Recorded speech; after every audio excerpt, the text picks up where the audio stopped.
Başkanı, Karadeniz Teknik Üniversitesi Acil Tıp Anabilim Dalı ve Başakşehir Çam ve Safranbolu Hastanesi Acil Tıp Kliniği öğretim üyesi Sayın Doçent Doktor Aynur Şahin'i kürsüye davet ediyorum.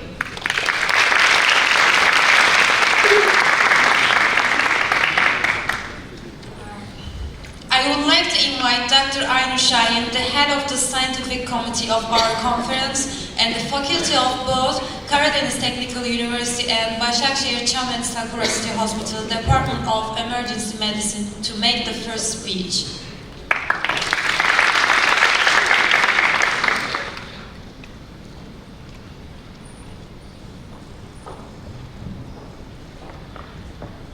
Sayın Acil Sağlık Hizmetleri Genel Müdürüm, Sayın 112 Daire Başkanım, Sayın Rektörüm, Sayın Dekanım, Sayın Yöneticilerim, Sayın İl Sağlık Müdürüm, değerli akademisyen arkadaşlarım, değerli katılımcılar, hepiniz Karadeniz Teknik Üniversitesi, Emory Üniversitesi işbirliği ile ilki gerçekleştirilen Uluslararası Tıbbi Toksikoloji Konferansı'na hoş geldiniz.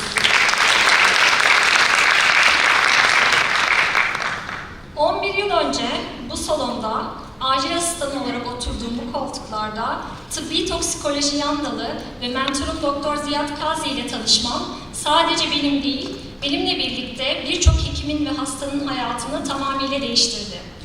Bu tanışmanın sonrasında başlayan hikayenin her bir aşaması oldukça zordu fakat bir o kadar da anlamlıydı. 2019 yılında Emory'de yan dal eğitimimi tamamladığımda gerçekleştirmek istediğim daha büyük hayallerim ve daha büyük amaçlarım oldu.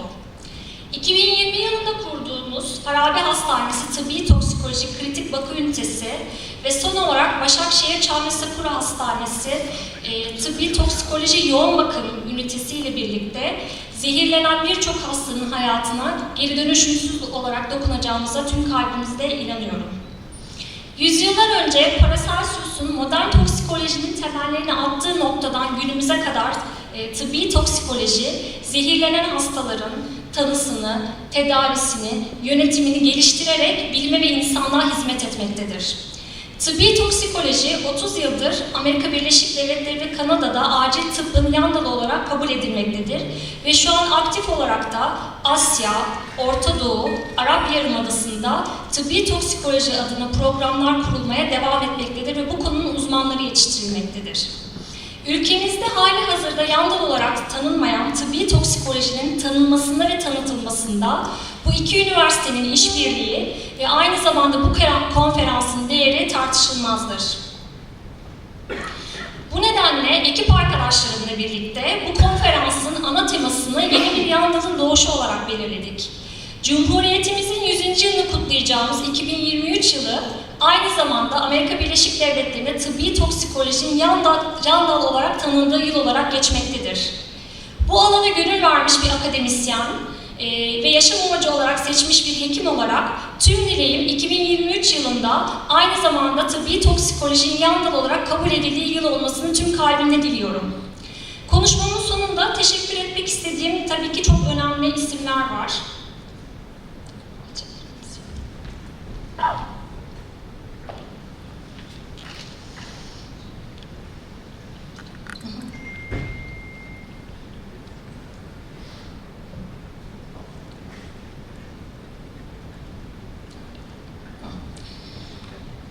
Öncelikle proje ekibimize Emory Üniversitesi'nden başta Profesör Doktor Ziyad Kazi ve Doktor Brent Morgan olmak üzere tüm Emory ekibine, Karadeniz Teknik Üniversitesi Rektörlüğü, Rektör Yardımcılarımız, Yönetim Kurulu üyelerimize, Karadeniz Teknik Üniversitesi Tıp Fakültesi Dekanımız, Dekan Yardımcılarımıza ve Fakülte Sekreterimiz Özgür Bey'e, çünkü her aşamada organizasyonu bizimle birlikteydiler. Yine Karadeniz Teknik Üniversitesi Acil Tıp Anabilim Dalı öğretim üyeleri ve tüm asistanlarına, özellikle bu projeyi sürdürürken doktor öğretimcisi Vildan Özer ve bizim uzmanımız olan Doktor Nurbanu Kağıkurt'a İngilizce desteklerinden ve dil bariyerini kaldırmasına ötürü teşekkür etmek istiyorum. Onun dışında maddi manevi desteklerinden dolayı Trabzon Ticaret Odası Başkanımız Sayın Mustafa Suat Hacı Salihoğlu ve Yönetim Kurulu üyesi Halil Yaroğlu'na verdiği maddi manevi desteklerden ötürü teşekkür etmek istiyorum. Kilometrelerce uzaktan bilimsel katkılarını sunmak için gelen tüm konuşmacılarımıza, tüm moderatörlerimize özellikle teşekkürü bir borç biliyorum. Son olarak organizasyon sekreterisine benimle birlikte gece gündüz durmaksızın çalışan öğrenci arkadaşlarımız Mustafa Deniz Tepe, Berkay Yıldız, Melek Üçüncüoğlu, Doktor Öğretim Üyesi Bilge Tunceli ve diğer tüm öğrenci arkadaşlarımıza teşekkür ederken son teşekkürümü siz katılımcılarımıza değerli katkılarınızdan dolayı bizi desteklediğiniz için teşekkür etmek istiyorum. Sağ olun.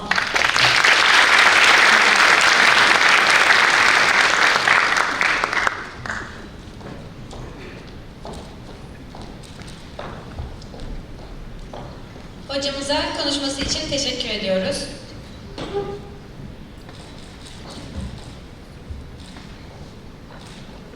Şimdi konuşmasını yapmak üzere Emory Üniversitesi Acil Tıp Anabilim Dalı, Tıbbi Toksikoloji Bilim Dalı öğretim üyesi ve Amerikan Tıbbi Toksikoloji Derneği Yönetim Kurulu üyesi Profesör Doktor Ziad Kazzi'yi kürsüye davet ediyorum.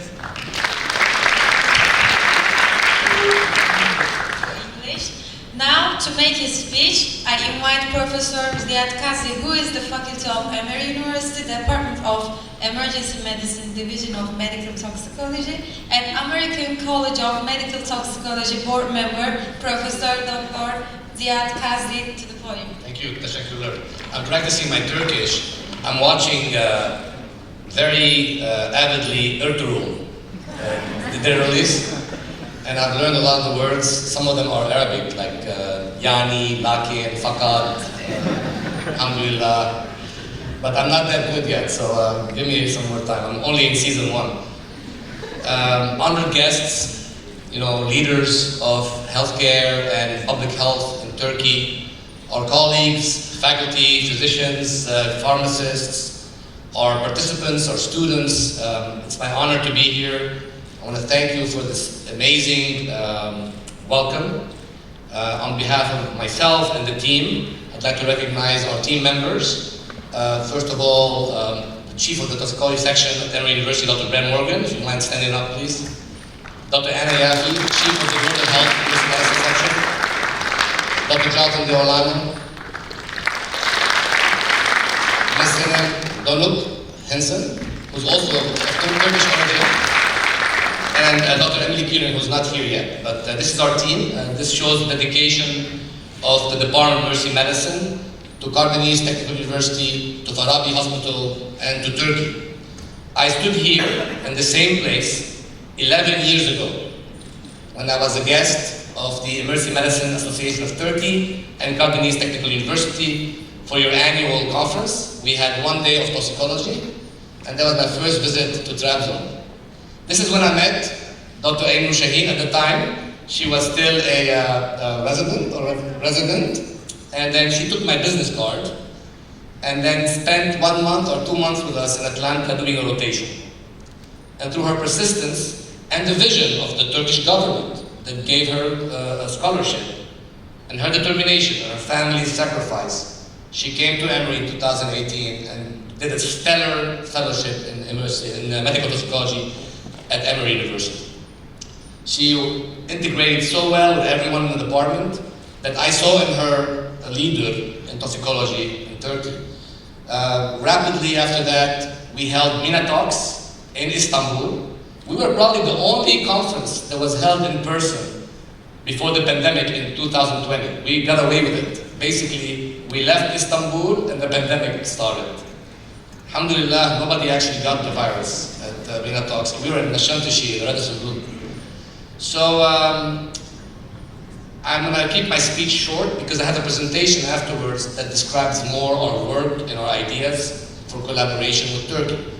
But I just want to say a couple of things. Number one, Turkey, from my perspective as a Lebanese citizen and an American citizen, is a success story, is a beacon of light in the Middle East, in the Arab world, in the region, in terms of healthcare, in terms of medical school education, in terms of immersive medicine. Aynur and I and our colleagues at Emory, we share a vision of the same success story in clinical and medical toxicology in Turkey. This subspecialty is not developed in most countries in the world. It is developed in the US, alhamdulillah. We believe that Turkey should be there as well. And I believe in your expertise, your commitment to innovation, your commitment to your people and to global health, you will get there. And now we have Aynur and Dr. Pinchuk and others who are toxicologists in your country to lead the charge with your support and guidance. And I just want to assure you that Emory University is committed to be involved with you on this journey, not only committed, honored to be on this journey. And I hope we get some time to discuss these ideas further. We've created the Middle East, North Africa Clinical Toxicology Association with a group of our colleagues from the Arab world. Aynur is a board member of Minatox. That's another group that can help Turkey in the future. And we hope we can increase our collaboration for the success of this endeavor and the health of your people. Thank you.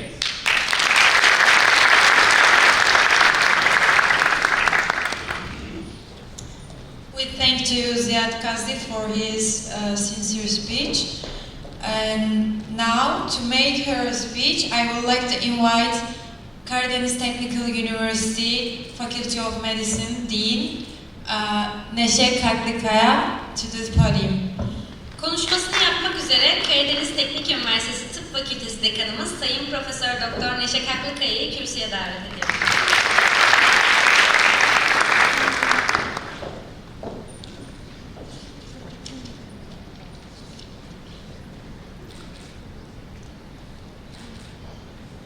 Değerli misafirlerimiz, Karadeniz Teknik Üniversitesi ve Emory Üniversitesi işbirliğiyle düzenlenen Uluslararası Tıbbi Toksikoloji Konferansı'na ev sahipliği yapmaktan büyük onur duyuyoruz. Hepiniz hoş geldiniz, şeref verdiniz. 50 yıla yaklaşan köklü geçmişe sahip olan Karadeniz Teknik Üniversitesi Tıp Fakültemiz, her biri alanında yetkin, güçlü akademik kadrosu ile eğitim, araştırma ve sağlık sunumu alanında hizmetlerine aktif olarak devam etmektedir. 5000'e yakın hekim, 1500'e yakın alan uzmanı mezun eden fakültemiz, ikinci kez mezuniyet öncesi eğitim akreditasyonunu alarak eğitimde kalitesini kanıtlamış olup, şu anda uzmanlık alanları ile ilgili akreditasyon süreçlerini de aktif olarak sürdürmektedir. 832 yatak kapasitesi, ki bunun 83'ü yoğun bakım yatağı olmak üzere, bu kapasiteye sahip Farabi Hastanesi ile Doğu Karadeniz bölgesinin en önemli referans sağlık merkezi olan fakültemiz, kurumumuz, sadece bölge halkına değil, sağlık turizmi kapsamında uluslararası hastalara da kapılarını açmaktadır. Gelişen ve yenilenen cihaz parkı ile yeni ve güncel teknolojiyle sağlık hizmeti sunumuna devam eden kurumumuz, 225 yataklı çocuk hastanesinin inşaatının tamamlanması ile daha çok çocuk hastaya ulaşmayı da planlamıştır. Sağlık hizmeti, sağlık eğitimi, sağlık araştırmaları multidisipliner yaklaşım gerektiren en önemli alanlardır. Ve ben bugün burada farklı disiplinlerden öğrencilerimizi, araştırma görevlilerimizi, akademisyenlerimizi ve bunun yanında ilimizin ve bakanlığımızın temsilcilerini bir arada görmekten gerçekten çok mutluluk duyuyorum, onur duyuyorum. Bunu da özellikle dile getirmek istedim. Ve teşekkürlerimi de sunmak istiyorum. Öncelikle teşriflerinden dolayı ilimizin ve bakanlığımızın temsilcilerine, çeşitli protokolümüzün çok değerli üyelerine katılımları için, teşrifleri için ve tüm destekleri için rektörümüz Sayın Profesör Doktor Ahmedullah Çuvalcı ve rektörlerimizin tüm ekibine çok teşekkür ediyorum. Başta doçent doktor Aynur Şahin olmak üzere onun heyecanını ilk günden beri böyle aktif olarak yaşıyorum. Ne kadar aktif çalıştığını biliyorum. Başta o olmak üzere organizasyon komitesinin çok değerli üyelerine ve bu konferansın düzenlenmesinde emeği geçen tüm ekibi canı gönülden kutluyorum ve başarılı bir konferans olmasını diliyorum. Hepiniz tekrar hoş geldiniz.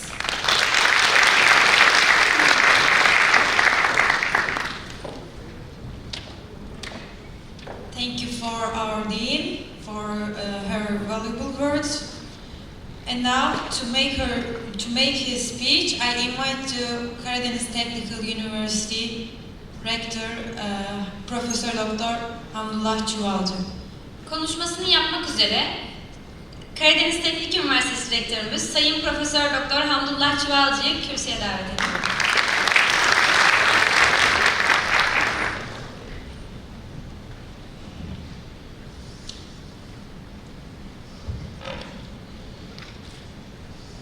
Protokolümüzün değerli üyeleri, değerli katılımcılar, saygıdeğer hanımefendiler, beyefendiler, sevgili gençler, sizleri üniversitem adına selamlıyor, hoş geldiniz diyor, saygılarımı sunuyorum.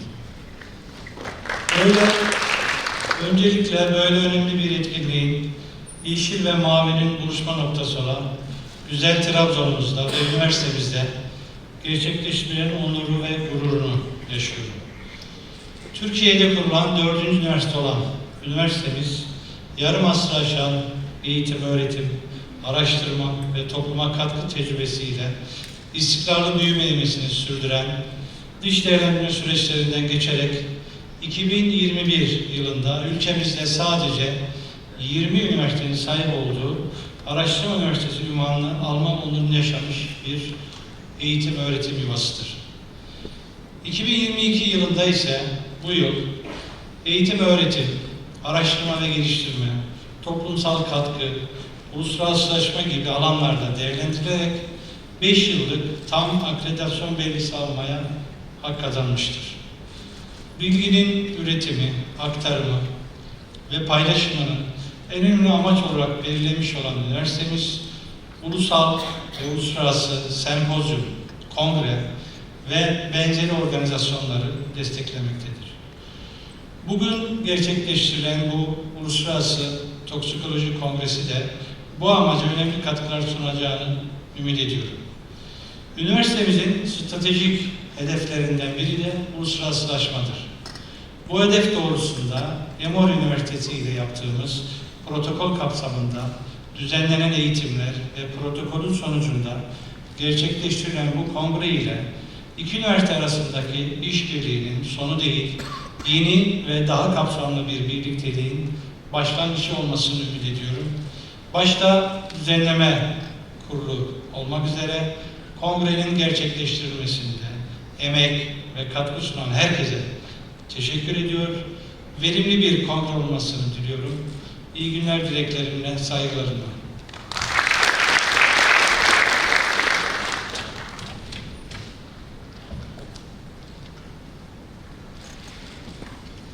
Thank you for our rector's valuable speech.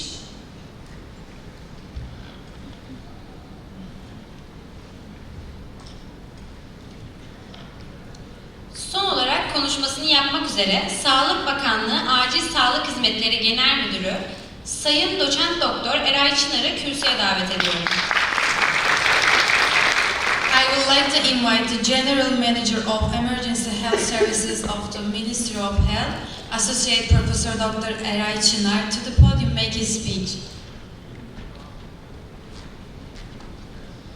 Sayın Rektörüm, Sayın Dekanım, kıymetli il müdürüm, değerli hocalarımız ve siz kıymetli katılımcılar, öncelikle hepinizi saygıyla selamlıyorum.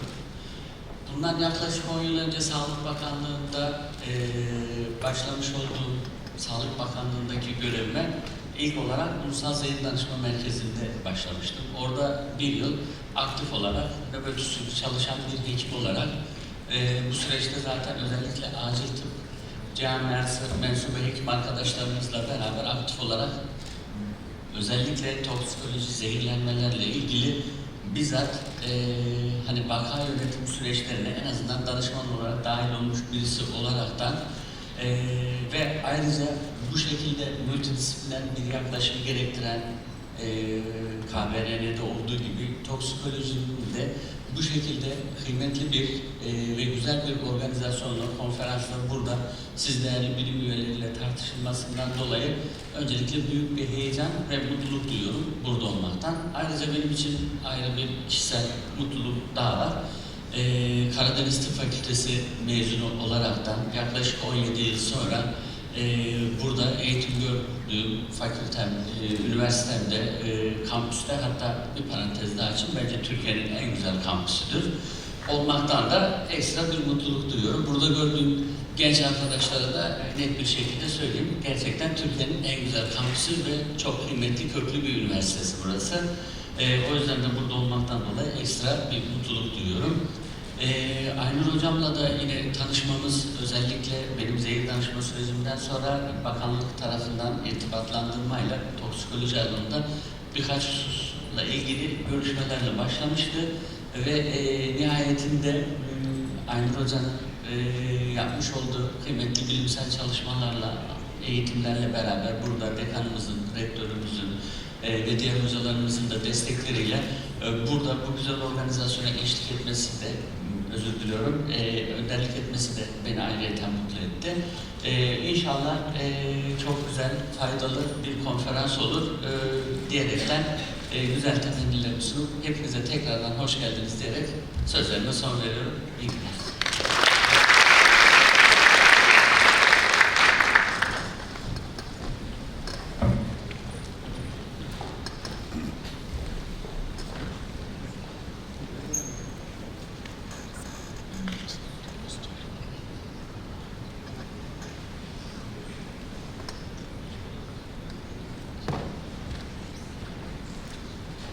Okay, dear professors and valuable participants, we will continue with Professor Ziad Kazi's speech about Karadeniz Technical University and Emory University cooperation. I forgot to recognize during my first welcome speech the important role of the Georgia Poison Center in the Emory KTU collaboration. I want to just recognize Dr. Gaylord Lopez, the Executive Director of the Georgia Poison Center. Gaylord, you must stand up, please.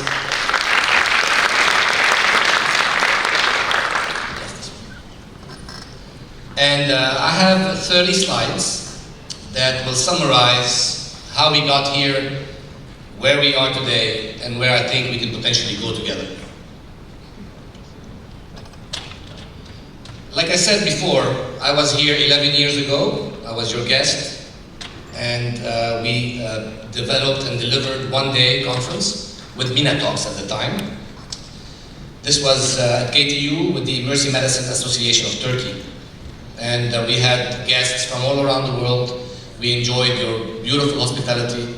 We went to Sumeli Monastery. We had kofta kebabs. It was a fantastic time, and we learned a lot from each other. Of course, Aynur joined us in 2008 to complete her fellowship in medical toxicology, which was located at Emory University, but a lot of it also was at the Georgia Poison Center, because Aynur at the time expressed a lot of interest in Poison Center administration as well. So Dr. Lopez and Dr. Han made sure she had enough exposure on this type of administration side of poison centers. And we were back in 2020 at Nishantishi, Rizal for Talks 2020. And that was also another successful meeting, alhamdulillah. So this is kind of where we've been so far since 2011. But like I said, we have the vision of the importance of toxicology, clinical and medical toxicology in Turkey, and how we can get there together through collaboration. Now, I work in a very busy hospital in Atlanta called Grady Hospital, which is part of Emory University, Department of Emergency Medicine. And we see thousands and thousands of patients every year. We are a trauma center, a burn center. We have one of the largest emergency medicine residency programs in the United States. We have fellowships in ultrasound, in emergency medical services, disaster medicine, education, research, neurologic emergencies, as well as medical toxicology. And today, like I said, we're accompanied by Dr. Anna Yafi, who is the leader of the Global Health Emergency Medicine section. If anyone is interested in collaborations outside of medical toxicology, she will be here today and tomorrow, and she'll be happy to talk to you. She's also doing a session this afternoon, which is in her area of expertise, which is the management of special infections like Ebola, monkeypox, highly infectious diseases, and she will talk a little bit about how the emergency department can receive these patients at special session, not toxicology, but because she's here, we wanted to make use of her expertise. Now in 2008, Dr. Brent Morgan started the International Medical Toxicology Fellowship at Emory. This was started then because there's a need for physicians outside the US who want to do a fellowship in medical toxicology in the US and who do not have USMLE exams or are not trained in the ACGMEI program can train in toxicology. And since that time, we have graduated 22 fellows that are now back in their country developing toxicology on their own. Many of those fellows are actually graduates, are here today participating as speakers and organizers of this conference. We are very proud of this achievement at Emory in collaboration with the Georgia Poison Center. We currently have 3 fellows enrolled, 1 from the United Arab Emirates and 2 from Oman. And this fellowship, in my opinion, has had a very important impact on the region. We've been able to work hand in hand with MINATOX to advance the impact of MINATOX. We've been able to assist in the professional development of greater than 40 toxicologists in the region that are members of MINATOX. We provide education, like we did for KTU online, as well as other residency programs in the region, like in Lebanon and Oman. And we assisted the Oman government in developing their national poison center guidelines. Occasionally, we assist in outbreak investigations. In Saudi Arabia, for example, there was an outbreak of contamination of sodium bicarbonate solution that led to methemoglobinemia. We assisted in that investigation. And most recently, as Dr. Al-Hattali mentioned in her presentation, we petitioned the Arab Board of Emergency Medicine to certify a specialty in medical toxicology. And we've received approval, but that has not been announced yet, so you're hearing this even before the announcement, but inshallah soon, the Arab Board of Emergency Medicine will announce the creation of a subspecialty certification in medical toxicology. And this is a result of MINATOX, as well as indirectly the result of Emory University's engagement. Our vision for this at Emory is that we are going to be involved in global clinical toxicology collaboration between Emory University and other countries or other universities. And some of the objectives of this project is to provide clinical telephonic consultation, deliver educational programs, collect data that we can use to do something with it, actionable data, exchange knowledge between the 2 institutions, exchange expertise between us and the other institution, and then conduct some research that could also be funded by international funding agencies like the National Institute of Health in the US or others together, because we can do that as a partnering organization. 2 partner organizations are much better positioned to get this type of funding. We actually did this already in Lebanon. In 2015, because of my origin in Lebanon, I became an adjunct professor at the American University of Beirut. And we have been taking call for Lebanon since 2015. Emory University, 24 hours a day, 7 days a week, takes call for the American University of Beirut, Ain Hussein Hospital, the Rafiq Hariri Hospital, which is the government hospital, and we provide consultation on this. We trained one of their emergency physicians, Dr. Tarot Zahran, who's now back in Lebanon, and she co-directs the service with me since she's been back. We were able to publish our data already after 4 years, describing the epidemiology of poisoning at the American University of Beirut. We were also able to describe our experience doing this relationship over the phone. We've looked at the possibility of saving emergency department visits, decreasing the number of ED visits, emergency department visits in children, because we think children often can stay home. They don't have to go to the hospital if you have a toxicology consultation over the phone. And we showed that in this study that we published. We also looked at an important problem in Lebanon. In Lebanon, the abuse or substance use is not for opioids, it's more for benzodiazepine. We don't have a lot of heroin or oxycodone overdose. We have more benzodiazepine overdose. So we studied that because in Lebanon the doctors tend to prescribe this benzodiazepine a lot, and people can get it and become dependent on it and misuse it. We looked at the environmental problem together in Lebanon. We looked at lead poisoning in Lebanon. Alhamdulillah, we did not find any problem, but we studied it. We looked at the incidence of the issues surrounding trauma and chemical exposures with the riots or the protests we had. We had a lot of protests in Lebanon, and we had the use of chemicals, tear gas. We looked at that. We also looked at snake bites and venomations in Lebanon. All of these projects resulted from this collaboration between Emory University and AUB. We also had some interesting case reports. For example, we have a plastic surgery procedure that uses lidocaine.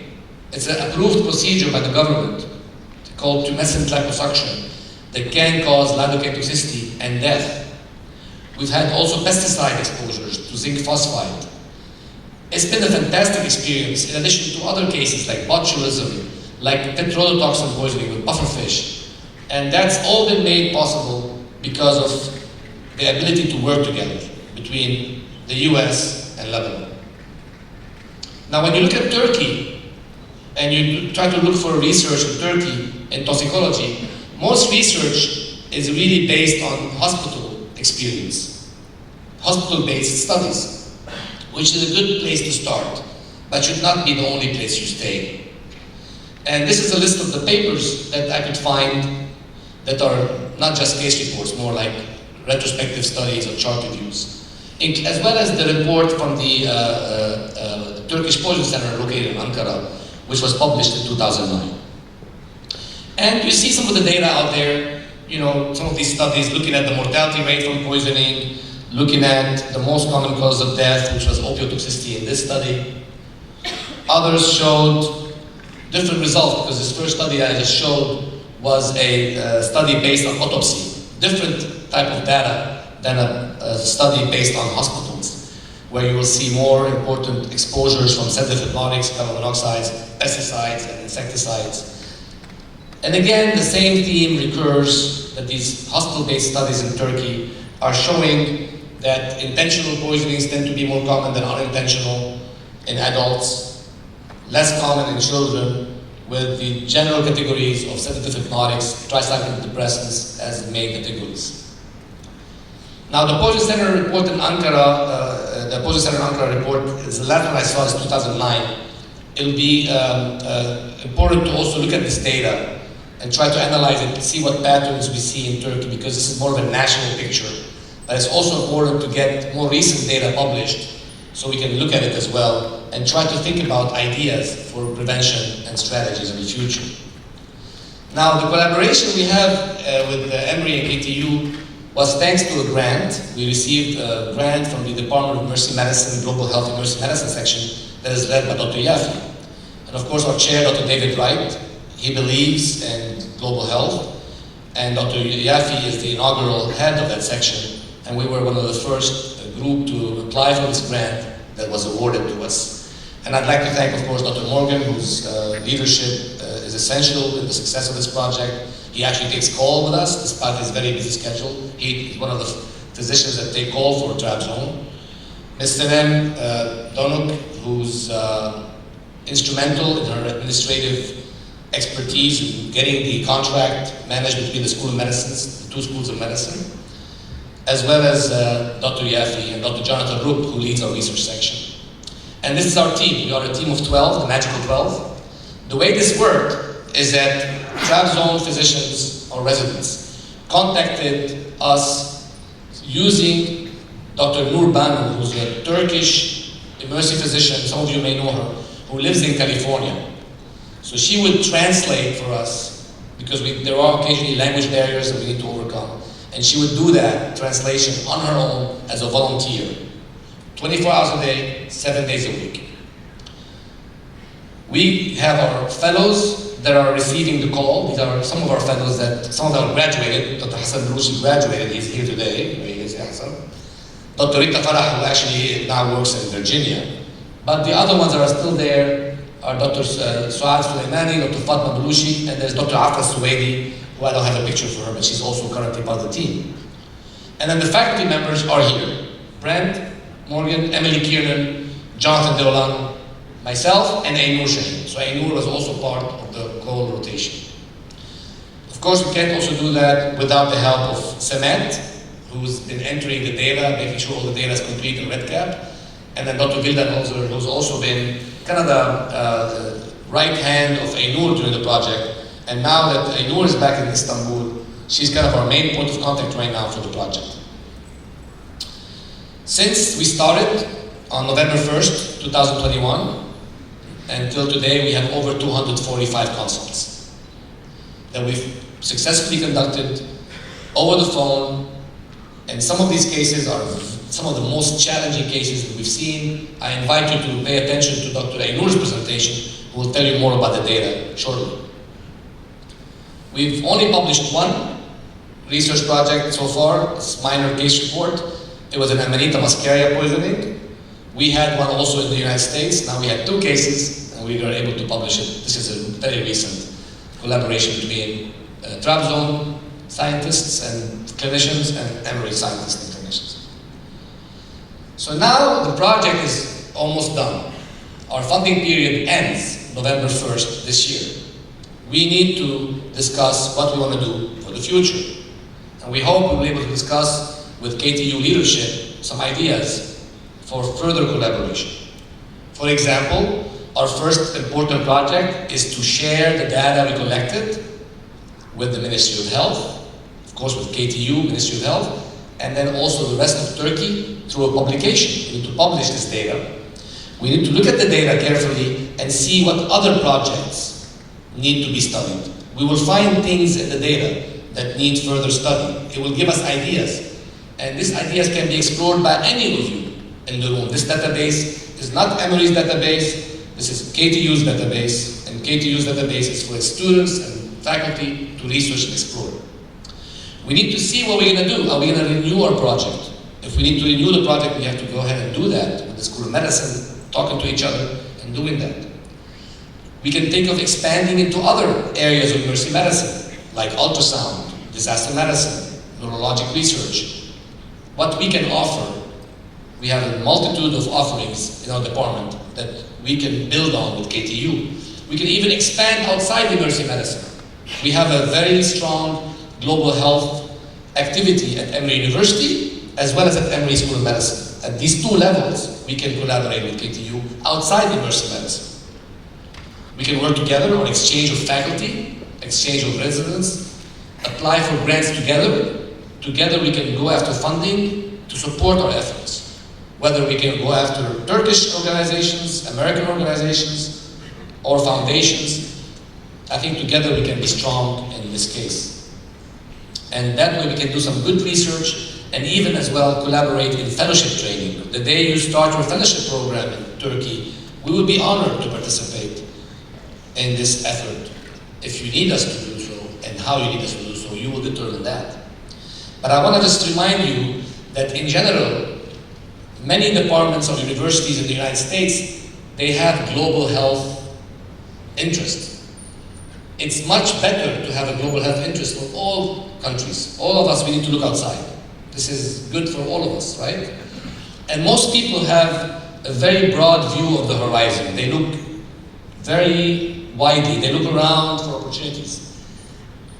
The Emory University Global Clinical Toxicology Collaboration Initiative is a bit different. We look deep. We build a relationship with somebody and we go deep with them. And this is because we are very focused on our mission. We want to build a partnership, a friendship, and these usually take time.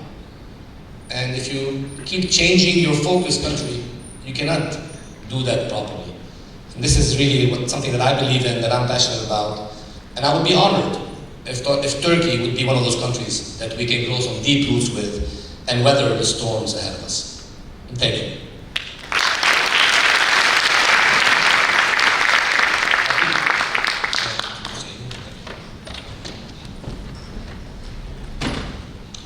Thank you for Professor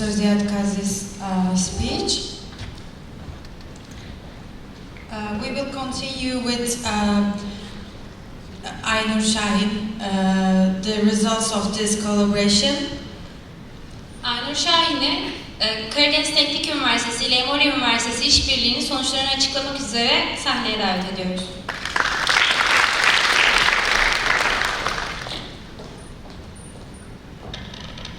Thank you, Dr. Kazi, for a nice and informative presentation.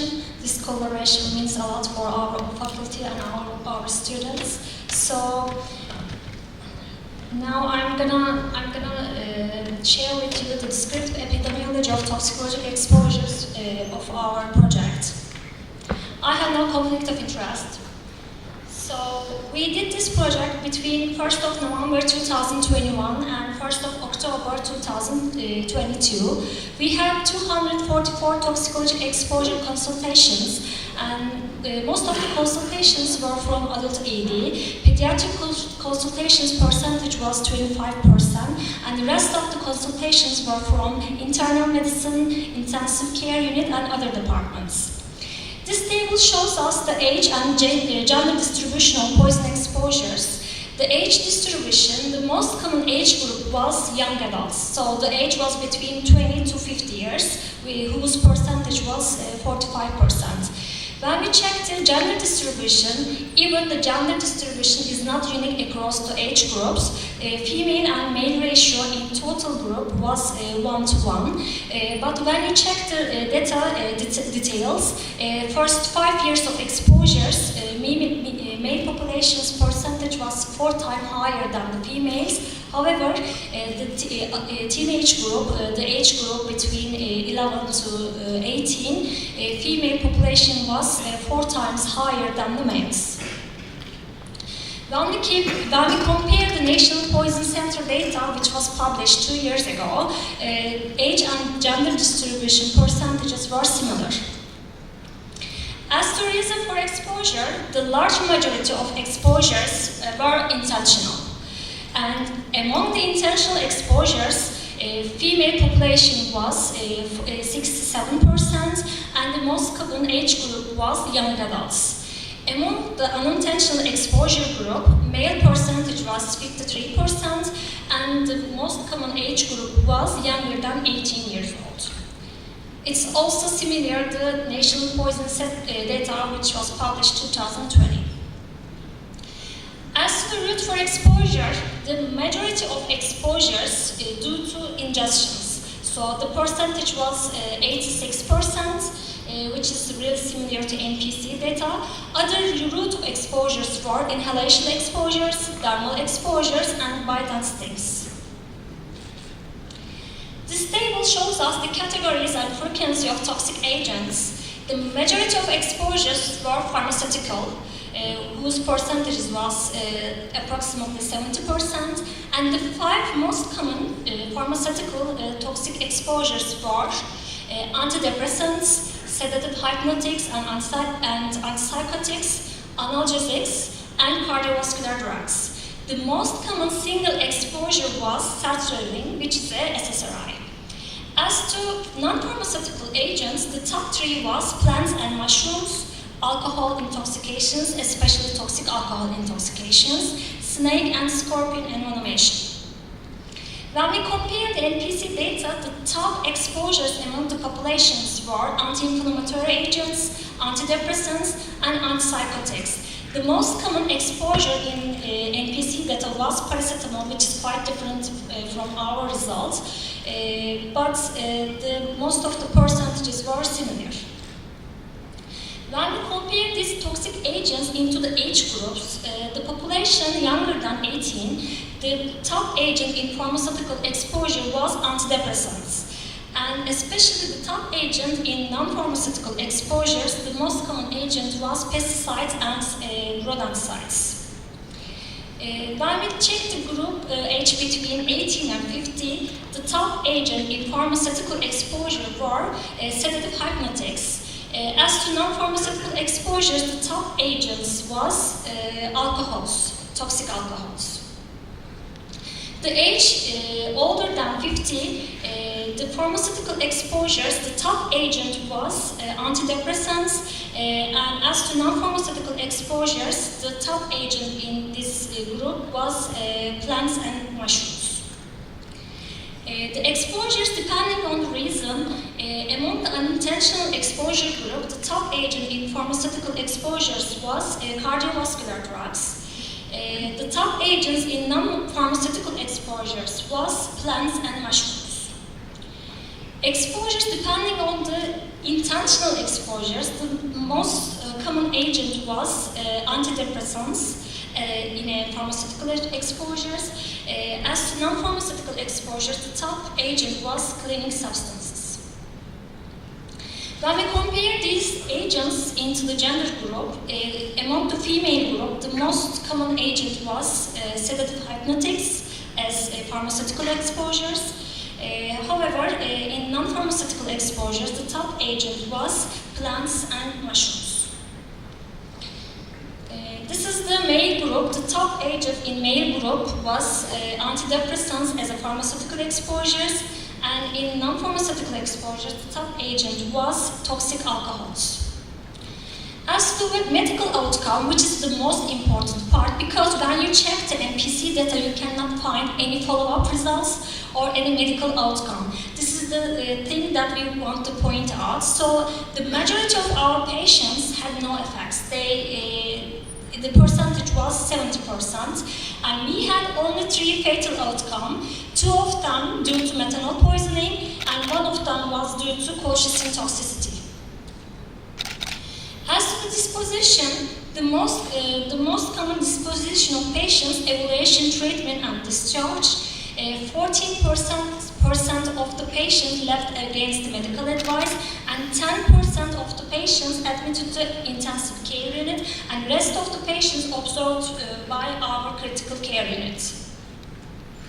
As to the treatments, the majority of patients, most of the patients received symptomatic and supportive care, which percentage was 60%, and the most common administered antidotes were N-acetylcysteine, sodium bicarb, IV ethanol, and vitamin K.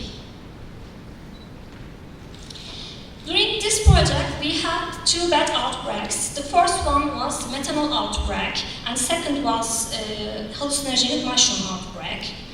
In methanol outbreak, it occurred between December 2021 and February 2022. We had 15 patients. All of them were male.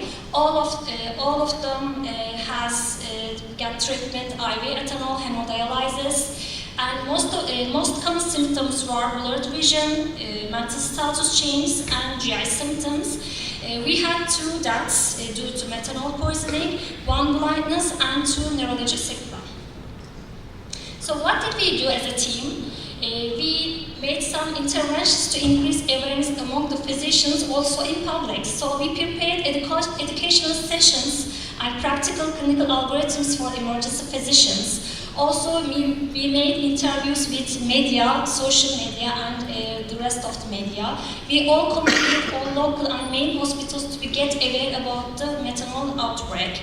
And we also collaborated with Dr. Nut Erikoğlu for public education. They have a nice video for the public, and we translated into Turkish and share with the all media. The second outbreak was hallucinogenic mushroom outbreak, which was due to psilocybin type of mushroom. It occurred between March and April 2022. We had 14 patients. The mean age was 55, and 60% of the population were female.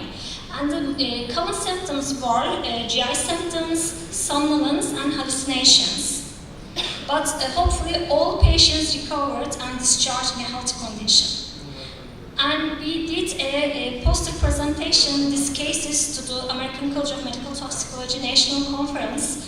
We collaborated with Emory University and shared our data at this conference. Thank you so much for your attention. If you have any questions or comments, I would like to have. Thank you. Can you show the video that you developed? You skipped the video. Video? Okay. Yeah. The KTU developed a very nice video for the methanol outbreak for education. I think it's worth showing. I think we can also. Yeah, it's worth it.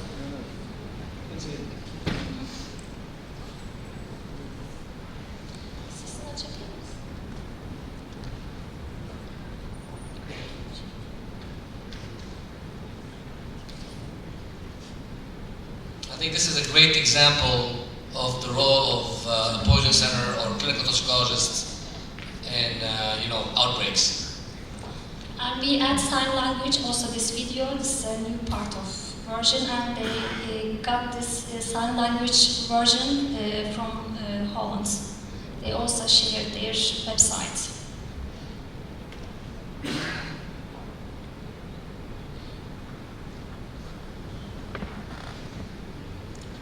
This was a nice animation. We also did interviews. We did interviews, yeah, many interviews. And the language was Turkish, but we cannot hear the voice. Sorry for that.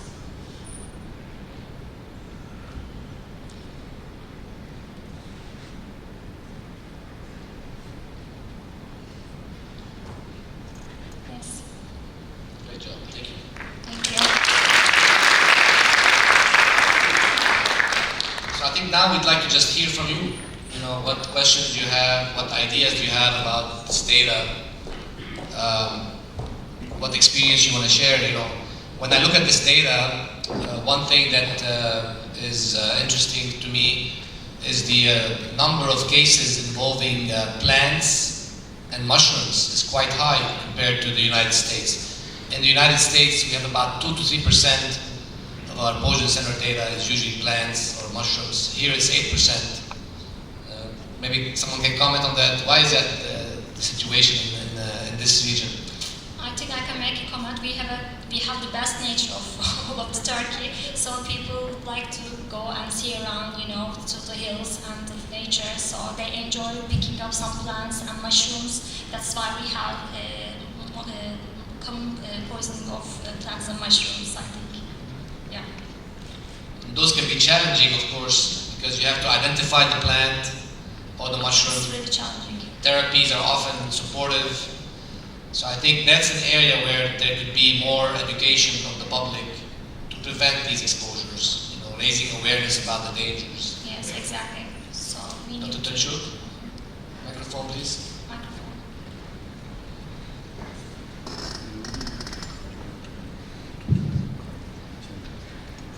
Thank you for the presentation of the data of your research. I would like to ask about the use of common antidotes in the poisoning cases. You listed the common antidotes, and Yes. the last one was the vitamin K. Yes. I'm just wondering, tomorrow I will give a speech about the anticoagulant antidotes, and you listed the 10 cases of vitamin K Administration. administration. What was the poisoning? It was the warfarin, coumadin poisoning, Yes. as a rat poison, or just Most of the cases were, coumadin tablets, not super warfarin. So we had just 2 or 3 super warfarin exposure, and we didn't give any extra antidotal therapy. They all was well. Thank you very much. Thank you so much. This is a table of antidotes, and you see here there was the use of ethanol. Ethanol is For methanol, yes. which is difficult to use because it causes phlebitis in the vein. It causes it difficult to titrate the level to be effective. So there's an antidote called fomepizole But we don't have it. that is much We more don't have effective. it. So this is another area to develop maybe a treatment like fomepizole in Turkey that could be used in these cases. It's much more effective, easier to use, and safer. Show the data again. Any other questions or comments? We hope to publish this. We have to look at the data again and make sure we clean up everything and get it ready. We're still collecting data until the end of the month. Good morning, my name is John Yadram from Karadeniz University. I have to thanks for your presentation, all of you. I wonder if you have any patients honey poisoning in your center, because we know that in Karadeniz area it may be many patients as a result of delivery, Yes, exactly. Is there any patients in your studies? Yeah, sure. The problem is that most of the methane poisonings can manage at other public hospitals. Methane poisoning. But the thing is that we have small number of not honey poisoning because all the local hospitals can, evaluate and can treat honey poisoning because it's very common in our region. So that's why in our data they are not a very high percentage of all of the population. That's why. In addition, just a little patients we admit our emergency department because in our area, southeast area, there may be many touristic travel in your center. Yes. Then what's your advice for these patients to us? In terms of what? Yes, what's your primary advice to diagnosis for Honey poisoning? Yes. Yes, so they need to be careful about local honey producers to pick up some honey they don't know. So I think there will be a method in the future to detect the granulotoxin from the honey. So maybe in the future this might be we will see less meth honey poisonings. But meth honey is just not for they are using for traditional purposes as an alternative medicine. So I think even they detect the granulotoxin in a simple amount of percentage, people is gonna eat it again because they think that they are so useful for other disease and other alternative treatments. Yeah. And I would add that this type of topic, a food toxin, is of interest to other embassies, like U.S. Embassy, European Union, because of business and trade. So they would potentially fund a project where Dr. Kunduz, for example, maybe develop an assay, something qualitative that could be done at the point of sale to test. We have these assays developed in the US for shellfish, for ciguatera toxin, for example, for other shellfish poisoning. But usually embassies would fund these projects because they worry about business and tourism, travelers coming, as you said. Yes, exactly. That's a good idea, actually. Yeah. Is there any antidote for this? Granulotoxin, just we use atropine or IV hydration if needed. Thank you. Yes, sir? Yes, ma'am? Thank you for your friendly presentation. I'm Elif Ateş from Department of Family Medicine. For evaluating our patients, what kind of plants do you mention? Okay. So the most of the plants were anticholinergic plants like the Trastramonium, atropine, and Ladonna poisonings. But the thing is that we have lots of mushroom cases also. And hopefully these mushroom cases were not cyclopeptide containing mushrooms. So most of the patients recovered in a really quick situation. But generally we don't have any death cases or any bad outcome cases from these poisonings. Thank you. We did have the challenging case, one of the most challenging cases we had. Yes, I forgot to tell. We have only one pediatric case which was a colchicine toxicity due to colchicine plant. But hopefully she recovered in a healthy condition. They consulted us, this patient from pediatric ICU unit. She has stayed at hospital for 15 days. And during this stage, she didn't need any extracorporeal membrane oxygenation therapy, and just supportive therapy worked for her, hopefully, and we discharged her with pediatric department. And we had 2 cases of ricin. We had 2 ladies in Trabzon chew castor beans and developed ricin toxicity. Alhamdulillah, they were okay. They were sick for a few days, vomiting, diarrhea. Yes. But it looks like the beans did not have a lot of ricin toxin in them, which is known. Different beans grown in different parts of the world can have different concentration of ricin. This is another potentially fatal. One of them was for suicidal ingestion. He checked the website and looked at ricin is really dangerous, so he tried to ingest it, and hopefully he didn't chew it. That's why the toxicity didn't develop on this patient. Yeah. It was fascinating for us in the US to take care of these patients because we had new cases for us. For example, we had a snake bite in Turkey that caused a stroke syndrome. I never heard of that. And then Aynur said, oh yeah, this is something we see in Turkey. What was that snake? It was remember? Viper. One of the vipers that caused a stroke. Dr. Lopez. This is exciting data. Congratulations on this. looking at this antidote sheet, one of the common, not so common, but occasionally we had run into hospitals that don't have a particular treatment, don't have antidote. Did you run into any situation where maybe you recommended antidote, but it was unavailable?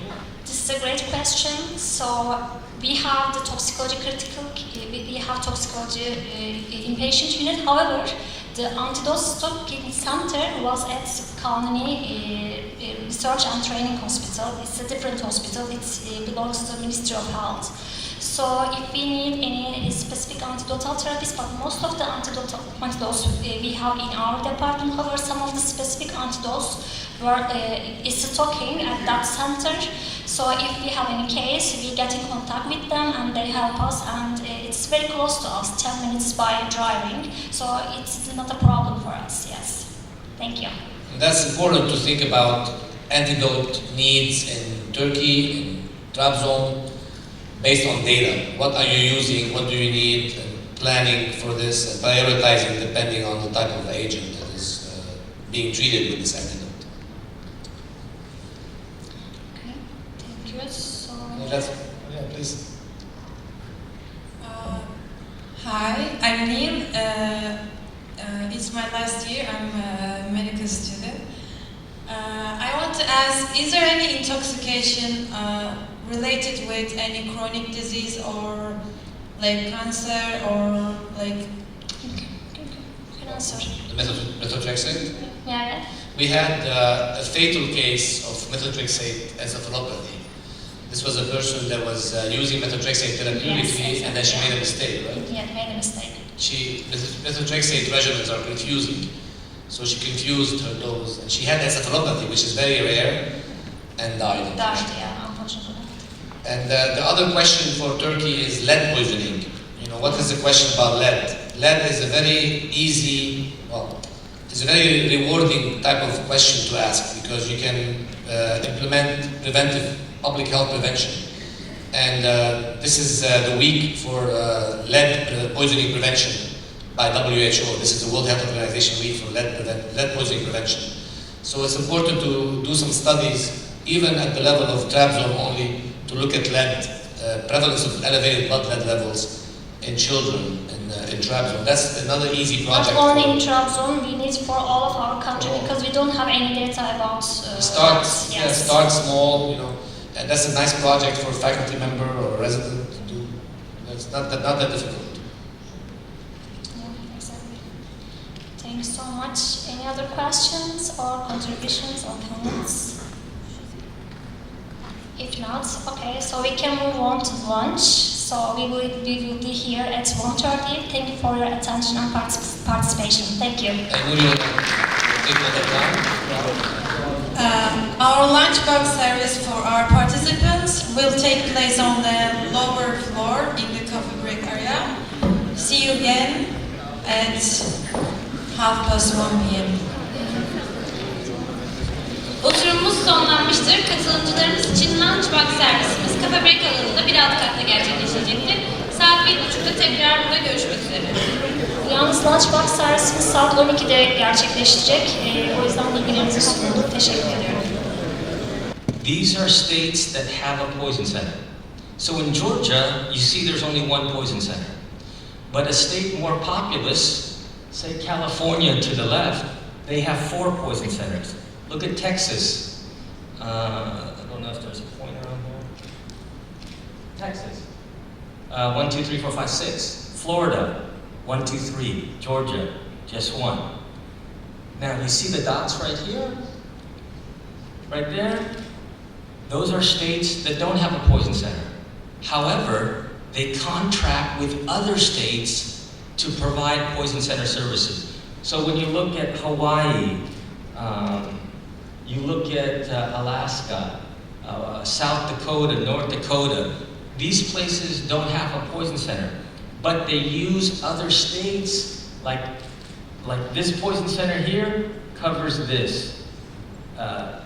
This poison center right here covers a bunch of these other states. So you don't have to have a poison center in a state, but you have a poison center that serves a region. And so, I am a center of, that serves, like I said, over almost 11 million people, and I'm in the capital city in Georgia. Now, in the white, the bold white, this is what you need to be looking at.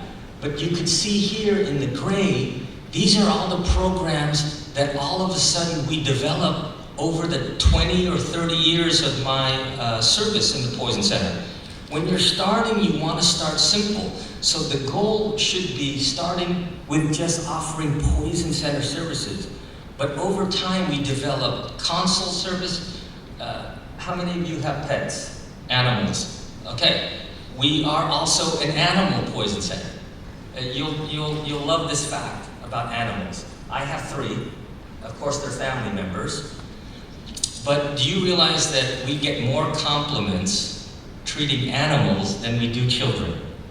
People praise us more for helping their animal. They don't care about their child. They care more about their pets. So we get more people thanking us about treating their animals. But the problem, or the good news why they call us is it's free. When they're asking about, when they're asking about when they're asking about their animal, we're giving them advice for no money. Okay, so let me get back to that slide. We also run a variety of other public health hotlines. Remember when I told you that we are involved in protecting public health and improving public health? For just the poison center, yes, we treat poisonings, but we have helped out in other situations like H1N1. We have developed call centers for COVID, for monkeypox, all that coming into the poison center. So we start as an information service for poison, but because we're so valuable to our public health department, our Department of Health, they say to us, Gaylord, can you also be a hotline for COVID? Can you also be a hotline for disaster relief? Can you also be a hotline for Ebola? We said yes. And then when we say yes, they give us more money, to do those services. But you don't start with everything. I did not inherit all of this. I inherited one thing. I inherited this, human poisons only. And I also inherited a department that did public education, and we didn't even have social media in 1988.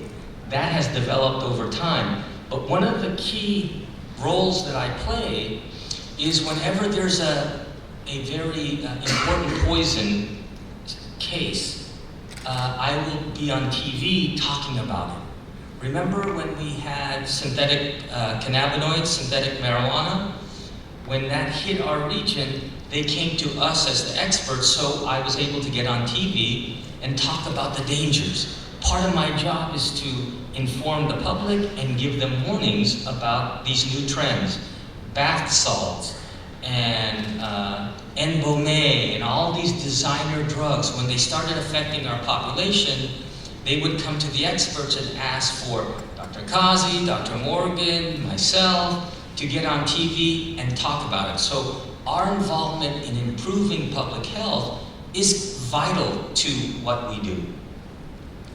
Now, when you look at our data, it's collected because of how busy we are as a poison center. Okay, and you look at the people who I work with. Remember, this is what I inherited. The state of Georgia, 24 hours a day, okay? And you see here that in 1988, we only had 2 toxicologists. We taught some pharmacy students, but we didn't have any of this yet. We had none of that. And so if you're considering starting a program, you will start with deciding what your service area is and whether or not you want to do this part of the day or all of the day. And so none of this existed. This is me today. I have this, I have this, I have this, I have all this. But I didn't have it in 1988. So when you look at how I have grown in the years subsequent to 1988, I started with a staff of 2 nurses and 6 other professionals. So I only had 8 people who worked for me when I inherited. Over 34 years, we now have 5 pharmacists, 8 nurses, 5 MDs, plus 3 others, and that's now a total of 21 full-time people who are working the hotlines. When I first started, I had 8. To do my work in public health, because the public health projects like Ebola, like H1N1, like COVID, they are also part of the center, but they're handled not by poison specialists, but by public health call center specialists. I had none when I started in 1988. And then now I have 8 people who work and cover the telephone for 18 hours a day. So you can see how much I've grown. So all these things I'm talking about are things that you can aspire to. I didn't have any of this when I started, but the program grew over time because of how valuable we were to the Department of Health. The Department of Health said, you are so valuable, we'll add you more money. You are so valuable, we'll let you hire more staff. You're doing such a good job and providing us good data, we're going to give you more money. This is how we built our program. Now, when you look at our data, and as I mentioned, data is so important, we're able to tell a story about our service by looking at our data. And this is very basic data, but this is important data. You know, who is calling you and what are they calling you about? And you see in the latest year, last year, 50% of our calls were about children less than 12 years of age, the majority of them less than 6. And if I took less than 6, you'll find that about 80% of those less than 6 are about 2 years old or 3 years old. That's the majority. And then of course, 30% is between the age of 20 and 59. But this comes from data. Georgia Poison Center in Atlanta is the 2nd busiest poison center in the United States. The 1st busiest is in Colorado, but here's their problem. They're cheating with their data. Why are they cheating? Because they handle 5 states. Remember I told you some states don't have a poison center? Well, Colorado covers 5 states. Georgia, Atlanta, we only cover 1. So sometimes I'm bragging that I'm the busiest poison center in the country, or in the world for that matter. Because as a single poison center, just if you look at human exposures, we are about 75,000 calls for humans annually. So that makes us very busy, okay?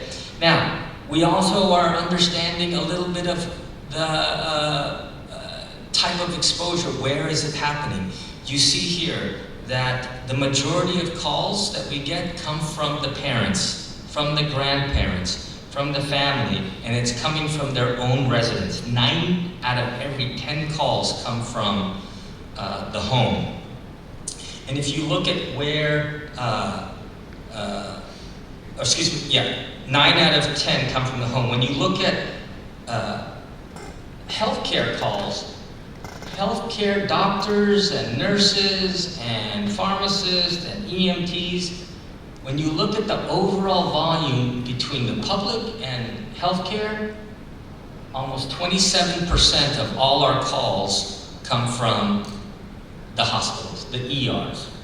And the reason why that's a significant number is, of course, these calls right here are the most difficult. There's no question. A hospital case is much more difficult. And from this batch right here, This is where our medical toxicologists get a lot of their training. Because think about it, if you're talking about 30%, almost 1 out of every 3 calls you get is from the hospital. Those are going to be the most critical, and the more difficult calls will start with the poison specialist, and then they'll work their way up to have the medical toxicologist consult. And so this is a significant number to remember, because this is one that helps our training both from the clinical side and the medical toxicology side. Now, looking at our data, this is just pharmaceutical agents, not all poisonings in general, because one of my colleagues will be talking about some of the poisonings that happen in the home. But some of this shouldn't surprise you, right? When you look at the data, what are the top 5 categories of medicines that our poison center is handling? So number 5 is vitamins. Very popular call in our poison center. Then comes the homeopathic and herbals. Antihistamines number 3, antidepressants number 2. And does anyone want to know what number 1 is? What do you think the number 1 category is? Analgesics. That's the one we get called about most frequently. Now, when you're looking at putting together a poison center, we have to begin with looking at who do we want as leaders, who do we want on our staff. And when you look at leaders, you need to look for leaders who have the training in certain areas, whether it's scheduling or budget. Maybe they finished a degree in toxicology. When you look at staff, as I mentioned, I think you need to start off with considering nurses or pharmacists, but we also have non-medical staff. Training, you need to develop a system for training. This is what's key. Enor took our training class, and she knows how easy it was, right, Enor? She knows how difficult it is. But in order to have quality service, you have to have rigorous training. And once you're done with training, that's not all. You also have to provide continuing education for your staff so that they stay up to date. You also have to have the appropriate resources. What data do you look at? Do you use toxins? Do you use micromedics? What do you use as your databases? And of course, at the end, money talks. You need backing from the ministry. You need support in terms of money from somewhere, because it's not it's not cheap to run a poison center. When you look at our infrastructure, you have to also be able to set up a phone system, a recording system. And I know Dr. Badria, when she was starting her poison center, one of the things she was really concerned about were treatment guidelines, protocols that your specialists have to follow. All these have to be developed. And we, because we trained Dr. Badria, we were sharing with her our treatment guidelines, and then she would take some of those and make some of those her own and tailor it to her population. So when you talk about one of our vital functions, it's saving healthcare dollars. When you talk about reducing ER visits, reducing length of stays, there are many studies that have shown significant cost decreases. And I'm going to show you one slide. If there's one important slide in this whole presentation that's best described how valuable poison centers are. To run every poison center in the United States, it would cost $100 million. I know what my budget is. There are 55 poison centers in the country. It costs $100 million to run everybody. Now, if you spend $1 on poison centers, studies have shown that you could save a minimum of 7, maybe 15.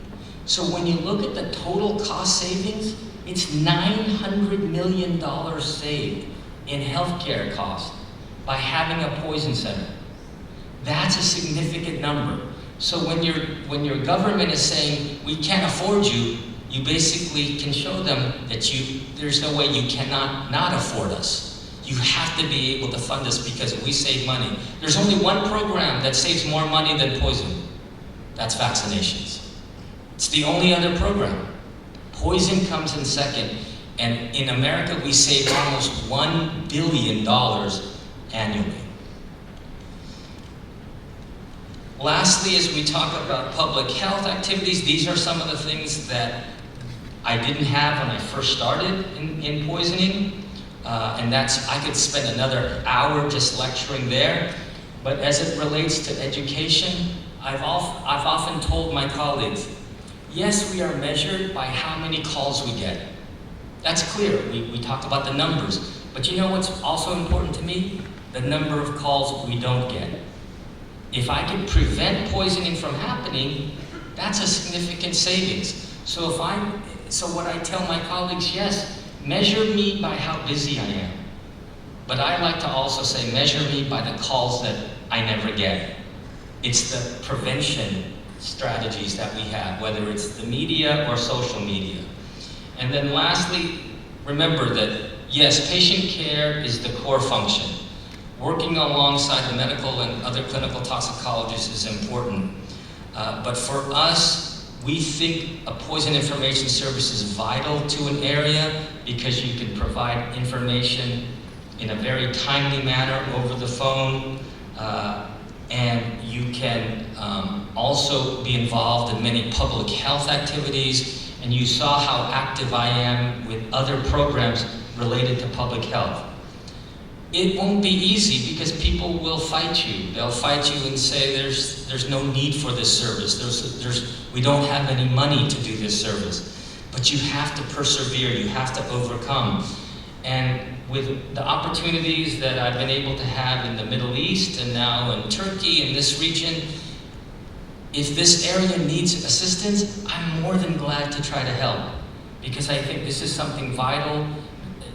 You see that the National Poison Center doesn't have very much structure. They're not producing many reports. I think we need to start small because when our program started in 1970, the area that we took on was about 400,000. Trabzon and the surrounding areas is 400,000. We started only with 9 to 5. You can start at 9 to 5. At the beginning, we didn't even have nurses that started. You know how you got hired in 1970? If you could pronounce a long chemical name, that's how you got a job. If you could pronounce methyl ethyl incredibly terrible, you got the job. But it developed over time. You needed more specialty. You needed a nurse, you needed a pharmacist, you needed a doctor to answer the telephone. And so, even today in 2022, I still have to fight for my money. I still have to beg the government to give me more money. I still have to go to my state senators and ask for more money. I already have proved I save lives. I already have proved that I save money, but it's still so difficult to get money. That's my time already. I appreciate your attention, and I'll be available for questions after the last one. Thank you, Dr. Lopez, for the great presentation and the point that you point out that poison centers are really important for public health and for all of us. So I hope in the future we can have one accredited poison center, and we will discuss how can we do it in next sessions. But now I would like to introduce Dr. Ziad Kazi. He is the professor of Department of Emergency Medicine at Emory University. He is also a founder board member of Middle East North African Clinical Toxicology Association, and he is my dear mentor. One of my dear mentors. Now today we'll talk about the clinical toxicology and poison centers in countries belonging to WHO. Thank you. Thank you, Aynur. Thanks, Gaylord. That was a great presentation as usual. I was lucky to study under Gaylord. He looks young, but he's not that young, by the way. He actually trained me at Emory, the Poison Center. And I'm very lucky because I did learn toxicology and poison center functions from the Georgia Poison Center that has this perfect environment that syncs up with public health and syncs up with patient care and research and all the stuff that he talked about. So I was lucky to have arrived years after they had the only 2 spies, but I still arrived quite early. I arrived to my fellowship in 2003. We're still certainly improving. We're already now much better than we were in 2003. But this fortune that I have helped me look at the region, my region, Lebanon, Jordan, Saudi Arabia, UAE, Turkey, the Eastern Mediterranean region, to look at it and have a perspective on how it can improve. Because I've experienced the Georgia Poison Center, but I also love this region and I want to help this region. So I decided finally to get data. We talked in the morning about the importance of data. So I decided to research this question about the poison centers in the Eastern Mediterranean region of WHO EMERO. And I also wanted to look at the clinical toxicologists that are in this region, as far as I could tell, the ones that I knew that I could ask to fill a survey for me. So that's what I'm going to share with you right now, is recent research data that has not been published yet. We will publish it, inshallah, very soon. And my research team includes Dr. Badriya Al-Hattali and Dr. Tarwat Zahran, as well as my medical student, who's now my emergency medicine resident, Dr. Kieran Christensen. Now, the issue with poison centers and toxicological exposures, we've been talking about this all day. But the bottom line is, we should all recognize that poisonings are a problem for Turkey and for the region. They are. They're killing people. They're killing people, they're hurting people, and they are sometimes preventable. So that makes them even more difficult to accept, because these are preventable injuries and preventable death. We also believe that the situation varies from one city to another, from one country to another, and some cities or countries have more resources than others, but certainly having a poison center and having a medical toxicologist and or a clinical toxicologist can help provide better care, better advice, better prevention. So it's important to have these resources in every country and possibly in every city. Now, the interesting thing about WHO EMERO, the region, the countries, they are very different from each other. Some countries are very well resourced, others are not. Some are in war or conflict, some are not. So that's also another problem of the WHO EMERO region. And nobody's really looked at this question in this region in terms of poison centers and toxicology. Now, luckily for us, this is a good time for toxicology, because WHO, the World Health Organization, and its sustained development goals, recent sustained development goals, has really added chemical exposures. Finally, WHO looked at this question, not just looking at infectious diseases like they used to in the past. They have added chemical exposures. They have also added clean water, clean air, eliminating chemicals like mercury or lead. There have been some initiatives from WHO that have given us toxicologists some more value in the government view. They also published these guidelines on how to have a poison center. And actually Dr. Mohammed Amin, who is one of our MINATOX board members, participated in drafting these guidelines. So that's good. This is good that we have this document. Now also, you may or may not know that WHO has launched an international project looking at snake bites. They're trying to find where the snakes are. They're testing the antivenom. If your antivenom Polycera that you use in Turkey can potentially submit their product to WHO to analyze it for looking at efficacy and effectiveness and safety as well. So these are important initiatives by WHO to help us. So it's really, again, a good time for us to be here. The question with poison centers in the Eastern Mediterranean region also has been addressed by another group of non-profit organization called the Eastern Mediterranean Poison Center Network. This is newly formed in 2019. They try to involve only poison centers. So for example, someone like me is not involved in this, but every poison center is invited to participate. For example, Badriya participates on behalf of Oman. I believe Lina and Yazid participate on behalf of Qatar. Different countries in the East Mediterranean. I don't believe Turkey is included, right, Badriya? Do they consider it not part of the East? Maybe they don't consider you part of the East Mediterranean. But this is a group that met in 2019 and made some recommendations as well about poison centers. I'm sorry? Turkey is not included. Yeah, so that's not included, unfortunately. But anyway, this is a small group, a new group that just formed. So what I did, I went ahead and surveyed every single country in WHO Emro about their poison center, and I surveyed toxicologists. Now, for you who don't know the list of WHO Emro countries, here's the list. And you can see the whole list in it. Now, Turkey is not included in Emro. Okay, this is WHO list. Some people consider Turkey an Emro, but the official list of WHO does not include Emro. Okay? And these are the names. There are 22 countries.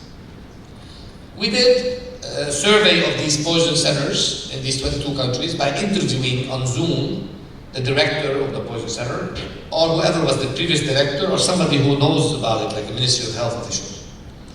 For the survey of toxicologists, we send an electronic survey using the survey tool Qualtrics. And for the poison centers, when we talked to the poison center director, we asked them about their poison center. What does it look like? What do you do? Do you have a building, an office? Do you have a database? Are you open 24 hours a day, 7 days a week? We had a series of questions, a questionnaire that we asked them over the phone. And if they don't understand the question, we give them answers, clarification. We also asked them questions to clarify what they answered. So it was a back and forth discussion. It was recorded, and we wrote it down also. The electronic survey, again, was a series of questions asking about the activities of people, these toxicologists. What do they do? Their training, how happy they are with their job, are they getting paid for their job, and what are their perceived needs in the future. We knew of 56 people that we knew are clinical toxicologists in the Emro region. We knew them. It was more like a convenience sample. They were members of Minatox, basically. Plus, some people that we knew were clinical toxicologists, but they were not members of Minatox. And we came up about 56 people, because the Minatox members are about 40, add to it about 16 that we knew personally that they were in Emro country and they were clinical toxicologists.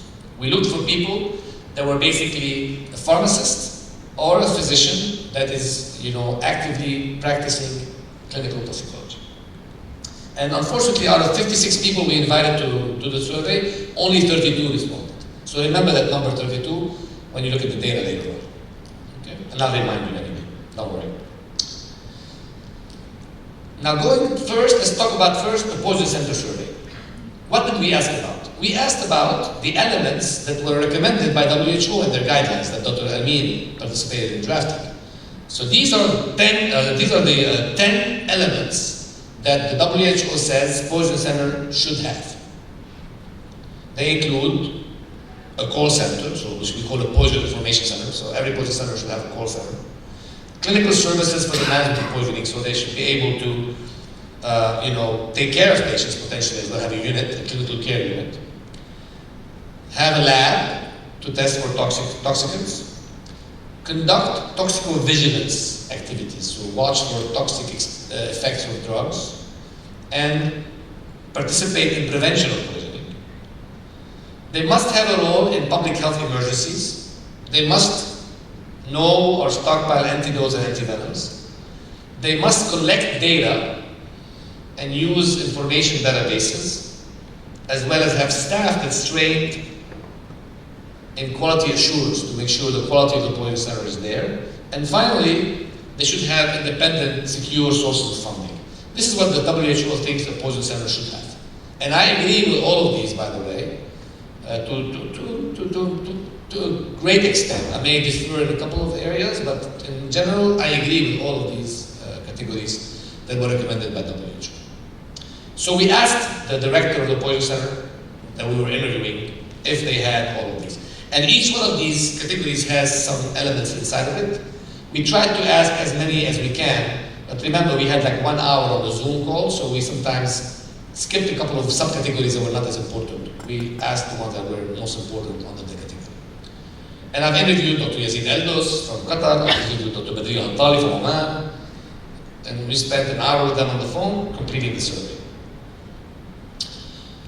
We also decided ahead of time that each thing you have under the category, each item that you have as a yes under each category will give you a point. So you score points, based on what you answer in this list. And the total number of points you can get, the maximum number, if you had everything we asked about, would be 36 points. Because the way we gave the points to every item that we asked about. We did that because we wanted to get a benchmark. We wanted to give a score to each poison center country. Not because we're saying you have a bad poison center or a good poison center, or you passed or you failed. This was not the purpose. The purpose was to really get an idea about the score, so that next time when you do any progress, you can look at your score again and see if you've improved. It also gave us an idea about the region. What is the benchmark, the average for the region? So if you are below the average, that means you should go up to that average. So how can we have a common picture together? And again, the total number of possible points here were 36.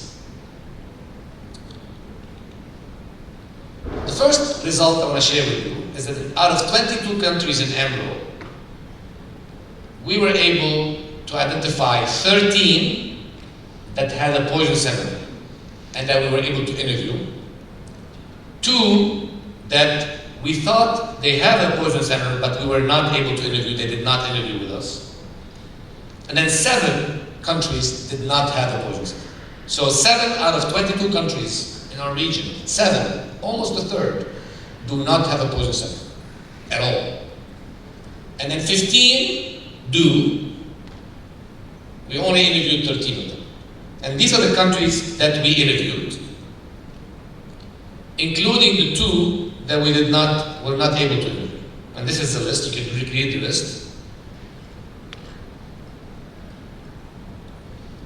And these are the countries that did not have a poison center: Afghanistan, Bahrain, Djibouti, Libya, Palestine, Somalia, and Yemen. And the ones that did not respond to us were Pakistan and Jordan. Now, even the ones that responded to us, again, there was always a bias with the interview, possibly, but still we were able to get some data from them that I will share with you. Here's what I found out. 84% of countries with a poison center have a call center. So 16% of countries that have a poison center do not even have a call center, which means an operator that answers the phone, like somebody to pick up the phone and take care of the call. 61% of countries with a poison center are open 24 hours a day, which means 39% of countries with a poison center close at night. 76% of countries with a poison center are open 7 days a week, which means 24% are closed on the weekend. And 90% of poison centers that have a call center take a call from the public, which means 10% do not take calls from the public. I remember what Dr. Lopez said: the goal is to get to a place where you're open 24 hours a day, 7 days a week, and you take calls from the public and from healthcare professionals. Interestingly, we found that 38% of poison centers have an inpatient treatment unit, which is recommended by WHO. I personally don't necessarily think you must have a unit.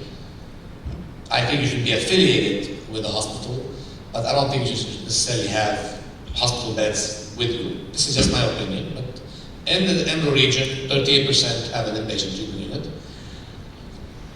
And this, more importantly, 77% of poison centers that have a call center collect data. So only 77%, so 23% that have a call center, they don't collect the data. They don't keep the data, which is, to me, is very, very important. Data is so important. And even if they did collect data, these 77% they collect data, they don't report it to the public. They don't do anything with it. 50% only report it to the public. 85% do not share it with the public, which means that they collect the data, but they don't do anything with it. at least for the public or the other researcher to use. And finally, 63% of countries with a poison center have a toxicologist, which means 37% do not have a medical toxicologist, which is what Dr. Lopez talked about, the need of a medical physician to be involved in the medical cases, complicated medical hospital cases that need diagnosis and treatment needs. Now let's look at the scores. This is just a difficult slide to look at. I'll help you look at it briefly. Just look at the mean score achieved across the 13 poison centers that we interviewed. This doesn't include everybody. If you look at everybody, you'll have a lower score. But I only looked at the ones that had the poison center. And you find that their scores, their mean scores, and you see the possible maximum score of 11. So 7 out of 11, 2 out of 3, 0.6 out of 1, 4.5 out of 6, 1.5 out of 2, etc. Now this is data that is difficult to conclude anything from it. It's better for you to look at it this way. These are the scores per poison center. On the y-axis, you find the number of poison centers that had that score. On the x-axis, you find the actual score. And when you look at this, what do you see? You see that our region is heterogeneous. Some centers have high scores, some centers have low scores. There's this widespread of our scores. Why is that? Because our region is different. We have countries with advanced resources and others that are in war, that have been in conflict, have no resources at all. Naturally, they will have a lower score. And this spread of our scores really tells me that our region needs to help each other out, to move everybody to the right and make that spread narrower. Because look at this minimum score of 12 with a max of 35 out of 36. Clearly, we can do better to have our minimum move up to the right and make our bell-shaped curve narrower. And that should be done in the future. And this data proves that the region is very heterogeneous and the poison center capabilities are also not established well in every country. And again, this is based on our interviews with these people over the phone, which is limited by their subjective bias. And they can tell me something that may not be confirmed. I may not be able to confirm what they tell me over the phone. So that's the poison center survey. What about the toxicologists that we surveyed? Remember, we had 32 respondents out of 56. We found that, again, there are physicians and pharmacists, primarily. We do have some with PhD degrees, master's degrees, in addition to a pharmacy or an MD degree. We found that, in general, they attend continuous professional development conferences like today, like this conference, and belong to professional organizations. Luckily for us, 21 were members of Minotaurs. In terms of what they do every day, in terms of professional activity, it was refreshing to see that most of these toxicologists were actually involved in clinical toxicology. That's good, so because this is what we are striving to work with, are these clinical toxicologists that are providing care advice for poison patients, and they are actually directly managing patients at the bedside. Because we're always worried about toxicologists that are calling themselves clinical toxicologists, but they don't do any clinical care, right? So at least our survey had respondents that were actually taking care of patients. They also were conducting research. That's refreshing and good to know that they're involved in research and education. The majority of them were affiliated with a poison center, although there were some affiliated with medical schools, residency programs, and pharmacy schools. When we asked them about compensation, it was concerning to me to find that only 20 out of 32 were compensated for their work as a toxicologist. So 12 of them were not getting paid for being a toxicologist, which is not acceptable in my opinion. And when you ask them about their compensation, a good number felt that they were not compensated sufficiently. So there's a need for better compensation for clinical toxicologists in the region. They were also not very satisfied with their clinical work that they're able to do. They're not satisfied with their clinical services they're able to provide because of their job, their setting. Some of them were more satisfied than others, but there was a good chunk that was dissatisfied. And when you asked them about their future needs, again, compensation was important, so money, recognition, which is also important, the government, their job, their boss, recognizing their value, and then again, better development of their career in research as well as education. So I think, this is a survey, again, we can take it with a grain of salt. It's only 32 out of 56 surveyed individuals. It is subjective, it does have self-reporting bias. We asked them a question in the survey over the phone that maybe they did not understand very well. They may have given us an answer that we did not capture properly. But at the same time, this is data that can help us look at the future with a baseline and improve from that baseline. Unfortunately, we could not get 2 countries, Jordan and Pakistan, despite multiple efforts. Maybe in the future we can get those surveys filled by those 2 poison centers, or we can update our data. But it seems that our poison centers have some activities that are worth mentioning. In toxicovigilance, there are free services, they're not charging money for their service, which is good. They have information databases like toxins or micromedics or ToxBase. They have resources, which is good. Unfortunately, though, it doesn't look like they have a lot of data collection and data analysis and publication. And they don't really utilize medical toxicologists commonly in their structure. And they're not really operating properly as a call center, available 7 days a week, 24 hours a day. And last but not least, it's so valuable across countries in the region.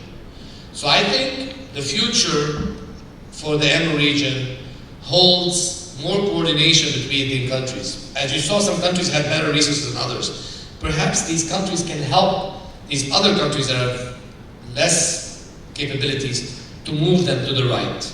That way that bell-shaped curve can become narrow-based. I also propose that MINA-Tox gets involved in the process where we can certify the poison centers in the country, in the region. Certify them not to accredit them from a legal perspective, more like give them an assessment that is in person, not over the phone, so we can really assess properly what are the capabilities. This assessment would give that country a score that they can potentially build on and improve over the following years. I hope MINA-Tox can maybe lead this charge in our region, because we really believe that poison centers save money, save lives, and we cannot just live with what we have and not improve on it. I feel that our poison centers in the region, some of them are, they have a status of a poison center, they have some resources, and they just survive with these resources, and they don't expand their capabilities. I think an effort like this can push them to get better. So I hope you can share with us your thoughts during the panel. Hopefully you can maybe do some projects in the future that move the needle forward and then get us better data the next time we do this stuff. So hopefully you can join us in Abu Dhabi, January 11 to 14 for MINA-Tox 2020. Thank you. Thank you, Dr. Kazi, for a nice presentation. As you mentioned, we have lots of steps to take to getting accredited and developed poison control center. So I would like to have some comments and questions from the audience to our experts. Also, also Dr. Badiou Hatari, Dr. Mohamed Elamin, you are invited to come here to answer some questions from the audience. I'll start with a question to the audience. Can you raise your hand if you've ever called the Turkish Poison Center? Okay, can you share your experience? Can we give the microphone, please? And this is just, we're not criticizing, we're just trying to get some understanding. No problem. Okay. And we can build on it. We want to be positive, we're not being negative. Alright, I believe most of the audience have already called the poison centers in Turkey. But the major problem in Turkey is not to achieve the necessary information about poisoning. The most important problem we're facing with the poisoning centers is the experiences they're gathering from the field.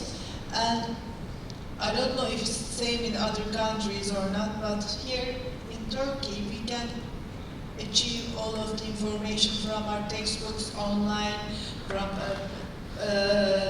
toxicology sites, or anything you'd like to imagine. We're using very much the same archives that you do in other countries, but actually, would you like to tell me again what was your question at first? No, I want to understand more about your poison center. Well, when you call them, what do they do? Okay, when you describe a patient on the phone, a person who's assumed to be a nurse or paramedic or anyone, I don't know who there are, looks up at the curriculum or looks up at the textbooks and then speaks about the experiences and makes some recommendations on the according to the novel therapy of those patients. And he makes suggestions on the phone, and we write down the suggestions on the patient's file. Then we collect those information and send it back to the government. All of the poisoning cases in Turkey are, of course, legal issues, and they have to be reported to the state. And they have to be followed by the state, because they have both physical concerns and psychological concerns about that patient. Actually, it's a very good documentation in Turkey. We feed them the data, but we don't know the results of the data. That's our problem in Turkey. But I would like to ask a question to you, because that's why I raised my hand at first. I'm going to answer your question, but remind me when you finish. I want to ask you another question. How those poison shelters are being funded in other countries? Who pays for those patients? I don't know. What's the ideal form? Because they must be neutral, they must be objective, and they must be close to any other modification outside. How do you do those funding things? Who pays for those patients, and who pays for all of those data formation and those reports? Thank you. Thank you. We'll go ahead and get started with Dr. Lopez, then Dr. Badria, and Dr. Muhammad to ask that question. Because we have different countries. A very simple question, a very complicated answer. There's 55 poison centers in the United States. We are all funded independently, number one. Number two, some of us receive money from our state health department, many others don't. All of us have national money, but the national money is very small. Not even 15–20% of our budget is national money. So a combination of state money, insurance money, host institution money. For example, in Georgia, the primary funding comes from the state, and it's supplemented with some government money. My colleagues in South Carolina are funded by the School of Pharmacy, and that's all. So there's a variety of funding sources. That's why it's so difficult for our country to secure funding, because it comes from so many different sources, not just one. Dr. Ariel? So for funding in the UK, we have 4 centres and working within one network, and the funding is central. It's by commission from the Department of Health. The equivalent of would be the Ministry of Health here in Türkiye. The funding is basically a grant which is given every year on an annual basis and divided amongst the 4 units. But again, we have similar financial challenges. Our funding has been stuck at £3.5 million sterling, which is just about $3.6 million annually, and it's been at that level for the last 10 to 12 years. So in real economic numbers, it's actually gone down because of inflation. We have a few contracts here and there, but they don't really make up very much money. It's just used for small local activities. So it's central funding from the central government. Having said that, one thing which I would have wanted to add here, Whereas in the US, I'd expect you to make much larger savings because you deal with public calls, and therefore the volume of calls coming is a large number of calls, and we deal with advice to health professionals. Even though the volume of calls is much less, we're talking about 45,000 calls a year, but my master's dissertation was on just looking at the reductions of patients going to the emergency department from primary care if it's been reduced by speaking to MPIS. And on that alone, we make a saving of about £6 million a year for the UK government. And there are other aspects which we haven't measured. So just that is pretty much double our budget. So there is still a case, whether it's a public speaking to you or health professionals, you can still give cost benefit savings to your health system and to your country. Adrian? For us, it's entirely coming from the government and through the Ministry of Health. So there is no external fund, except like occasionally we can get like donations from companies that they have obligation to the government to give, like certain percentage of their income. But it's all coming from the government. Any other countries want to share? I would like to comment on that. Yes. If I may, I'm sorry. No, please. Thank you for participating. Thank you. I couldn't hear the last speaker, but I would like to comment on the fact that it needs a huge amount of money to treat all those patients, and more than that, more money for the prevention of poisoning patients. So I believe, this is my personal belief, some of the budget must be funded by the industry, because most of the toxicology cases are as a result of pharmacovigilance, and those industry contributions should be, in a way, be promoted. I don't know how they will make it, but the state cannot take all of those expenses on its own in any of the countries. So budget is the most important thing.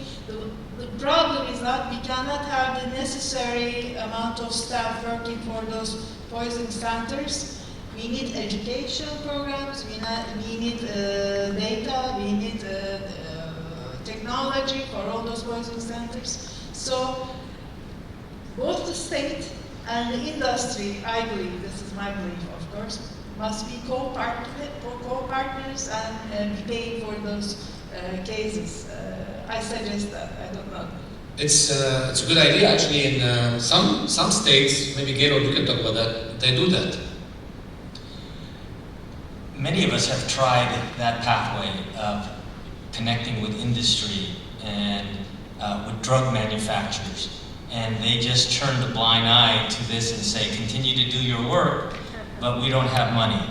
We've gone even as far as suggesting changes to some of the packaging, and manufacturers resist this for one reason, and one reason alone. It costs them more money to interrupt the current production cycles to make products more safer. We ran into this problem many years ago with ethylene glycol poisoning. Putting bittering agents or putting, more safer caps. And so it's a challenge. We've even gone to insurance companies. It's insurance companies that are getting the most benefit, but yet when we go to, our major insurance carriers, they all claim poverty, and they all tell us they don't have money, yet we're saving them tens of millions of dollars each year, and very few of them contribute. So those challenges are still existing. For those of us who have contracts with companies, like before in the past I had a company that provided us all their data sheets and their safety information, and for a fee I would be their 24-hour poison center for all their products. They would pay me a fee and then I would deliver a service, but the fee would be very small. We talk about the UK budget of $4 million for 4 centers. My budget for my center alone is almost $5 million. just me. So I'm fortunate that my state is very supportive. So because of all the programs I'm able to deliver to Department of Health, yes, they give me money, but it's very slow in coming. And I also believe that the Rocky Mountain Poison Control Center has contracts with industry. Like what you said, they serve as a call center for their emergencies. Somebody drinks their product or something, they call the Rocky Mountain Poison. Anyone? I have a question actually. For that we discussed that the role of poison centers in developing countries. So I just wonder about that. WHO, maybe you know the answer, but WHO I think did not get much keep in touch with the societies of clinical toxicology or ACM like many talks. So do you think this is a limitation for the developing countries so that they can have standardized disease control centers? Because I think the WHO should be most involved with the societies of professionals like medical toxicologists, clinical toxicologists. But I think there's a not a connection directly between societies, so that affects the power of medical toxicology in region, and also they affect the role of poison centers. What do you think? Hamad, do you want to answer that question? I think I'll take the first stab at it, and then Hamad can comment.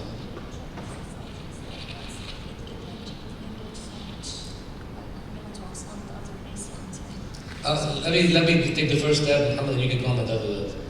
So WHO is a World Health Organization. Is very careful, cautious with their relationships with other organizations. And Minatox has started a relationship with them several years ago, maybe as early as 2007 in Dubai, when we had Dr. Joanne Tempowski, who was leading the International Chemical Program for Safety, ICPS, for WHO. And we've improved our relationship till now. We've built a relationship, but they're very cautious. WHO does not have funding. They don't fund poisons. They don't fund anything. They can help you identify some resources. They can, if you have an idea, they can maybe find funding for it from a foundation or a donor. But they're very slow. I think they can help by, like I said, these guidelines saying that we need to have clean air, clean water.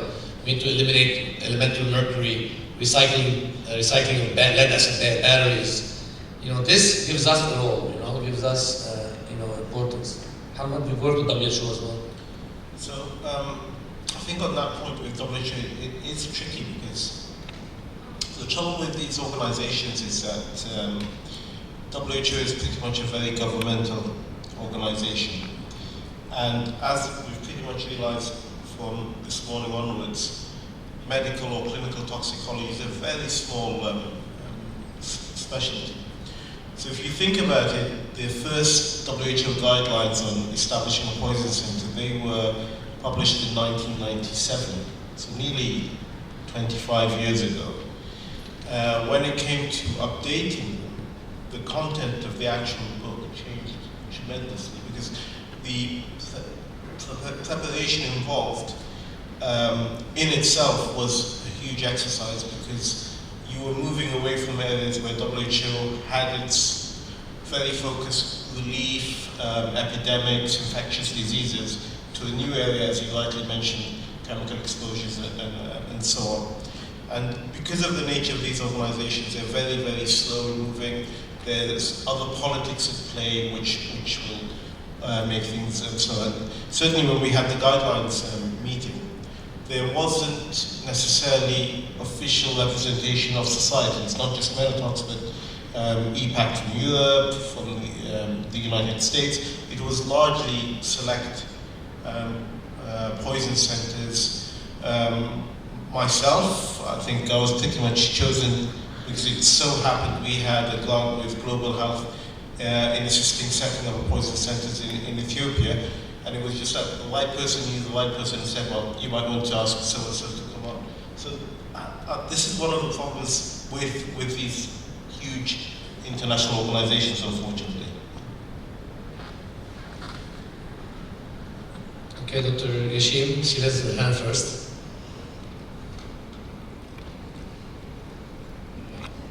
That's okay.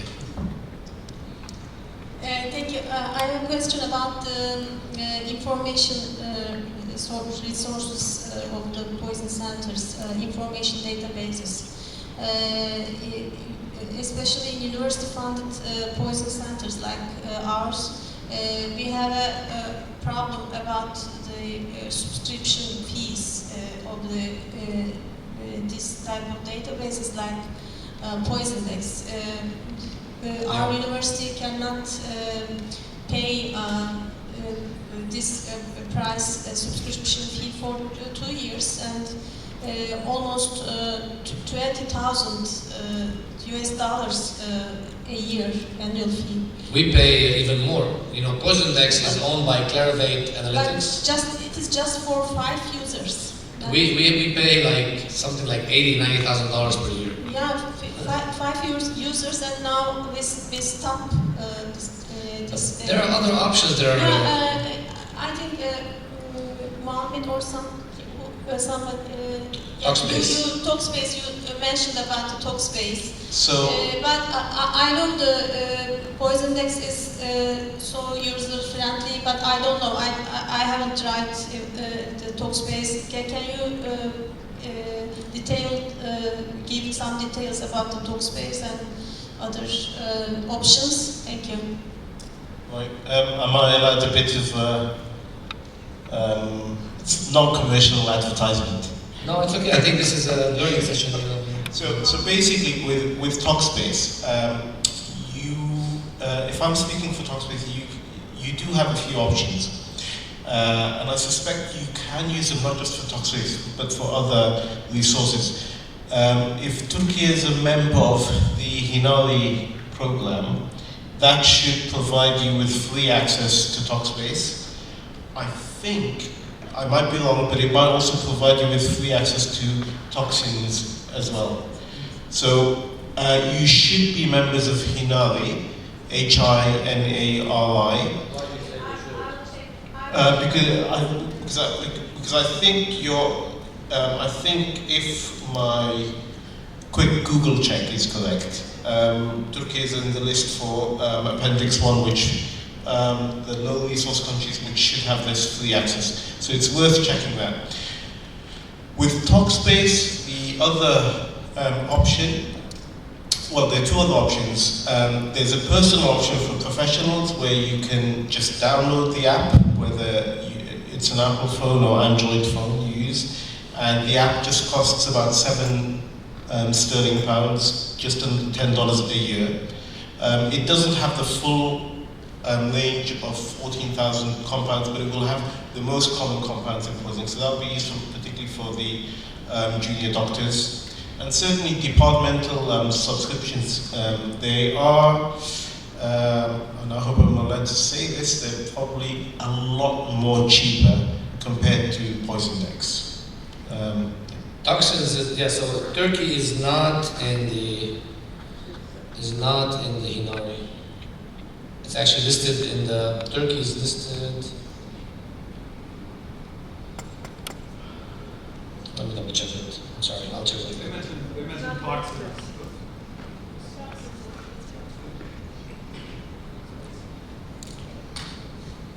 They mentioned toxins, which is based in New Zealand at Dunedin, and they have a reasonably priced, excellent data birth center that you can get access to. They can give you probably like 5 or 6 subscription for about $6,000-$7,000 per year. Turkey is listed as a lower and upper middle country, not included in the Hinari list. Lebanon as well is there. Lebanon and Turkey are the same. But we can help you with that because the editor of Toxins is one of our graduates. Talkspace, you have Mohammed Amin, who's on the editorial board. Micromedics you already know about. That's it. These are the 3 main ones. So we can help you with that easily. We can connect you with C. But you do need information resources, and you need an electronic medical record. You need something to enter the data in. And that can be developed locally in Turkey, or you can buy one of the ones that are out there. That also can cost money as well. So that's another piece of your budget. Can you introduce yourself? Oh. He's a first-year medical student, so give him a hand of applause. Thank you. Thank you very much, Mr. Kazi. Firstly, I have a question about the poison center in the USA. Okay, my name is Ethan, but we met. No, for everybody. Yes. And I'm a first year in the medical student, as a medical student. Mr. Lopez has mentioned about poison center, why is the important countries, and he do examples from the Georgia, Hawaii, and Alaska. And I wonder about that.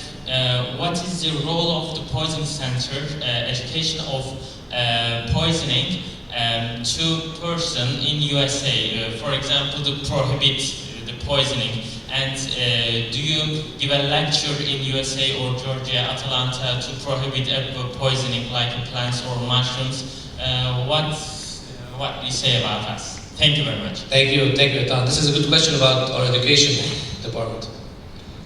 So, as I mentioned, the education piece is almost as important as the treatment piece. And so we have two branches of education, professional education and public education. So Dr. Morgan, Dr. Kazi, Dr. Dialano, Dr. Kieran, many of my colleagues from the medical toxicology side provide plenty of lectures across the state, across the region, advanced hazmat, specific requests that may come from a hospital. I myself will travel around our state and do lectures and do specific grand rounds for hospitals. And then from the public side, we are also very involved in providing information through health fairs, through lectures to community groups, and then also very active on social media. So there's a lot of education that is shared, and it is quite important to also do prevention education. As I mentioned, not getting a call is just as important as getting a call. Okay, thank you. And as I understand, the poison center is very necessary for the medical health, right? Absolutely, and public health. Yes, thank you. Thank you, Ethan. We got two more questions. We have another like 10 minutes, so we're going to try to answer them quickly. Hi, my name is Sonia Kushan. I am from Karadeniz Technical University. Thank you. I'm after my 24 hours shift, yes. I'm in emergency residence in Karadeniz Technical University.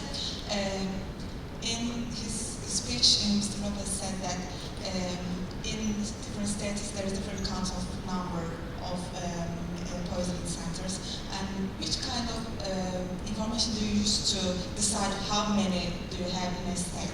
Is it based on patients' frequency, or is it based on the population? And thank you all for sharing your precious experience with us. Thank you, Vishka. So, Dr. Kazi, can you... So, how does the volume, how do you determine how many poison centers you have per state? So, the first thing to know is that the 55 poison centers are under the guidance of a major organization. We all belong to the national organization called American Poison Centers.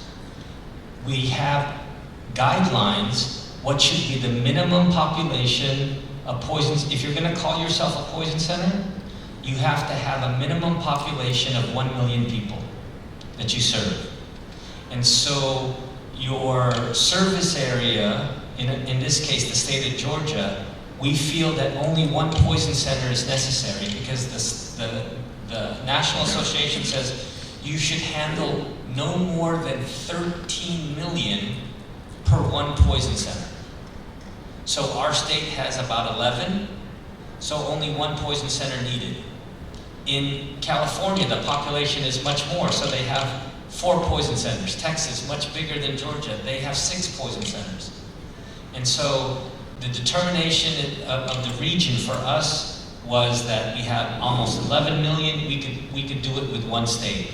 So for us, that was the formula. I have to have as many people to cover 24 hours based on my 11 million. So in one day, our center probably answers about 300 calls per day, 24 hours. And so that's where we get our volume. It took us a while to get to the point that we are now. I mean, back in the 70s and 80s, we had even more poison centers in our country. There's more in our state.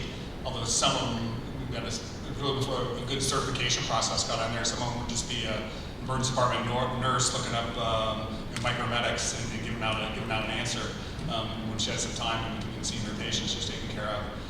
And we've had a rash of closings different times over the years whenever funding would dry up, federal funding, things like that. But now we've kind of settled down for a while at this number where we are. And one comment, Dr. Morgan makes a good point. When I first started in 1987, there were over 68 poison centers. So they have shrunk. But his point about in Georgia, before 1970, there were over 200 places in Georgia that called themselves a poison center. Over 200. The state recognized that that was not manageable and said, we need to centralize poison information.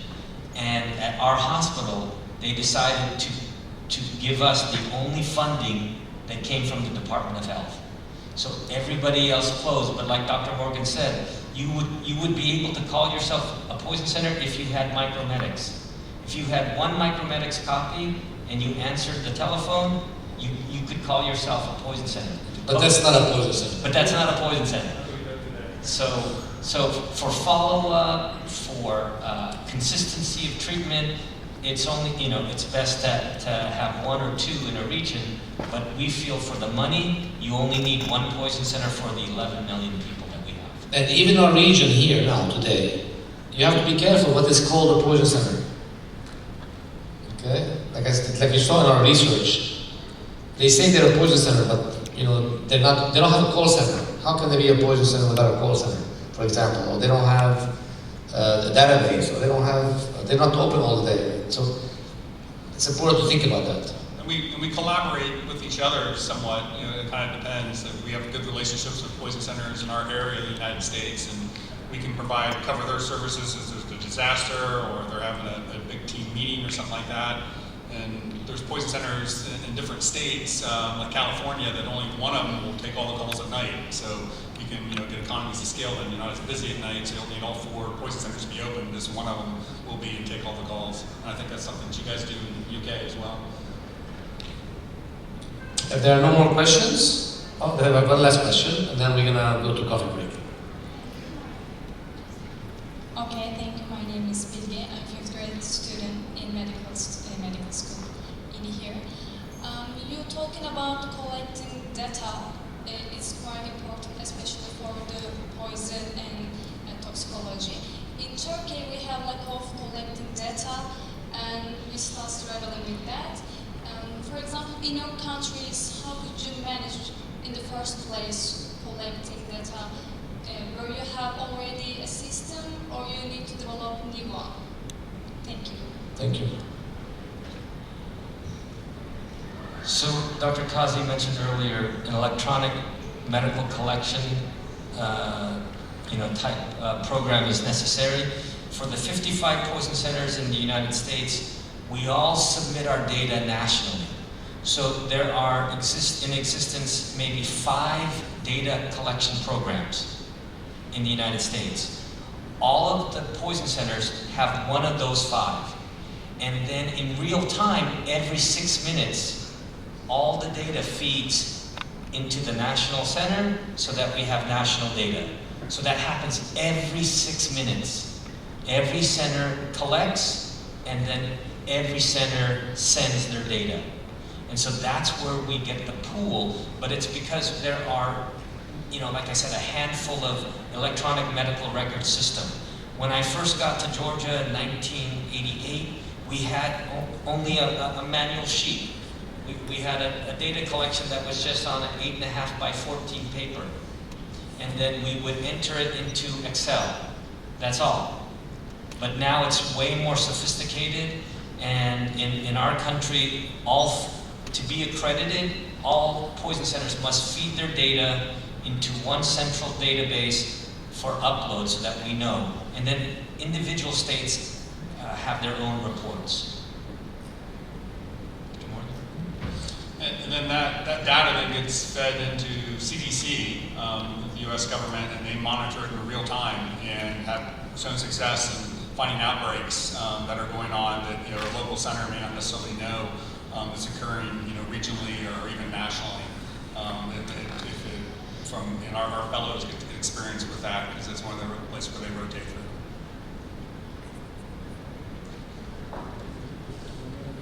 Thank you everyone for your attention. So we can move on our coffee break and then get back for the last section. Thank you so much. Thank you. So welcome everyone again to our last session, and I will talk about the general management of poison patients. I have no disclosure.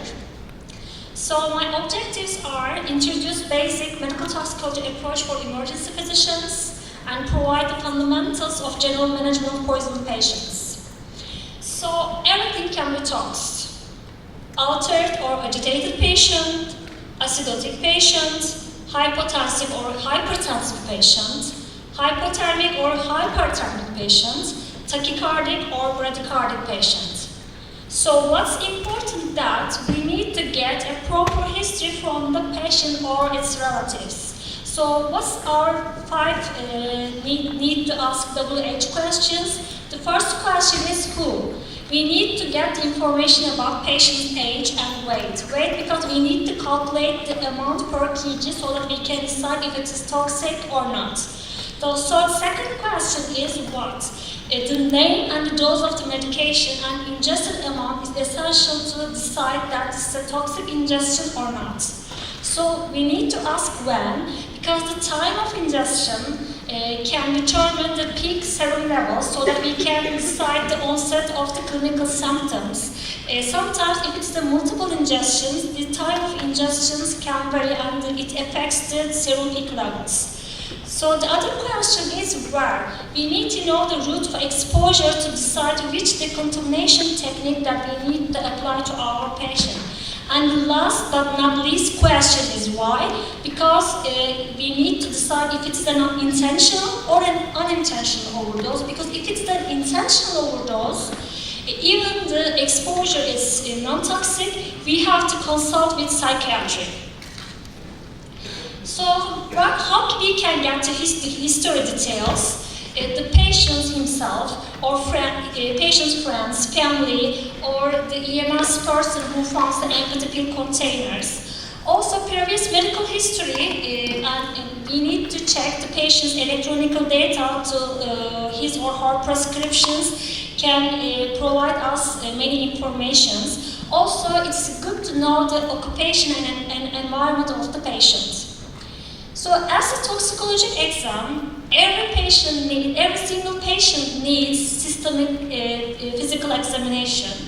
But when it comes to a quick toxicology exam, we need to check complete vital status, vital signs, including glucotest, bedside glucotest. Also, we need to check the skin color, temperature, or is there any sweating or any dryness. We need to check the pupil size in terms of to decide if there's any toxidrome findings. Also, we need to check the bowel sounds and bladder function. This will decide if there's an anticholinergic toxidrome or not. So, as to neurology examination, additionally, we need to check the reflexes, the tremors, tone, and the clonus in terms of any toxicologic syndrome. So we have lots of toxicologic syndromes. We call them toxidromes, and the next presentation will about the toxidromes. That's why I just mentioned the headlines of the toxidromes. So the most common toxidromes are sympathomimetic, anticholinergic, cholinergic, opioids, sedative hypnotics, withdrawal syndromes. Also, we can include serotonin syndrome and neuroleptic mania syndrome into these toxidromes. So I would like to focus on the basic steps of the medical management of poisoned patients. So the first step is safety. So we need to protect ourselves. If there is a severe suspicion, we need to wear appropriate PPE, protective personal equipment. So the second step is discontinuation of the exposure. So we need to remove the patient from the exposure, especially if it's the inhalation exposure, or if the patient gets contaminated, dermal contamination, so we need to remove all clothes and check for the pads. The other step is ABC and stabilization of the vitals. If patient is unresponsive, the first thing that we need to check the pulse. If there is no pulse, we need to perform CPR as in shown in ACLS protocol, but there are some quite difference from the normal ACLS protocol. So as you know that toxicology, toxins are the reversible cause of the cardiopulmonary arrest, so we have to perform prolonged CPR to these patients. Also, we need to consider for extracorporeal membrane oxygenation machines for intoxicated arrest patients. Also, we need to consider to apply antidotal therapy in poisoned patients. But the thing is that using antidotal therapies in overdose resuscitation, the evidence are really limited. So we consider giving antidote for limited conditions, such as what? Tricyclic antidepressants, local anesthetic toxicity, digoxin toxicity, and some of them we can consider some envenomation, especially snake envenomations. So if the patient is unresponsive, but if there is a pulse, so we need to check A and B. As you know, we need to optimize the position, clear the suction airway, and if there's a respiratory depression or respiratory arrest, the first thing that we need to consider to give patient Narcan, I mean naloxone, which is the antagonist of opioid receptors. As flumazenil, in previous guidelines, we can use flumazenil prophylactically, but now it's not considered as a prophylactic usage, because if the patient is a chronic benzodiazepine use patients, flumazenil can cause white trouble syndrome. So that's why if there's a respiratory depression and arrest, first thing that we need to apply is naloxone. The general assessment of the C, I mean circulation, we need to check the blood pressure, pulse rate, and rhythm. So we need to get obtain EKG first 10 minutes, and we need to evaluate it as soon as possible. Also, we need to put secure venous access, draw blood for the diagnostic tests, and also if there is a need, we need to begin IV infusion. Depending on clinical findings, we have to stabilize the patient's vitals. The other step is assessment and evaluation of decontamination. So we have two main decontamination techniques, the external surface decon and internal GI decon. The other presentation will be about decontamination and enhanced elimination techniques, so I just want to point the headlines. So in external decon, it includes skin and eyes decontamination. As to internal decontamination, it includes gastric lavage, activated alcohol, and whole body irrigation. The next step is monitorization of the patient and obtaining diagnostic tests. So observation of vital signs is really important, especially if the exposure is toxic exposure. It's essential to put the patient in continuous cardiac monitorization depending on the agent. So when we draw some blood samples from the IV secure line, we can send some biochemistry tests. We can consider the metabolic condition with venous blood gas, or if there's any hypoxia, we can consider the test arterial blood gas. We need to check carboxyhemoglobin levels if there's any suspicion. Also, every female patient, we need to send a beta-HCG for the pregnancy. And also, if there's a metabolic acidosis, we need to check the anion gap and osmolar gap to detect if there's any suspicion of toxic alcohol exposure. So when we send specific levels, if there's a history or a suspicion, clinical suspicion, we can send specific levels. These tests are available for most of the centers. So we can check the serotonin level, the digoxin level, valproic and carbamazepine level, most of the hospitals. For an intentional overdose, it's essential to send paracetamol level, because as you know, paracetamol is the most common single agent, all of the exposures, and the clinic always is silent. So if we misdiagnose APAP toxicity, there will be a lot of complications such as hepatic failure. So every intentional exposures, we need to check APAP levels if it is available. But this is for our country, because most of the outside, like North American countries, the most common second agent is salicylic acid, so they can check the salicylate levels in every intentional overdose. But in Turkey, salicylate levels are not available and they are not most common seen exposures. So as to EKG, we said that please obtain EKG every patient in 10 minutes and evaluate it, check the rhythm, check the QRS prolongation. If the QRS is greater than 100 milliseconds, we need to consider about sodium channel blockade. So what is the sodium channel blockade findings in EKG? In AVR, R wave is greater than 3 millimeter. As you see in this picture, in this EKG, this is a typical sodium channel blockade EKG. As you see, the QRS is greater than 100 milliseconds. And when you see this pattern, you need to check directly AVR derivation. As you see in AVR derivation, R wave is greater than 3 millimeters. Also, we have to check QTC prolongation. As you know, if there is a prolonged QTC, there is a risk for ventricular dysrhythmia. So when we use ultrasound for overdose patients, if we use the ultrasound, a special differential diagnosis of hypertension, because sometimes some agents can cause cardiogenic shock and some agents can cause distributive shock. It's essential to determine with bedside ultrasound and evaluate patient with echo or vena cava index to start which supportive therapy is appropriate for this patient.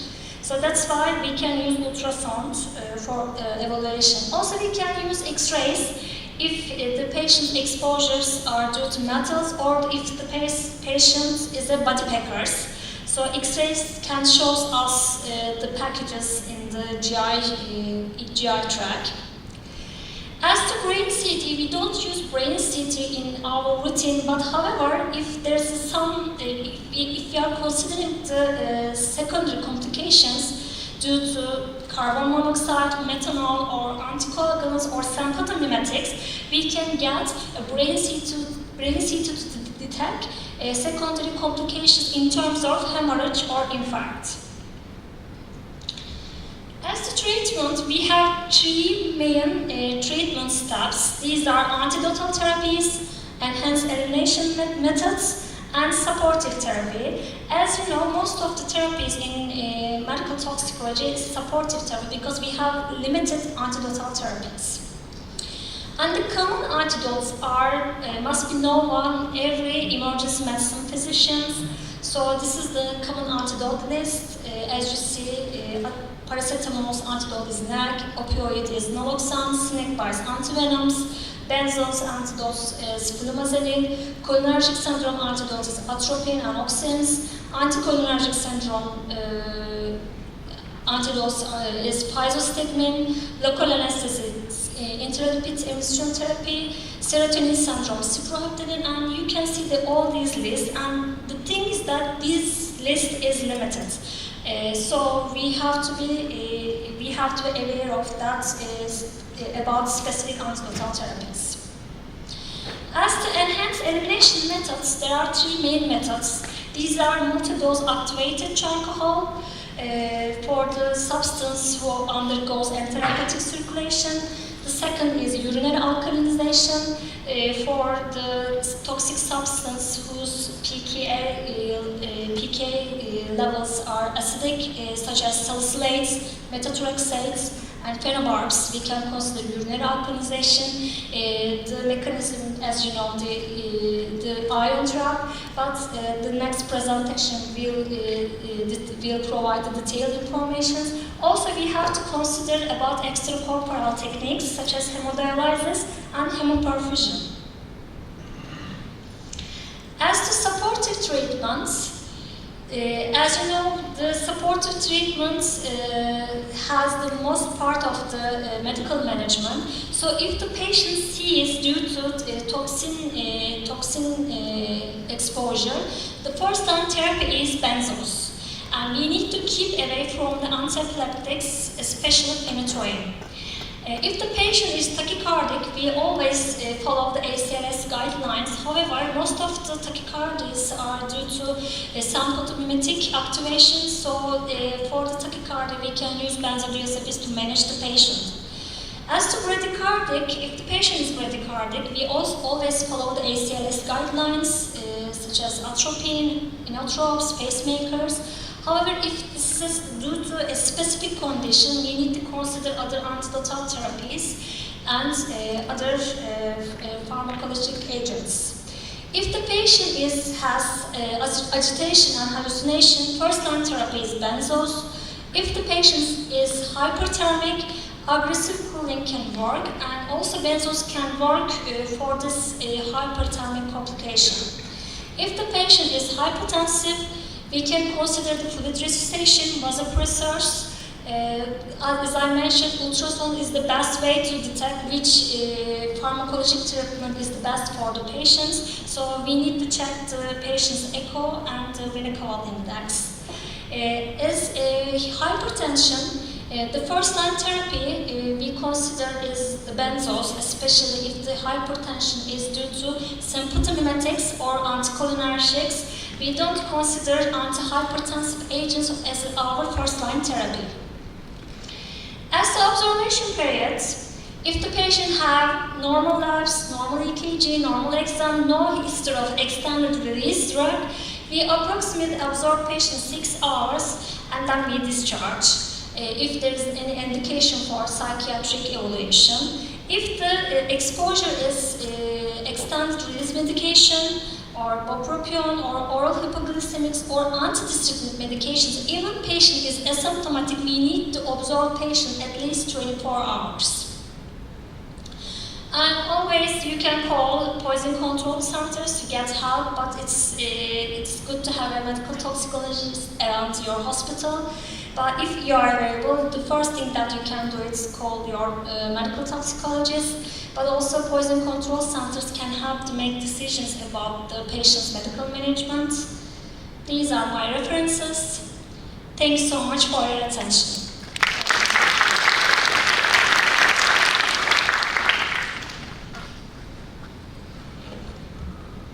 So the next speaker is Dr. Mehmet Tatlı from Research and Training Hospital. He is a consultant in emergency medicine and he is a PhD student in neuroscience, yes, and he will present us toxidromes. Thank you, Doctor.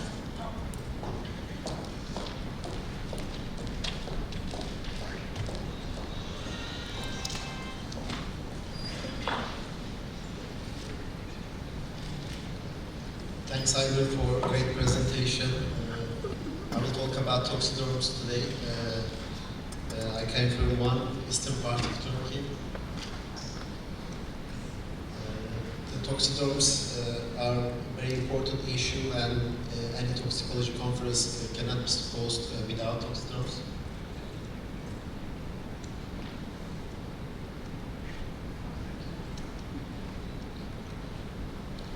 This is my presentation plan. I will talk about toxidrome and the other toxidromes. Anticholinergic toxidrome, cholinergic toxidrome, symptomatic toxidrome, serotonin syndrome, opioid toxidrome, and sedative toxidrome. First of all, we need to remember the autonomic nervous system because the toxidromes are involved from the autonomic nervous system. And we have sympathetic and parasympathetic system. What does sympathetic system do? The fight and flight response, and the parasympathetic system is our rest and digest system. In stress conditions, the sympathetic system makes the pupil expand, fast and shallow breaths, heart pumps faster, and gut is inactive. On the other hand, the parasympathetic system, pupil shrink, slow deep breaths, heart slows, and gut is active. First of all, what is toxidrome? It actually is the toxic syndrome. The toxic syndrome by then becomes toxidrome. The term was coined in the 1970s by two pediatricians, and they said that some common combination of manifestations which we have toxidromes can give a clue to the drugs involved. I mean, we come from the symptoms to the beginning of the toxidromes. First, I will talk about anticholinergic toxidromes. This will be a brief lesson for toxidromes. Anticholinergic toxidromes we see very much in the emergencies. It blocks acetylcholine receptors for peripheral and central. All medicines have anticholinergic effects. Toxin presents in glands, and the effects are the opposites of the cholinergics. Blocks postsynaptic receptors and blocking acetylcholine. It influences central nervous system, heart, lung, salivary gland, gastrointestinal system, sweat glands, and eyes. In parasympathetic system, you know, rest and digest, but in the anticholinergic toxicity, we will suppose about the reverse effects of the cholinergic system. What will happen? Mydriasis to non-reactive to light dry mucous membranes. Actually, this is the most important part, the dry mucous membranes and dry axilla in the physical examination of the toxidrome patient in parasympathetic anticholinergic toxicity, flaccid skin, urinary retention, constipation, absence of diaphoresis, tachycardia, and altered mental status. Altered mental status are all involved in all the toxidromes we'll see. And all you know, is blind as a bat, mydriasis, red as a bee, dry skin and flashing, mad as a hatter, altered mental status, hot as a hair, increased body temperature, dry as a bone, dry mucous membrane. Many drugs have anticholinergic effects, which we use. Antispasmodics, Parkinson drugs, antiemetics, antihistaminics, antipsychotics, and antidepressants. Anticholinergics, actually, the plants in our Anatolia, there are lots of plants that have anticholinergic effects. This is the Atropa belladonna. Actually, I think in this region, some of the toxidromes come with Atropa belladonna, which look like berries. This is Black Hamley. In my region, I see this plant poisoning. Actually, the children like to eat this plant. And the Trosphromonium is in Anatolia very much we see. And I have a suicide case with the Trosphromonium. A boxer needs to suicide attempts with different ways. First, he comes to the hospital with insulin abuse to suicide, and then read in the papers about the datura, and he collect Trosphromonium in the graveyard, and then he used and come with anticholinergic toxidrome. And this is also a datura, and you can see on the landscapes in everywhere in Turkey. What is treatment? Treatment is always start with supportive treatment, like Aynur said, all of the toxidromes. And benzodiazepines for all the agitations, all the altered mental status, but except hypnosedative toxidromes. And physostigmine is the antidote of the anticholinergic toxidrome, but we avoid in antidepressant because of the fact cardiac side effects of this physostigmine. And we come to cholinergic toxidrome. What does cholinergic system do? Rest and digest. And increased rest is the rest in peace. Excess acetylcholic, excess rest can bring you to the rest and peace. Excess amount of acetylcholine at the neuromuscular junctions. Acetylcholine stimulates muscarinic and nicotinic receptors and cause muscle contraction and glandular secretion. You see here all the taps on the body is opened, and you see sweating, diaphoresis, lacrimation, vanillois, vomiting, urination, diarrhea, and we see bradycardia. Cholinergics are insecticides, neuroagents, medication, mushrooms. You see, organophosphate and carbamide insecticides, sarigazis, myasthenia gravis medicine, and glaucoma medicine, and Alzheimer drugs are also can make cholinergic toxidromes. In the emergencies, we see patients, mostly farmers, sprayed insecticides, organophosphate or carbamates, and they come to the emergency with cholinergic toxidromes after that. And also children are in a dangerous position in farming places. The mnemonic of the cholinergic toxidrome is sludge, dumbbells, salivation, lacrimation, urinary frequency, diaphoresis, gastrointestinal cramping and pain, mesis, diarrhea, urinary frequency, meiosis, bronchospasm, bronchoria, mesis, lacrimation, and salivation. And when we have killer bees, the killer bees can make you to the rest in peace place of the cholinergic lab, and they are bradycardia, bronchoria, and bronchospasm. If we see these symptoms, we must be cautious. And for life, for preventing death from the cholinergic toxicities, we must stop the bees. Atropine is the drug, is the agent which we all know, and pralidoxin, and we use benzodiazepines for all toxidromes. And sympathomimetic toxidrome enhance sympathetic activity. What was the sympathetic system do? Fight and flight response. We see boosted adrenaline, noradrenaline, dopamine activity. Sympathomimetics are cocaine and methamphetamines, illicit drugs, and some medicine which we use in attention deficient disorders, and MDMA, ecstasy, the colorful drugs. And we all see bath salts and caffeine. Most of the doctors are caffeine. And we will always see, we will not always see the mydriasis because of the polymedicines. Not every time we can see the mydriatic patients.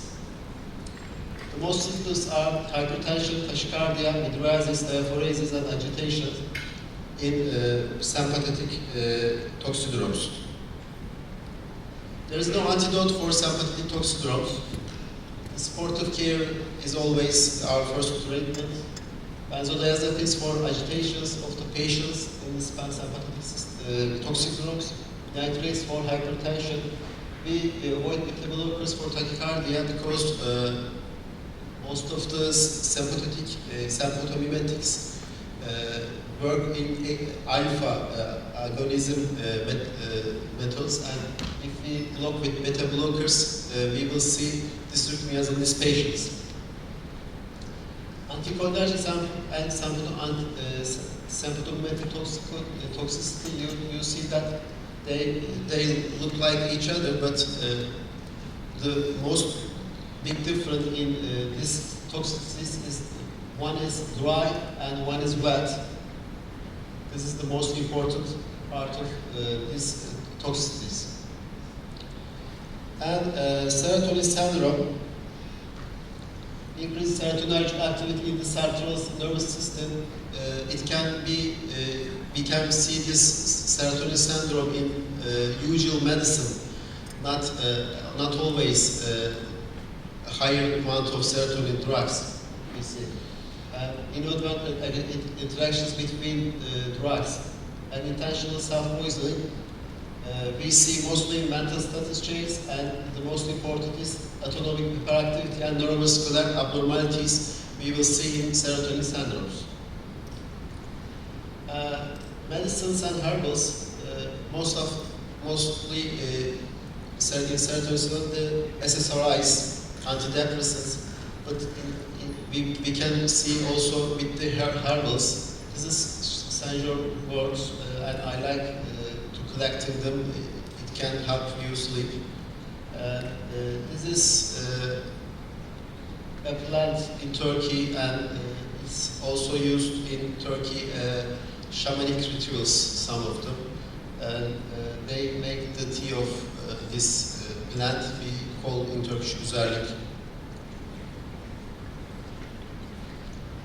And symptoms: neuromuscular excitations, clonus, hyperreflexia, neoclonus, and rigidity, autonomic stimulation, hypothermia, tachycardia, diaphoresis, tremor, and flashing.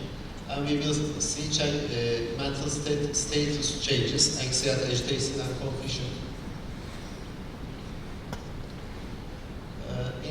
In the clinic, we will see mild symptoms to severe symptoms, and we also, if they didn't come with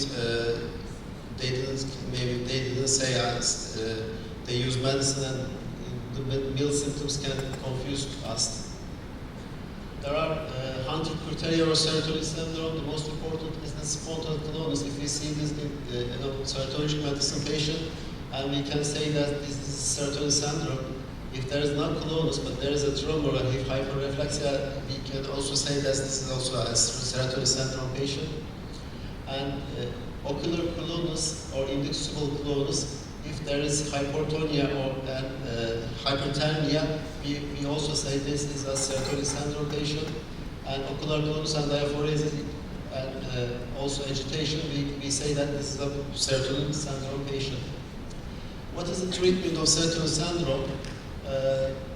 Supportive care, as always, and discontinuation of all serotonergic drugs, medicines in this therapy, and sedation with benzodiazepines, and administration of serotonin antagonist. What is that? Cyproheptadine, mostly in pediatrics they use for loss of appetite, and we also use this medicine in serotonin syndrome.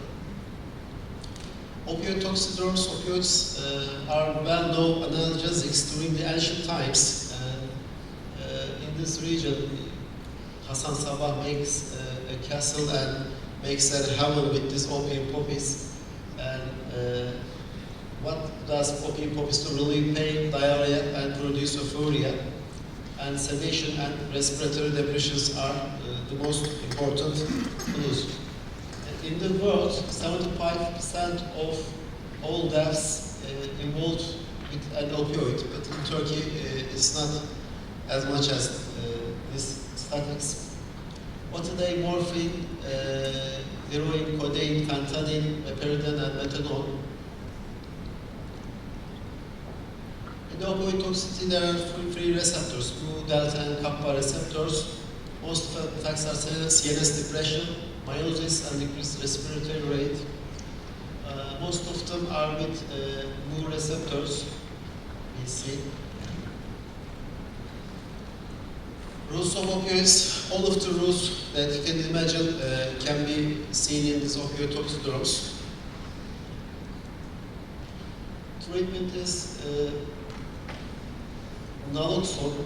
Naloxone binds the opioid receptors, and after that, the opioids cannot bind to that receptor. We can use IV and nasal forms for this toxidrome, and supportive therapy is always.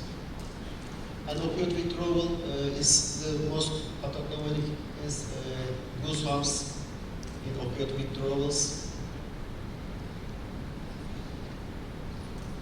And I will talk about sedative and hypnotic syndrome. The most important thing is in this syndrome is the GABA agonism. They will make CNS depression with the GABA agonism, button-day benzodiazepines and alcohol. What are the symptoms in this syndrome?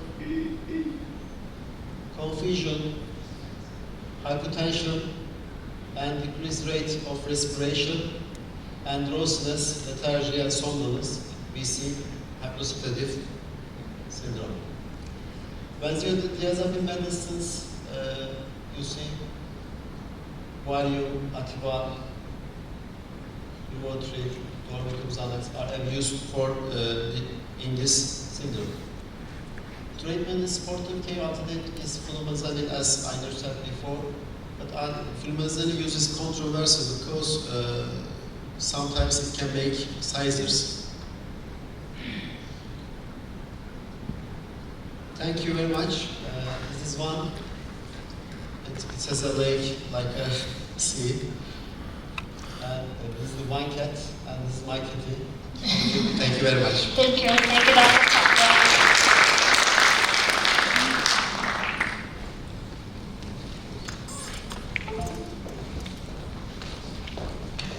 So next, I have the opportunity to introduce one of my colleagues from Emory, Dr. Jonathan Deolano.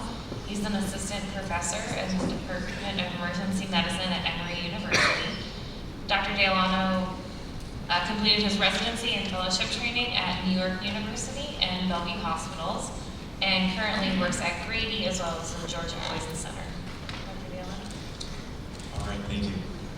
So we're going to talk about enhanced GI decontamination today.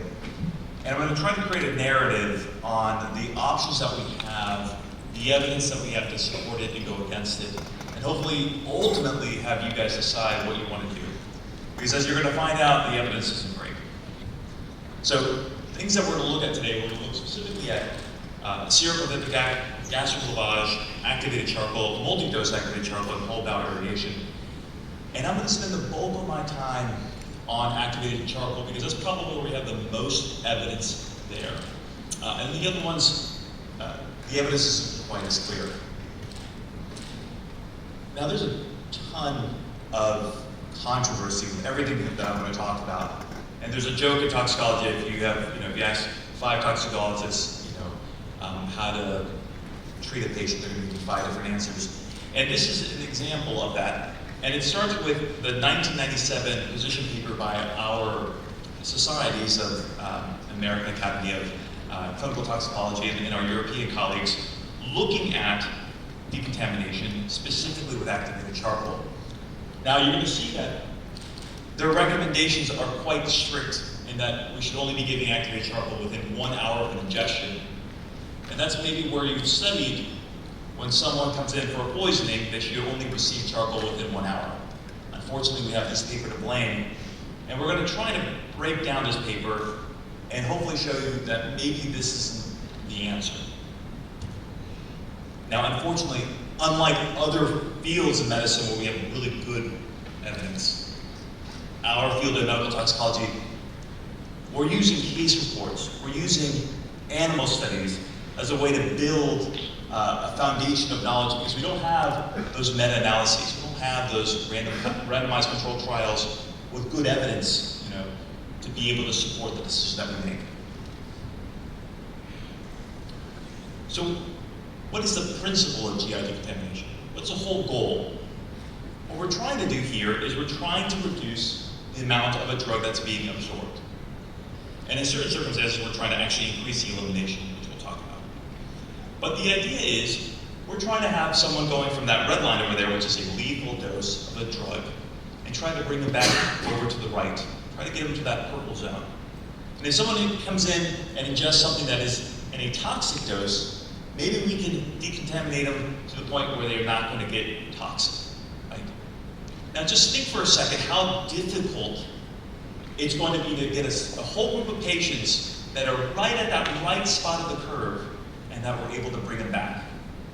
It's going to be very, very hard to actually prove that with any group of patients, but you can think about an individual in front of you in which actually you took a toxic dose of a substance, I know that you took a toxic dose, we're going to give you something, and I just based off of the presumption of how the substance works, we're going to bring you further to the right.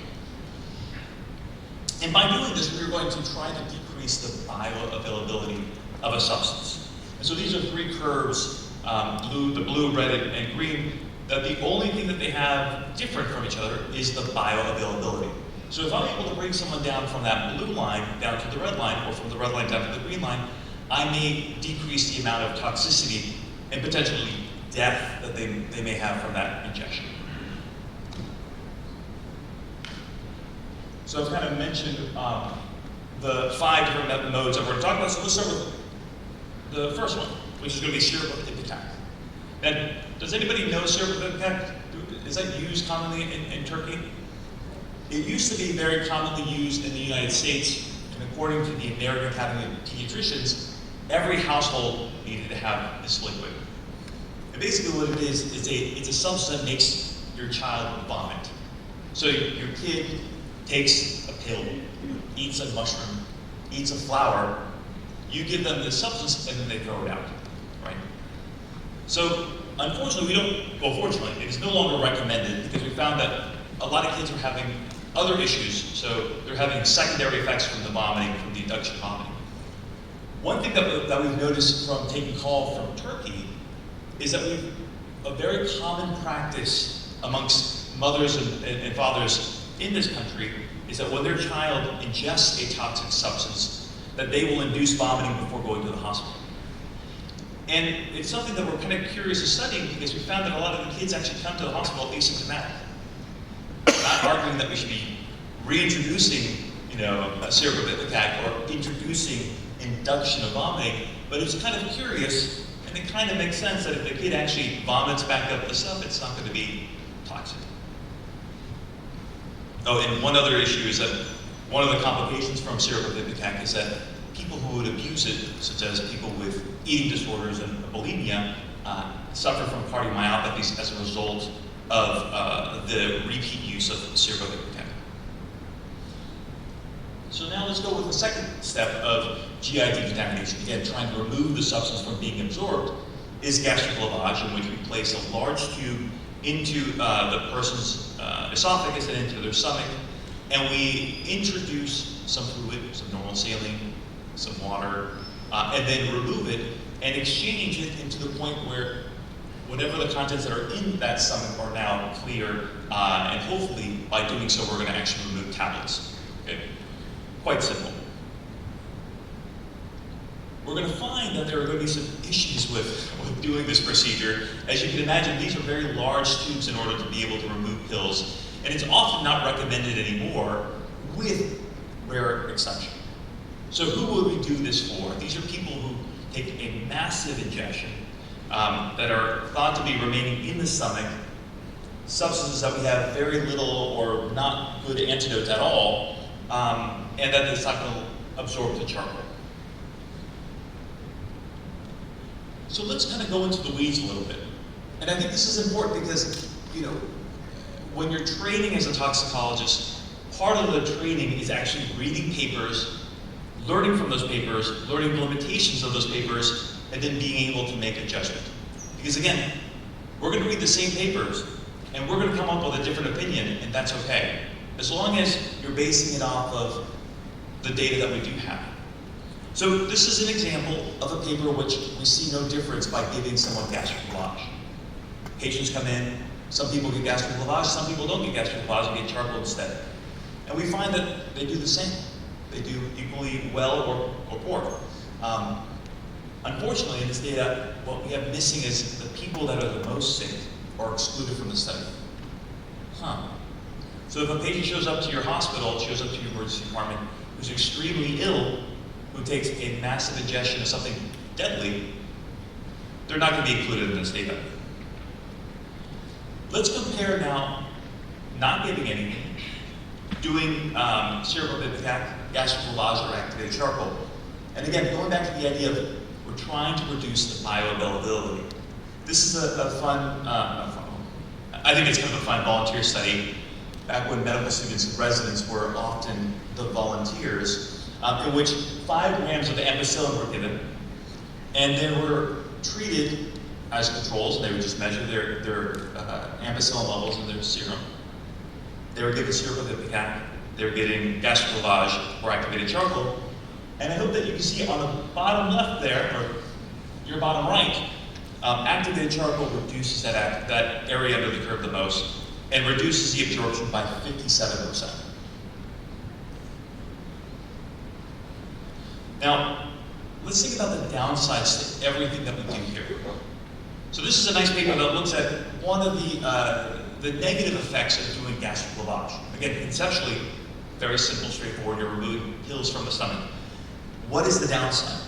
Gastric lavage would increase the ICU admission rate.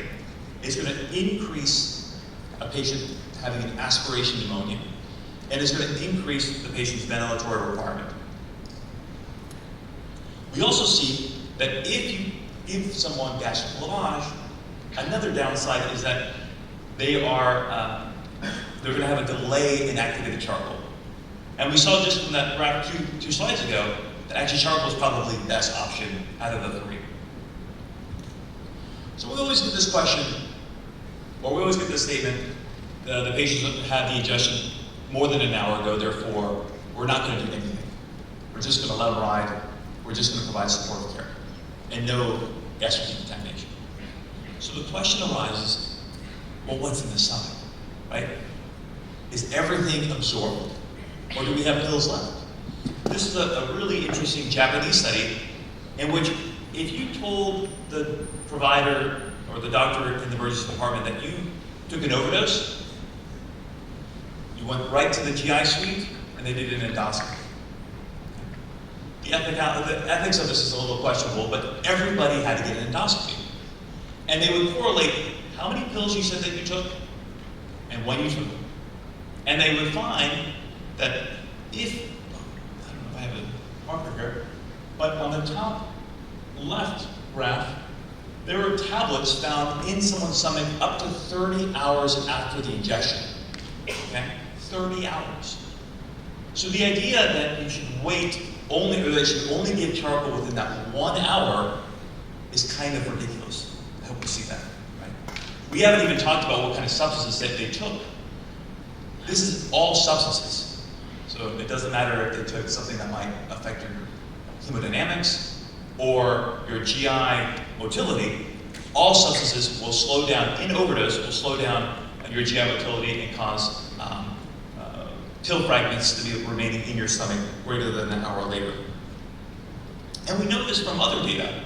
This is Lipschitz et al., this is out of New York, where they looked at people who had died from an overdose. And this is in a medical examiner where they examined the patient after death. And they found that 9% of these patients had stuff in their stomachs. These are dead patients. So these are patients that did not get activated charcoal, did not get GI decontamination, and yet we have pills in their stomach. And so what does this look like?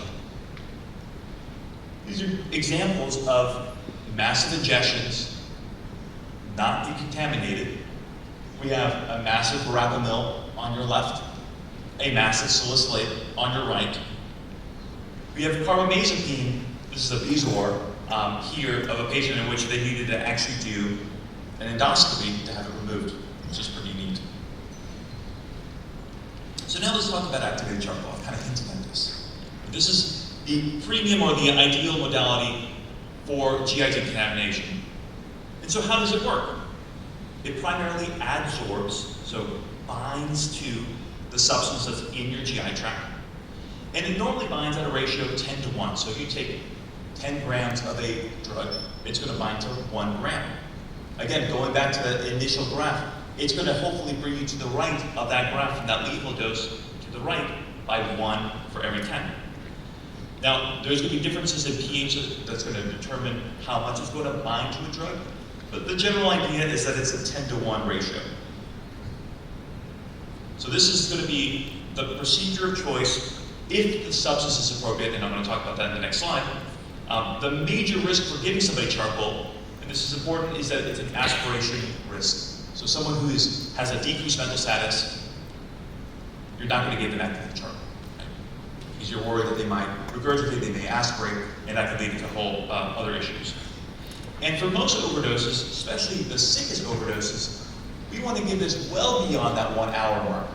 As I just showed you with the other data, that there's going to be most likely pills in their stomach if they took something hemodynamically unstabling, even more likely. So who do we avoid charcoal? So we have a simple mnemonic called CHAMPS. Caustics, so things that will injure your esophagus and your stomach. Hydrocarbons, those will get readily absorbed. Alcohols, they don't get absorbed to charcoal. Metals, lead, and salts.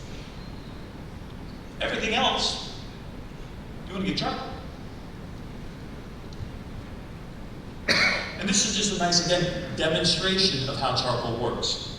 So we have a volunteer study in which people get 50 milligrams per kilogram of acetaminophen, and they get either 25 or 50 grams of activated charcoal, and you can see a pretty dramatic reduction between 23 and 59% respectively of the amount of acetaminophen or paracetamol that they are absorbed. This is also another healthy volunteer study looking at the ratio between charcoal and the drug, and it kind of makes sense. The greater the ratio of charcoal to the drug, the more that drug is going to bind to the charcoal. Okay, great. Human volunteers. This is where things get messy. When we start using this actually on patients, and we try to study it on patients, we're not going to see such a clear picture as I'm trying to present. And this is a study looking at patients who came in and they were randomized to activated charcoal or not activated charcoal, and they found, there's no significant difference.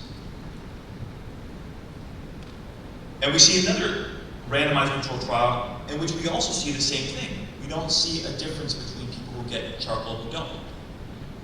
But the problem is, it's the data itself, not the problem, it's the data. The issue is that we need to look deeper into the data. And the majority of these patients came in after an ingestion of a benzodiazepine or phenobarbital, all of which we know that are pretty well managed with just supportive care. Again, the sickest patients were excluded from this data. So then now let's talk about then who gets activated charcoal. This is kind of the highlighting points. Patients who have ingested potentially toxic amount of any xenobiotic that can be absorbed by activated charcoal. The ingestion occurred within a time frame amenable to absorption of charcoal. Again, there's no 1 hour anymore. So we've given charcoal 10, 12, 14 plus hours after the ingestion. And then patients who have a life-threatening toxicity, regardless of the time of ingestion, as long as there's no absolute contraindications. And I think anybody in this room who's taken care of an aspirin overdose has probably dealt with this situation in which you get an aspirin concentration, it's 30 milligrams per deciliter. You get another aspirin concentration 4 hours later, it's 40 milligrams per deciliter. You get another one while they are, at this point, getting bicarb. You get another level, and it continues to rise. Well, why is it continuing to rise? There's ongoing absorption. This would be a person who would be a candidate for more charcoal.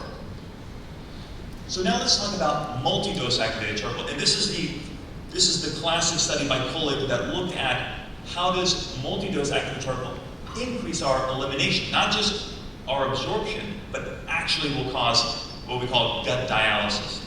And this is a dog model in which they were given intravenous theophylline, nothing in the GI tract. And those who got multiple doses of activated charcoal had an increase in the elimination of the drug. And how does this happen? It traps the drug as it's undergoing recirculation in the gut. So what evidence do we have to use this? Interestingly enough, we actually have mortality evidence that by giving someone who has an exposure to or an ingestion of yellow oleander, multi-dose activated charcoal, it reduced the risk of mortality from I believe it's 8% to 3%. Quite dramatic. And there are larger studies that were based after this that showed a general direction towards more a mortality benefit, but unfortunately, it's not been.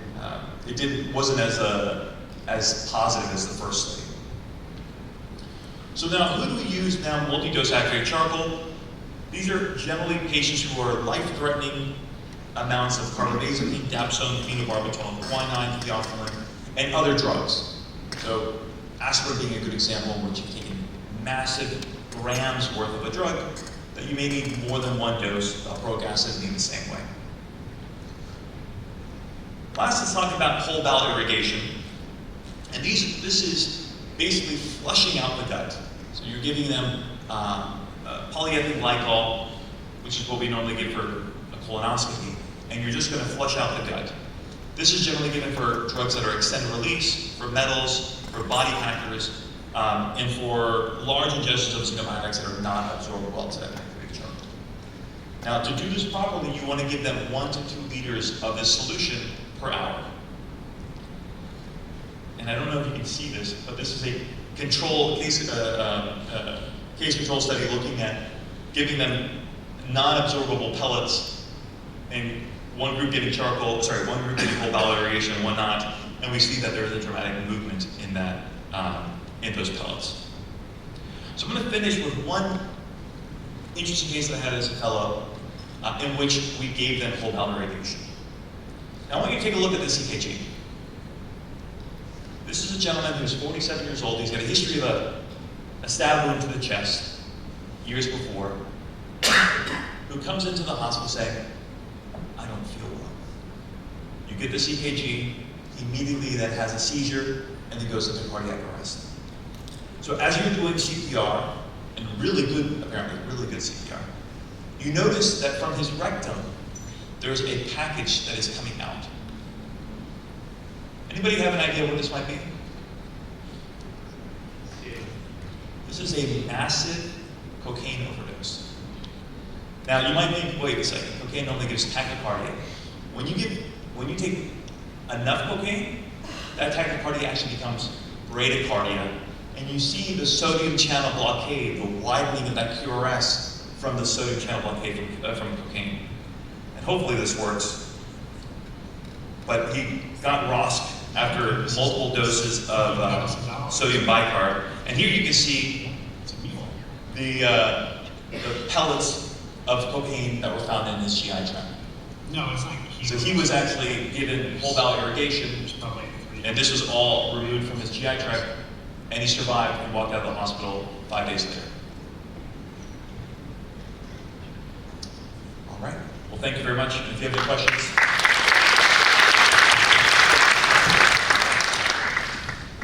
Thank you so much, Dr. Olano, for your nice presentation. Any questions or contributions from the audience? Okay. Can I get mic?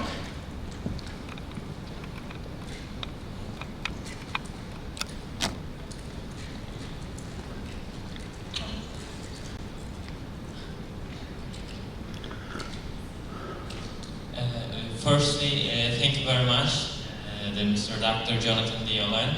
And I wonder about what is the differences between the charcoal and coal about the poison intensity. What's the charcoal or the active charcoal to prohibit the poisoning?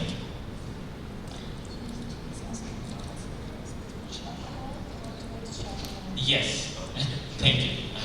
Thank you for the question. So the difference between it is that activated charcoal is more porous, and so it's specifically made to have more of a binding properties. And in fact, there's another charcoal called super activated charcoal, again, not routinely used, which apparently is even more porous, meaning it has more pockets for binding to drugs. That's the main difference. Okay, thank you. And the last question is, can charcoal be used for the yellow oleander poisoning?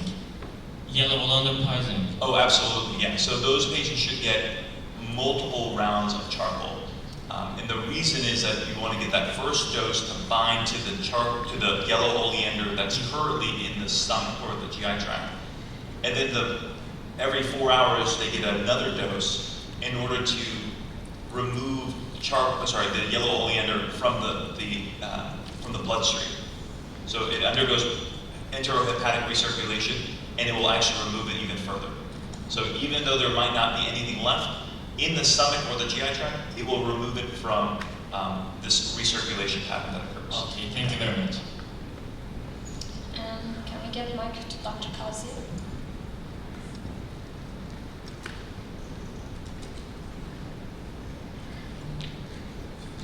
Thank you. Dr. Shaheen and others, I know someone mentioned that poisoning cases are legal cases here. Yes. Is a sample required for forensic analysis to use in court? And does that influence the decision to do the NG suction? To collect samples? It's a good question, Dr. Kazi. So each of the poison patients has accepted as legal patients. So the biochemistry lab keeps all the urine and serum samples themselves at least 6 months if there is any court issue about these patients. So we don't send routinely to the forensic lab. Exceptions, if we need some specific levels of exposures, we can send some samples to the forensic lab, but it's not our routine. So in India, Dr. Indira here, is Dr. Indira here? No, Dr. Indira, yes, you are here. In India, Dr. Indira is from India actually, welcome, Ashkant. She may share with you, in India they have to collect a sample. This is why every patient in India that overdoses gets an NG tube suction. They suck out the stomach, they send the stomach content for forensic analysis and use in the court to say that they overdosed, because sometimes they put them in prison. If they are suicide, sometimes they have to go to prison, they go to court. Dr. Indira, is that correct? Previously, it was a criminal offense. Attempted suicide was a criminal offense. So they have to legally they are. As a sample, we have to take the gastric lavage sample for all patients. But now actually that criminal part is not there. Attempted suicide is not a criminal offense now. Very good. Now that's what I guess. So what is the reason then to collect what is the reason for the nasogastric suction in Turkey? It's commonly done. No, it's not common. You don't. Gastric lavage. Gastric lavage. Which is what we do in Turkey is nasogastric suction. We don't do gastric lavage. What is the reason for that? What can we do to change that practice? I don't think there's evidence that practice is necessary. What do you all think? Anybody knows the evidence that is necessary? So the thing is that most of the patients are coming from other disciplines, other hospitals, so they already did the nasogastric section, but at our institution, at Karadeniz Technical University, we generally use if there's an indication for gastric lavage, we do all gastric lavage. In other case, we don't routinely use nasogastric suction. I think the thing is that we need to educate all the local physicians, especially most of them are general practitioners. Not every single hospitals there are no emergency medicine physicians. So it's important to inform that nasogastric suction is not effective methods for And I think this is an opportunity for EMAD, also for the newly formed Universal Medicine Society and IPAD to come up with a position statement. Saying that this is not evidence-based, it should not be done.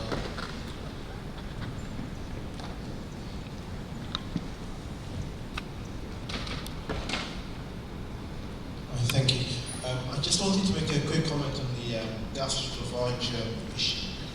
I suspect part of the issue, which we also need to tackle, not just from the evidence side, but many of our colleague emergency physicians and junior doctors, the whole concept of that, in general, poison patients will be managed conservatively with good supportive management doesn't sit too well with the need to be seen doing something.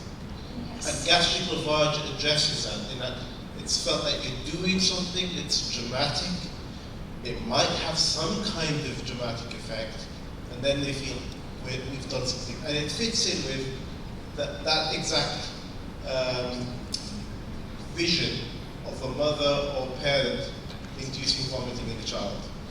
And that's what we need to tackle, that sitting on a patient, managing supportively, conservatively, is not actually not doing anything. It is a form of active, supportive management. Unless we get that message across, I think we're always going to be challenged by patients presenting to non-specialist or general hospitals or community hospitals who've had to go through the trauma of attempted lavage. So I think that's another angle that we need to add to address that. Thank you. Thank you. Very good point, Dr. Olabilir. Dr. Güven? In Turkey practice, yes, the gastro lavage is especially first step hospital is little maybe common, especially that Dr. Aynur said, because the general practitioner manage this kind of those patients, but it's changing by the time. Oral gastric lavage, I think, will be more change because we know that the gastro-NG lavage is not useful. By the time maybe we can prepare a statement, as you said. Short statement, yes, which can work. Dr. Karacabey? Yes, all of the, I think all of the participants need to know the NG lavage is not useful. That's very yes. Yeah. Dr. Sinan? That's our goal. Gastric lavage is suggested by National Poison Center. If you call the National Poison Center, they offer nasogastric suction or gastric lavage, but you can do both. But most of the time they cannot reach poison center easily. It takes minutes. You know, they already did the contamination, and also you're right. They mentioned that please do the contamination and inappropriate medications. Actually, hospitals, but in the state hospitals or secondary hospitals, they will have to call the National Poison Centers because Dr. Güven is right. Mostly general practitioners manage these cases, so they call National Poison Center and they suggest that we will have to do or gastric or another gastric. So they do most of the time inappropriate recommendations, unfortunately. Yes. This is the problem. And the legal issue is the prosecutor in charge wants the sample from the patient. On the stomach? Yes, if he wants from the stomach or blood sample, urine sample, we could just take that sample by the prosecutioner's order. On the other hand, it's illegal in Turkey to do it. On ourselves, without permission. Yes, we cannot take without permission any sample from the patient. And if I may, I want to ask a question. Sure. In the recitation of the intoxicated patient, what do you think about IV lipid emulsion therapy? It's controversial. I think the most important indication for intralipids is local anesthetic toxicity. And as a toxicologist, I suggest to my institution, I prefer if it's a hemodynamically unstable patient, I prefer ECMO in the first line, not intralipids, because you know the level of evidence is really low and it has some complications. All the publications in the PubMed, you see all positive case reports, but the unsuccessful cases are not published. So I think we need to choose the right indication for intralipids. Maybe Dr. Kazi wants to add something. Yeah, no, it's along with GI contamination, that's probably the other most controversial topic in toxicology. And the issue is that there is a lot of publication bias, and so this is an area that needs to be further kind of studied systematically to be able to decide if it's actually effective or not. The area that we do know it is in local anesthetic toxicity with specifically bupivacaine. Everything else, you're in an evidence-free zone, and you're going to be writing a case report about it, and that's not enough good evidence to suggest that we should be doing it. And I would agree that we should be, if we have the option of ECMO, that would be a preferred option over intralipid. If in a situation where you're dealing with a drug that might bind to intralipid therapy, and you have no other option, and the patient is about to die, that might be an indication at that point, because there's, the patient is so like a serious calcium channel blocker overdose is something that we get very often in a small rural hospital in Georgia where they don't have ECMO capabilities and we can't transfer them, right? That person, might get intralipid. Yeah, thank you. Okay. Any other questions? So who's the right to say? I think it's my duty. Thanks so much for your attention. Now we ended the day, first day. See you tomorrow morning. Thanks for your participation. Thank you. Have a good night. Emory University in Atlanta, Georgia, USA, and we'll get started with this morning's session. Oh, even better, thank you. Again, I'm Brent Morgan with Emory University in Atlanta, Georgia, USA, and we'll go ahead and get started with this morning's session. I want to apologize for any mispronunciations that I make. Some of the names aren't familiar to me when I introduce the speaker. Apologize ahead of time.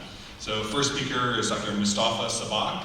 Dr. Sabak is an emergency medicine physician at Gaziantep University. All right, I'm doing okay. He's a graduate at the University's Gazi faculty in Ankara. He completed his emergency medicine residency in 2017 at Gaziantep. He's the national director of advanced trauma life support training courses, and does that teaching inside and also outside of Turkey. He's also a liaison from Turkey to the American College of Emergency Physicians. He has many national and international published articles, book chapters, and awards. He's taken part in organizing many national and international conferences and symposiums. And so today he's going to talk to us about snake envenomations in Turkey, which is something I'm looking forward to hearing about. Thank you. Thanks so much for your nice words. Good morning, everyone. I'm Mustafa Sabak. Thanks for having me in here, attending physician in the University Department in Gaziantep University. And I am honored to be here today to be joining this distinguished group of participants and speakers. And I'm going to be talking to you today about snake envenomations in Turkey. Türkiye, we call it now Türkiye, because formerly, sorry about that, but before we called Turkey, now Türkiye. Okay. So I have no disclosure right now. And I came here from the Gaziantep province in southeastern Turkey. Unfortunately, I'm one of those who have personally experienced the bitter past experience because due to the Syrian civil war, unfortunately, we had many different cases and bad situations. And as you see, I have a little bit belly because of the food. Gaziantep is one of the best cities in the gastronomy field. And we are also looking forward to see all Gaziantep. Hopefully we may set up a new, different conferences in Gaziantep too. That would be an honor for us.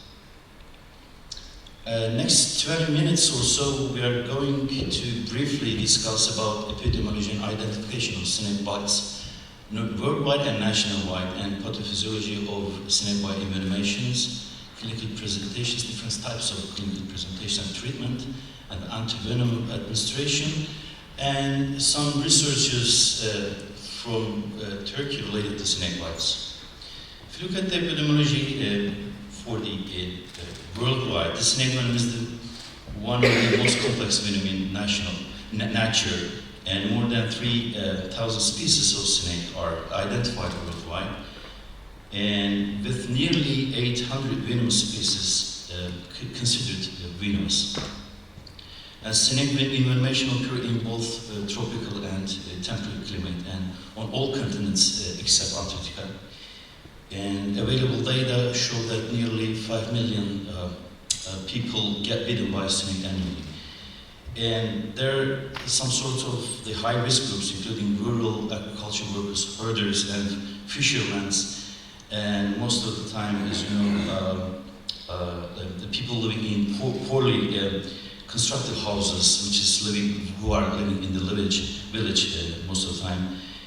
And dry bites, roughly 20% to 25%, which means venom effects do not develop. Another one is men comprise 75% of snake victims, and hopefully, fortunately, children represent about 10% of reported cases.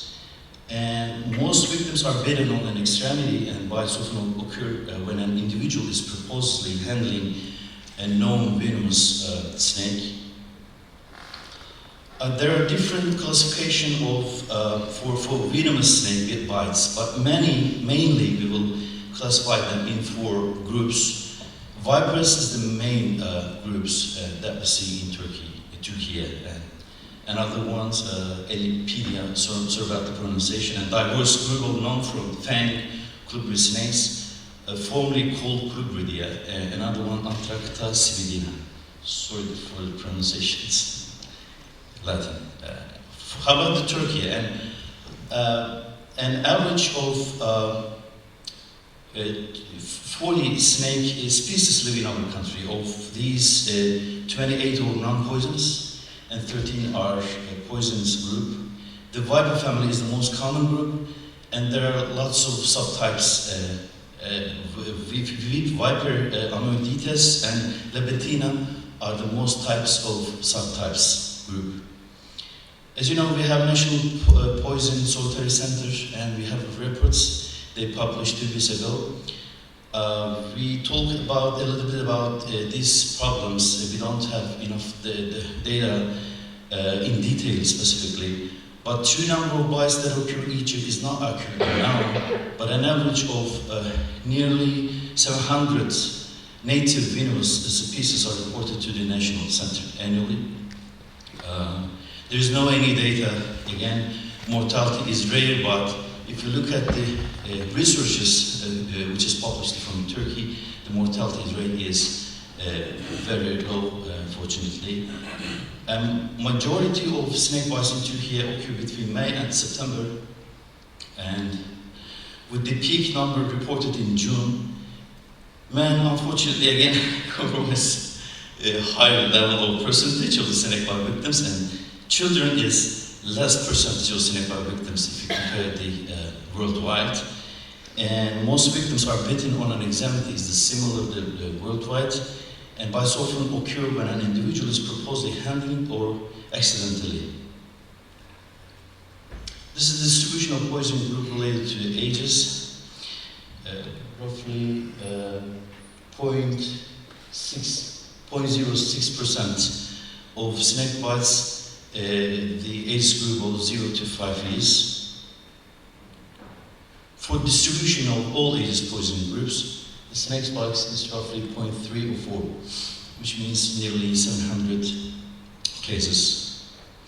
When you compare the American Association of Poison Control Centers data, they reported it annually, but where reported it between 2014 to 2000 years, is a huge range.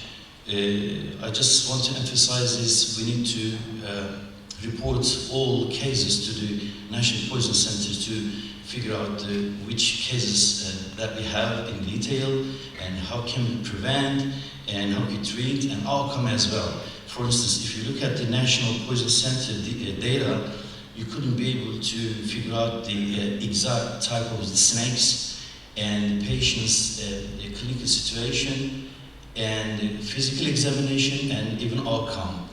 And if you look at the annual reports of American Association of Poison Control Centers data, you may find different cases even. For instance, snake bites due to the anaphylactic reaction due to the snake bites, or stroke due to the snake bites, etc. For instance, but unfortunately we don't have. So we need to change this by your help, not just only for the national data. We need to add very important information to our data too.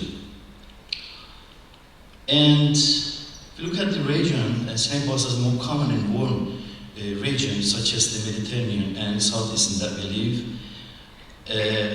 More common the viper, as I told you before, and less common area is the north side of Turkey. The viper family is the most common group, as I told you before, and this is the subtypes that we commonly see, and they have a hemotoxic venom, nearly 700 cases every year for viper snake bite information. That's probably underreported again. If you look at the pathophysiology of venomous, there are different types of the snakes. But venomous snakes possess glands that are associated with the specialized teeth or fangs, which allow the delivery of the venom for purpose of prey, immobilization, and defense. The fangs are located in the front of the mouth in most venomous species. In addition to fang, venomous snakes have rows of small teeth that may cause additional injury due to a bite. And there is a contraction muscle, and this muscle propels the venom into the fangs and eventually into bitten tissue through openings nearest the tips. It is difficult to attribute specific pathology to any particular component of snake venom. In fact, the clinical effects often occur as a result of severe venom components such as cytotoxic, hemorrhage, and neurotoxic effects. More than 100 distinct enzymes have been identified, but they are broadly classified into three main groups, as I told you. And they have large and diamond head shape and with elliptical pupils like the cat eyes like. Pits located between nostril and eyes, it is heat sensing organs. There are cytotoxic effects. There are some different types of proteinases, metalloproteinase, phospholipase A2, which both contribute to swelling through distribution of the extracellular matrix and basement membrane surrounding macrovascular endothelial cells. As a result of the reduced blood flow through the damaged tissue, they are also contributing to myelofibrosis, which results primarily from the action of phospholipase A2 enzymes on muscle. And as a result of these effects, we see the clinical reflection of such as pain, edema, swelling, and redness. Venom effects on the hemorrhagic system are especially complex. Numerous components act as anticoagulant, and many others act as procoagulant. Platelets are inhibited, activated, aggregated by the various common components. Hematologic effects may include bleeding at the puncture site, as you see in here, and local bleeding causing hemorrhagic lapse, hyperfibrinogemia, and coagulopathy resulting in elevated INR, and most usually thrombocytopenia. DIC fortunately is rare, but if it's occurred, its mortality rate is very high. But the vast majority of patients in here have no clinical bleeding, even when you have a severe abnormal laboratory pathology. Neurotoxic effects that we don't have, fortunately, in here. Snake neurotoxin act at the neuromuscular junction and do not cross the blood-brain barrier. Mojave toxin, they call it, that acts at the presynaptic terminal of the neuromuscular junction to inhibit acetylcholine release and causing a respiratory or skeletal muscle of fasciculation like this one. I took this one from the YouTube. We don't have any types of clinical presentation, but if any patient present with any types of animal bites and at the same time this type of clinical presentation, you need to be concerned about the snake bites. How can we make a diagnosis and let's talk about the clinical presentation again. There are two types of bites. Dry bites, the venom effects do not develop. Another one is venomous bites. As you see in here, there are two fang marks. This is the dry bites, but it's a tough issue to discharge early. We'll talk later. And the venomous bites, you see the hemorrhagic blebs and ecchymosis and edema if you compare the other fingers. So different two types of snake envenomation. How about the identification? It's very common here. Most of the people who bite snakes, they try to identify the snake types.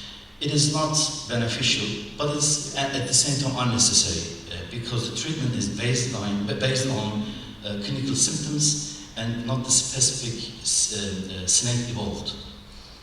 So if you're concerned about envenomation, you need to figure out the snake bite and at the same time soft tissue in order to figure out the exact snake types. Another important population are children. Children may not be able to communicate with you and especially vulnerable of snake bite envenoming and often become disabled and die. For the clinical presentation, some patients present with the local symptoms, some patients are present with the systemic or both. For the local pain, swelling, redness, and edema, in general, local swelling at the bite site becomes apparent within 15 to 30 minutes, but in some cases, swelling may not start for several hours. And for the progression of the envenomation, you will see billows of ecchymosis. For the systemic symptoms, start with the mild, moderate, and severe. For the mild, patient most of the time present with the nausea, vomiting, and metallic taste.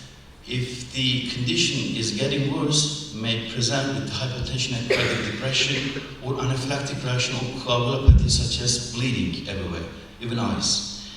But as I told you before, I never have any cases related to neurotoxin and neurologic symptoms related to the snake bites. Patient may present with fasciculation, as you saw. Those are different level of snake bites. First of all, there's only local edema, a little bit ecchymosis, and we mark the location to figure out or follow up the patient's progression. Another one is ecchymosis and edema if you compare the other fingers. Another one, billows and little bleeding from the puncture site. Another one, neurologic symptoms. So it depends on the snake's subtypes.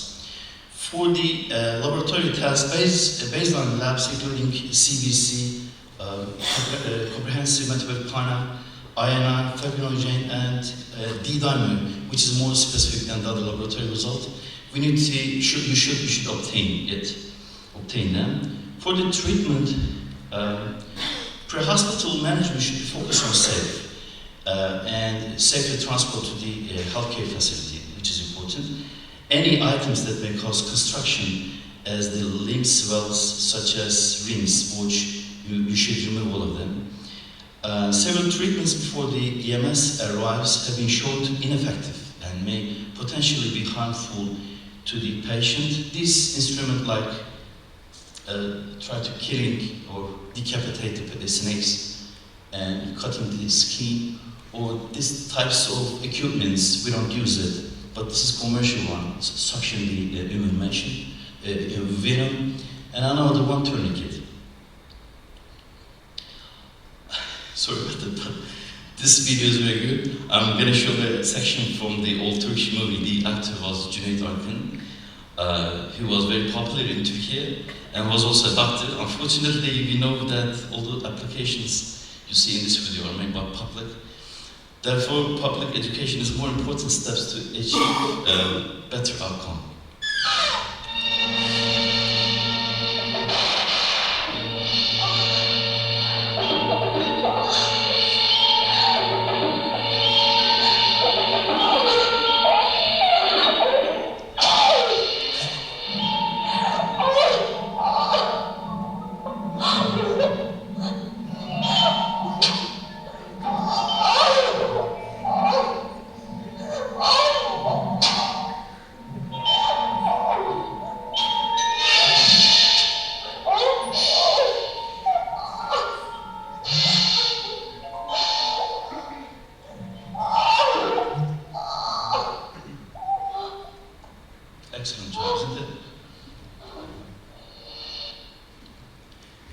did every wrong thing, squeezing, suction, tourniquet. So we need to avoid all of them as a public, not as a library. So that's why I leave the snake alone first of all.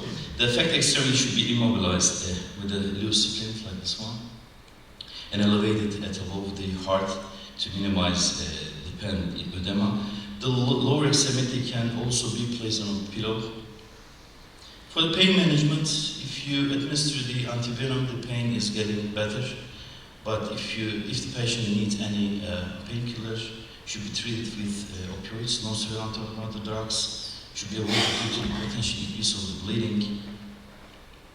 And tetanus prophylaxis should be updated. For the antibiotics, most of the time, for the general practitioners use antibiotics for the skin inflammation, but should not be given early for the prophylactic reason. If there is any necrotic tissue or you're concerned about the soft tissue infection, you should start it early. I would like to mention a little bit about the antivenom. EIG molecule consists of the FC and the FAP molecule chains, have reliable region which allows to bind to certain venoms in this location. When the EGG is treated by pepsin, like this, the EGG molecule is cleared below the hinge and FAP2 fragment is produced. When the EGG is treated with papain, the cleavage occurs above the hinge and 2 FAP fragments is produced. Why I needed to mention about this one? Because the FC fragment is more immunogenic. For the oldest antivenoms, including like this one, for this reason, these antivenoms were very immunogenic and can cause an anaphylactic reaction. But new purification techniques produce this one, so it is less immunogenic. That's why we are using this one. Okay? Antivenom should be considered for any patient with progressive local symptoms or any signs of systemic symptoms, such as hematologic or neurogenic. So we have 2 types of antivenom. The first one is polycella. It is produced in 2014 to be used in treatment of the snake bites. Another one is distributed by the Public Health the Directorate and started to be produced in 2019.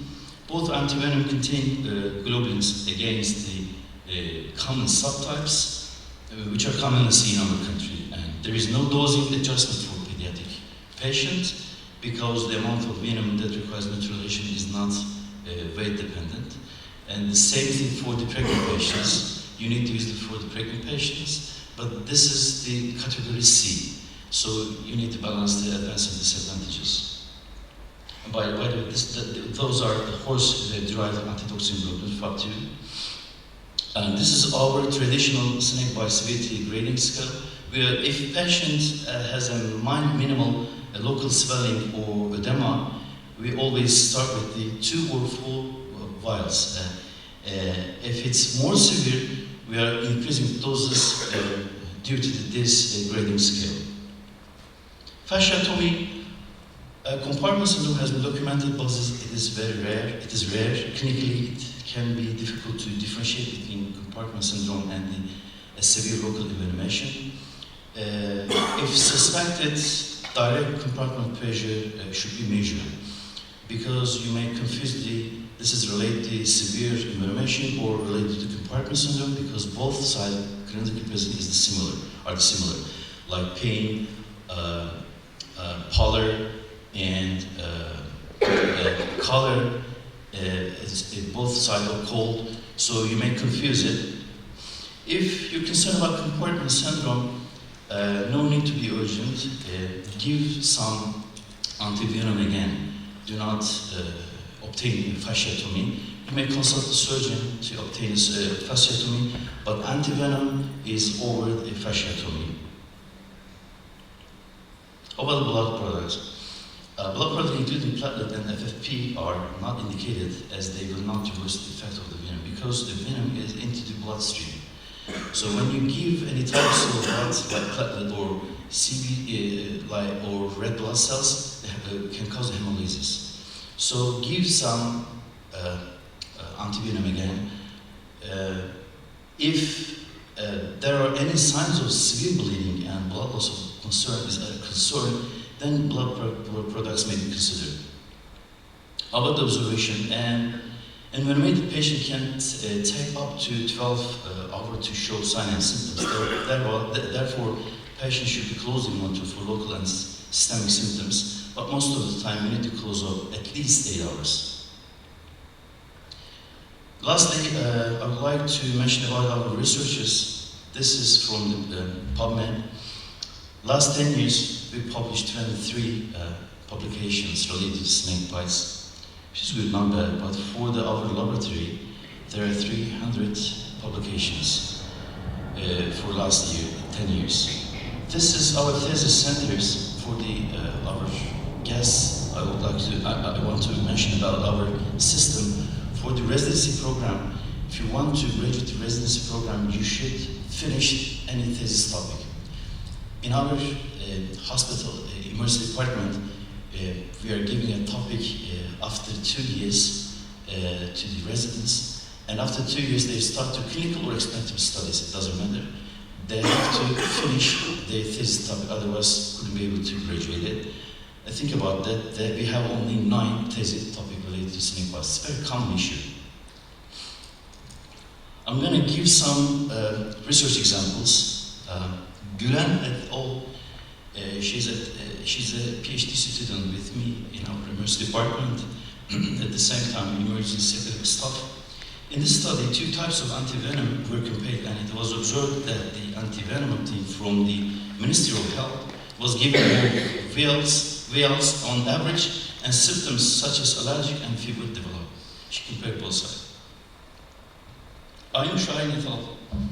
In this study, it was emphasized that general practitioner use of label vials is high, and therefore the management of antivenom should be updated.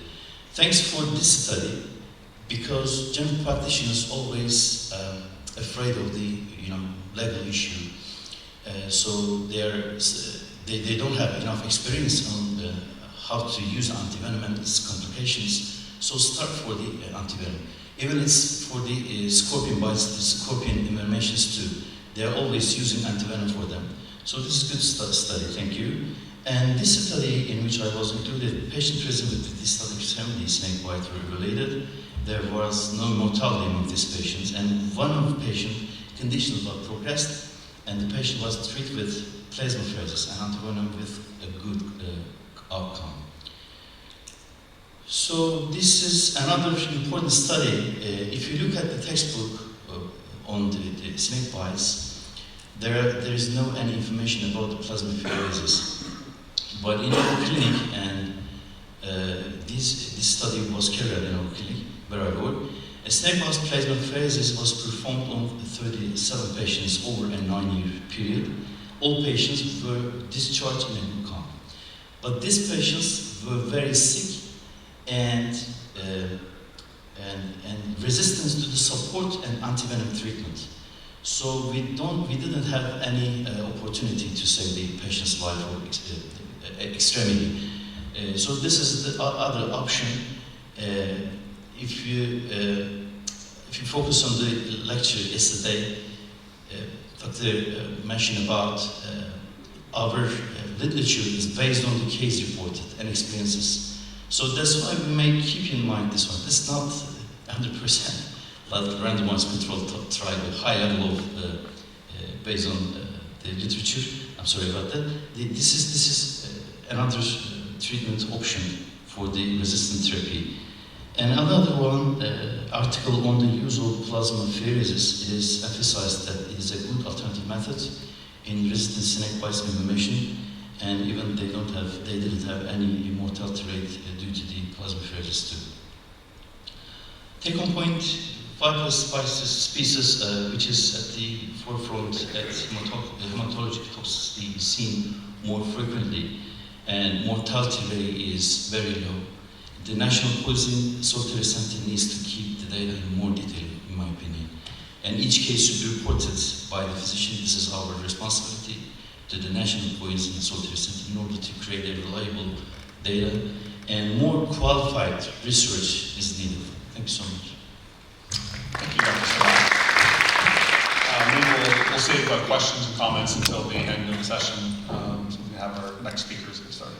Thank you. Okay, good morning. My name is Cuma Yıldırım from Gaziantep University. I am a professor in neurology department. And in addition, I am head of department in clinical toxicology in our university. This speaker from Toxicology University, I am Arıcı. But first of all, I want to give you some short information about our speaker.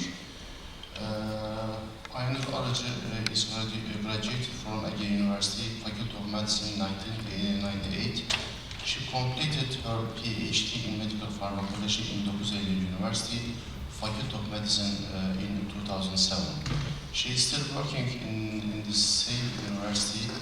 She has studies on cardiac toxicity and hepatotoxicity, and also has studies in the field of clinical pharmacology. She has 30 articles published in international journals and 12 articles published in national journals. Today, Ms. Aylin Arıcı shared with us about assessment and management in poisonous mushrooms in Anatolia. Yes, we are speaking. Thank you very much. First of all, I want to thank the organizing committee to their invitation to this beautiful conference.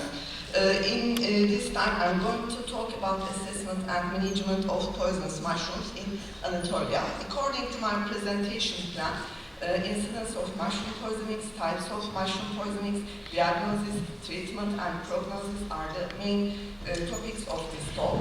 And if we look at epidemiology, about 100 of the 10,000 mushroom species found in the nature cause toxicity in the worldwide, and it is well known collecting and eating mushrooms from nature to their delicious taste, especially in rainy spring months.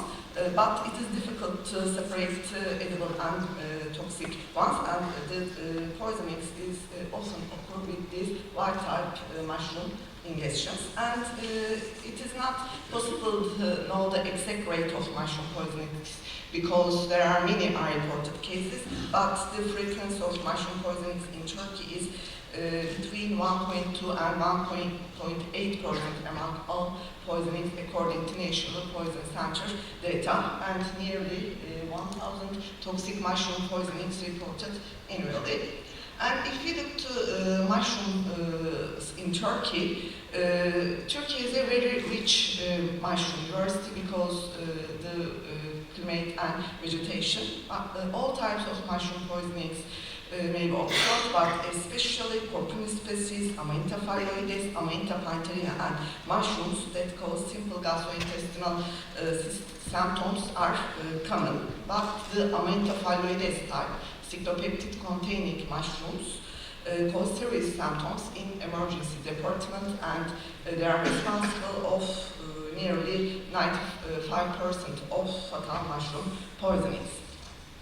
Mushroom poisonings are classified into three groups according to one set of clinical findings. These are acute onset toxicity syndrome, late onset toxicity, and delayed onset toxicity. In these groups, there are 14 mushroom-related toxidromes described. And in the first group, acute onset toxicity group, the clinical symptoms start within 6 hours after mushroom ingestion, and there are 6 syndromes in this group. And the first syndrome is cholinergic syndrome, and the mushrooms cause cholinergic syndrome are Inosibe and Cretosibe type mushrooms. They include muscarine, and muscarine binds to muscarine receptors and cause those classical cholinergic findings such as nausea, vomiting, diarrhea, hypersalivation, near blurred vision, and clinical symptoms start within 2 hours, and treatments include some supportive treatment, and also atropine is used until the respiratory secretions drying, and also antibiotics may be used. In the second syndrome is glutamatergic and GABAergic syndrome. Amanita Muscaria and Aminta plantaina species mushrooms cause glutamagic and GABAergic syndrome, and this syndrome is also called Panteria and Muscaria syndrome. Their toxins are ibotenic acid and mucimol, and chemical findings depends on the mushroom's ingredient. And if the ibotenic acid ingredient is high, myoclonic movements and seizures are prominent, and if the mucimol content is high, the somnolence, dizziness, hallucinations is more prominent. And the clinical finding starts within 2 hours, and treatment includes supportive treatment. Also, if there is seizures, benzodiazepines may be used. In the third group, mushroom toxicity in acute toxicity group, epileptic syndrome. Geometry type mushrooms cause epileptic seizures. They include geometrin. Geometrin decreases GABA and causes seizures. And in this type of mushroom poisonings, firstly there may be gastrointestinal symptoms, and clinical findings start within 5 hours. In the treatment, pyridoxine is used because geometrin inhibits pyridoxal phosphate-related enzymatic pathways, and if the seizures doesn't give response to pyridoxine, benzodiazepines may be used.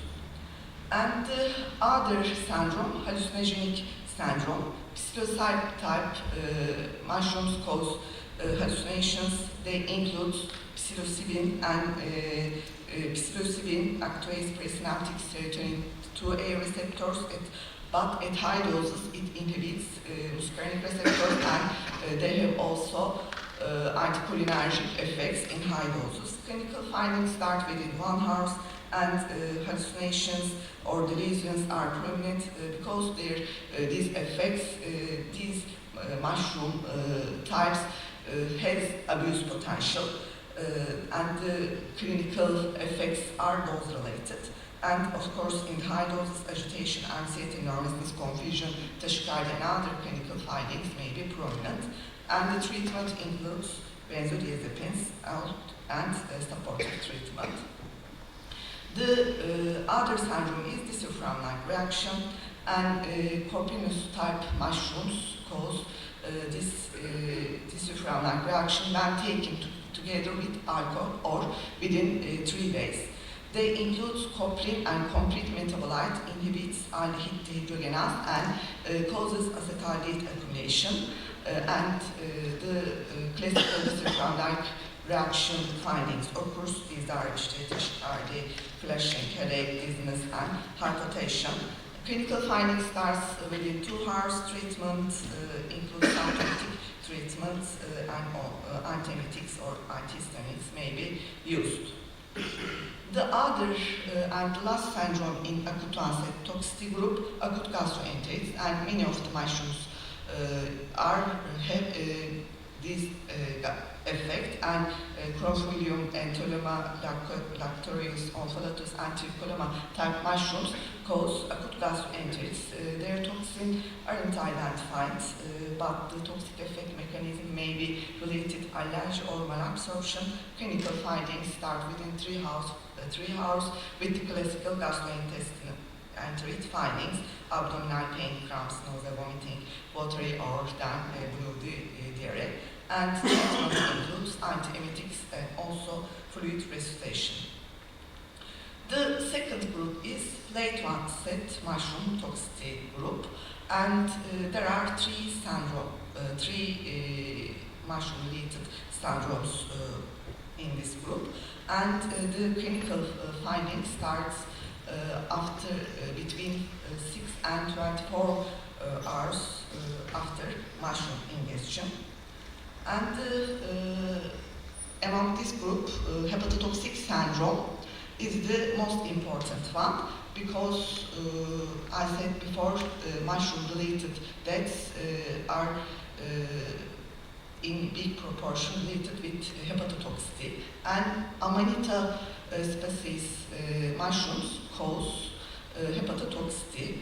They have 3 toxins: amatoxins, phallotoxins, and mycotoxins, but amatoxins are the primary toxins that cause hepatotoxicity. Their absorption from gastrointestinal system is well. They enter the systemic circulation very rapidly, then enters the enterohepatic circulation and reach the target tissue liver by binding organic ionic transporter peptide 1B3, then inhibits RNA polymerase 2 and decreases protein synthesis and causes liver necrosis. And also the toxin is excreted from kidneys in the urine.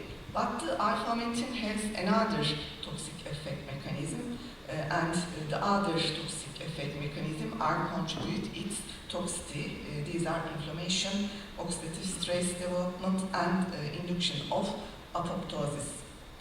The clinical findings in this type of mushrooms start after an asymptomatic period. It depends.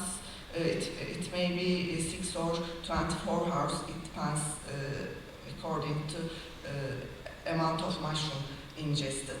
But in the first stage, after 6 or 24 hours, the first clinical findings are watery or blue diarrhea, colic-like abdominal pain, and vomiting. And if it is not suspected in this stage, the toxicity confused with viral gastroenteritis. In the second stage, 1 or 2 days, the clinical findings of gastrointestinal symptoms of resolve, but biochemical and clinical signs of liver toxicity become evident, and in the third stage, liver and kidney failure develop. Also, this type of mushrooms may be fatal, and the treatment includes supportive treatment, and because toxin has an enterohepatic circulation, repetitive doses activated charcoal is beneficial, especially within 3 days, and penicillin A, cilidin, and acetylcysteine are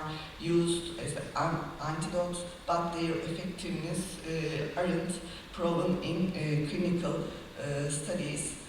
But there are some experimental studies for reverse the toxic effects of Amanita phyloides, and in future maybe resveratrol may be promised, because in vitro and in vivo studies it is shown that beneficial in the late times.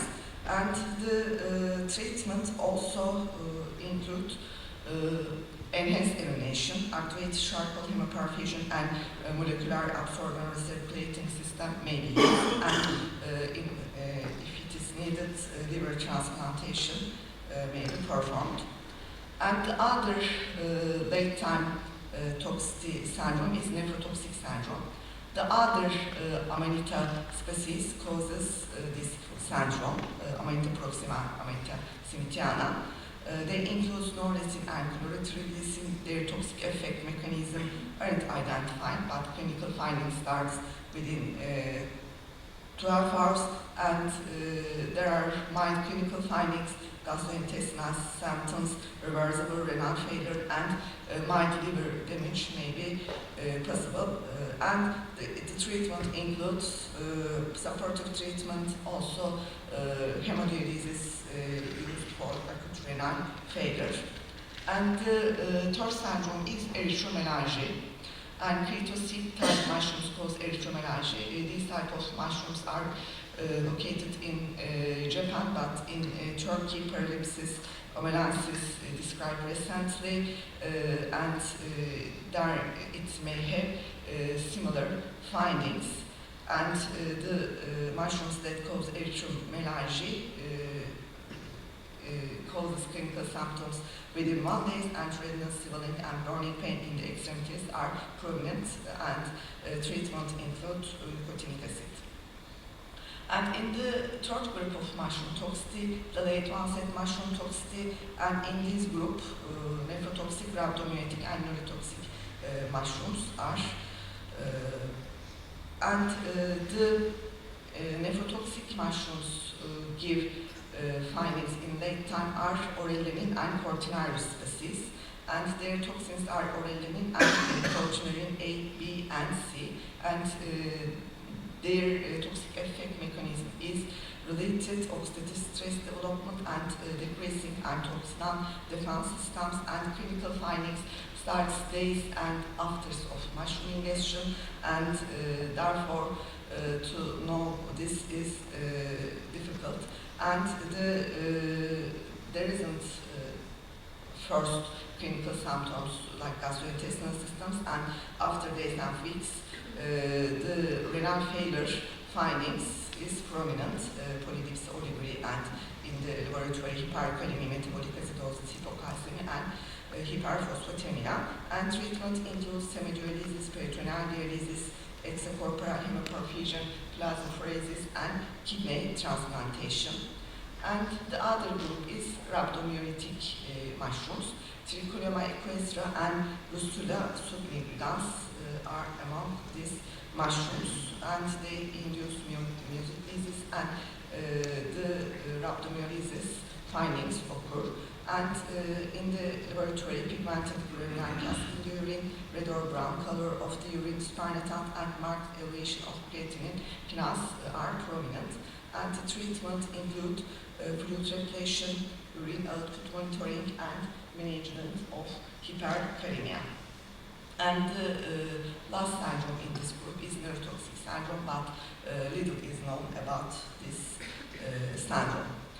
And after overview of these mushroom-related syndromes, how is the diagnosis?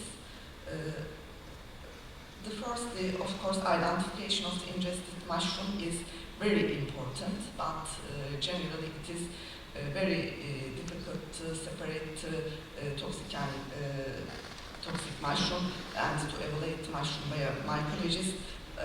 Therefore, diagnosis based on clinical findings. And the time interval between mushroom ingestion and the onset of clinical symptoms is very important.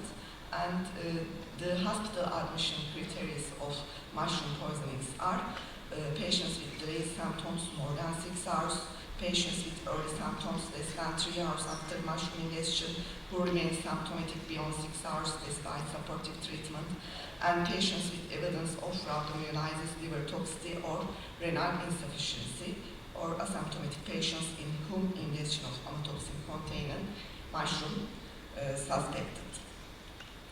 And there isn't a specific test to measure the toxins in the blood or urine, and because the most fatal mushrooms are hepatotoxic and nephrotoxic ones, and therefore the evaluation of liver function test and renal function test and follow-up is very important in the diagnosis of mushroom poisoning.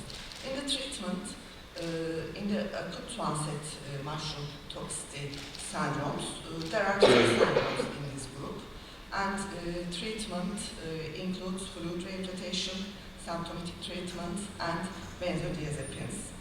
And if the clinical findings start in late or delayed period, if the patient admitted to hospital after 6 hours with nausea, vomiting, and it may be amantophyloides, and in this time activated charcoal and repetitive dose activated charcoal must be performed, and after in the emergency department liver function test and renal function test must be evaluated, and they must follow up. And amantophyloides type mushroom poisonings, the liver function test is high at 48 hours, and at this time repetitive dose activated charcoal antidotes such as penicillin A, silibidin, N-acetylcysteine are used, and activated charcoal hemoperfusion MARS are used, and liver transplantation may be needed, and also intensive care management is important. And the 48-hour liver function tests are normal and patient stable. The patient can be discharged from hospital, but if there is some renal failure findings, in this case, it may need hemodialysis, and hemodialysis indications in nephrotoxic mushrooms are fluid overload that is refractory to diuretics, hyperkalemia or rapid rising serum potassium, as can occur in rhabdomyolysis, metabolic acidosis, and signs of uremia. And if we look to prognosis, most mushroom poisoning that cause gastrointestinal symptoms and acute onset mushroom toxicity improve with adequate supportive treatment, and hepatotoxic mushrooms containing cyclopeptide are largely responsible for deaths due to mushroom poisonings. Therefore, we can say good in case of early onset symptoms and poor in case of late onset of symptoms. And as a conclusion, some mushroom species can be associated with serious mortality and morbidity because there is no specific laboratory evaluation to detect the toxin in urine or blood. Basic laboratory evaluation of liver transaminases and renal function test is very important. And in the management of mushroom poisonings, fluid support, symptomatic supportive treatment approach are very important. There are no proven antidotes in the treatment, and specific treatment approach should be applied according to mushroom species. And I want to Okay, I want to thanks for that presentation. Actually, first of all, I want to invite all speakers in here. Then the next speaker, after completed all the presentation, I want to give all questions. So, the next speaker from Marmara University, Sinan Karacabey. Sinan Karacabey is going to present with us his assessment and management of poisonous plants in Anatolia. But first of all, I want to give you some short information about Karacabey. He was born in 1984 in Bursa. He completed his primary, middle, and high school education in Bursa. Then he graduated from Uludağ University in 2008 and in 2013. He received his emergency medicine specialization from Kartal Dr. Lütfi Kırdar Training and Research Hospital. Then in 2017 he started to work as an assistant professor in Marmara University. He received the title of associate professor in 2019, and he is still working in an associate professor in the Department of Emergency Medicine at Marmara University.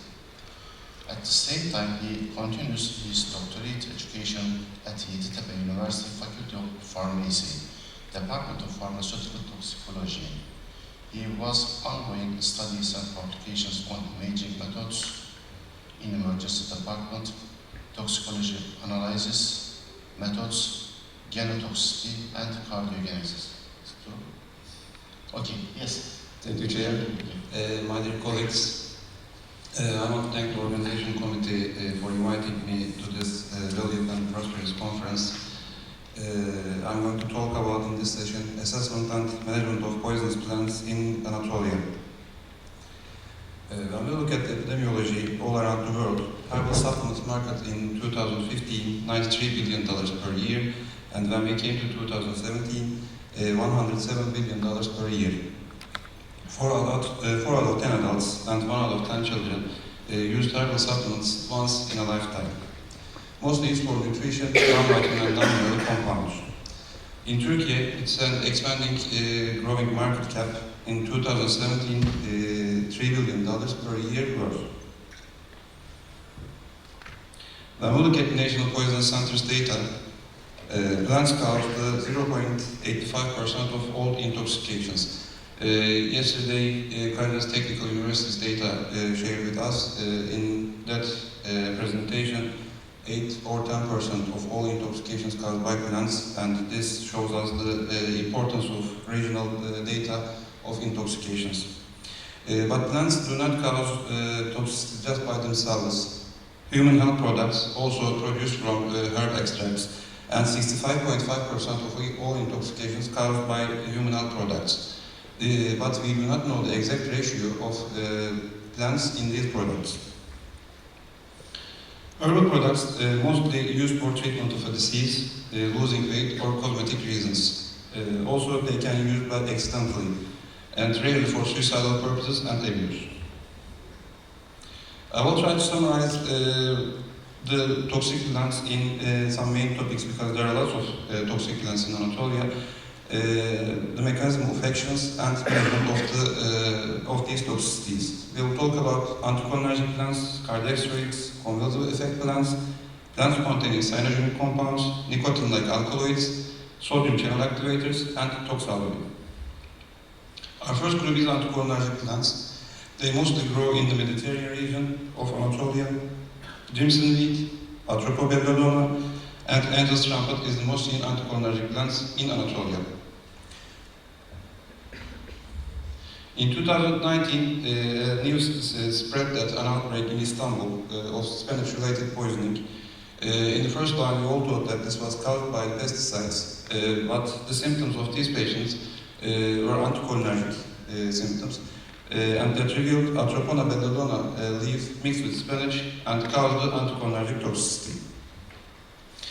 Also, angel's trumpet mistook as pumpkin flower to make, especially in Mediterranean region, to make to cook stuffed, and this was caused poisoning. When we look at the mechanism of action, atropine and scopolamine binds to muscarinic receptor, and acetylcholine cannot bind to its receptor, and the lack of acetylcholine caused anticholinergic toxicity. Yesterday we talked about toxodromes. It has a good mnemonic. Hot as a desert, mad as a hatter, blind as a bat, red as a beet, dry as a bone. Also, we can observe tachycardia and absent vowel sounds in these patients. The treatment is supportive and symptomatic treatment, but luckily we have an antidote for this toxicity. Physostigmine can be used as a treatment. Our other group is cardiac steroids or cardiac glucosides. Oregano in the Aegean region, lily of the valley in the Mediterranean region, and oleander mostly grow in the Mediterranean region and marketed as a cure of cancer in Anatolia, unluckily. The mechanism of action is similar as digitals. They block the sodium-potassium ATPase channel, and this leads to sodium-calcium exchanger works improperly, and intracellular calcium increases. This leads to increase in inotropin. In the toxicity, excessive amount of intracellular calcium causes cardiac dysrhythmias. The pathognomonic ECG finding is downsloping ST segment depression with U waves, called Dali's mustache. We can use digoxin immune antibodies in this toxicity, addition to supportive and symptomatic treatment. There are lots of convulsive effect plants all around Anatolia.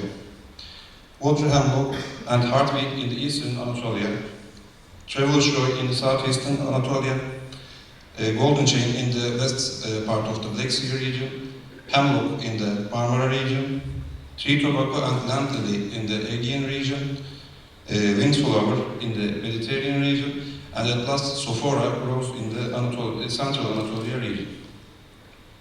There are lots of convulsive effect plants because they have a wide variety of acting mechanisms: GABA antagonism, imbalance in acetylcholine homeostasis, acting on sodium channels, creating hypoglycemia, and antagonizing the inhibitory effect of glycine on the postsynaptic motor neuron, the effect of strychnine. Hopefully, strychnine does not grow in Anatolia naturally. In the treatment, we will first exclude or treat the hypoxia and hypoglycemia. Seizures can be controlled by benzodiazepines. Diazepam or lorazepam can be chosen. Barbiturate and propofol can also be chosen as treatment. Phenytoin, as we all know, is contraindicated in acute poisoning, but in the treatment of these plants in the literature is controversial. Plants containing cyanogenic compounds, blackberry mostly grow in the Black Sea region, malplum in the South Aegean and west part of the Mediterranean region, hydrangea in the Mediterranean region, wild apple in the southeastern Anatolia, and apricot in the eastern Anatolia. These plants' seeds contain amygdalin and transforms into cyanide after its metabolism. The excessive consumption of these seeds causes cyanide toxicity.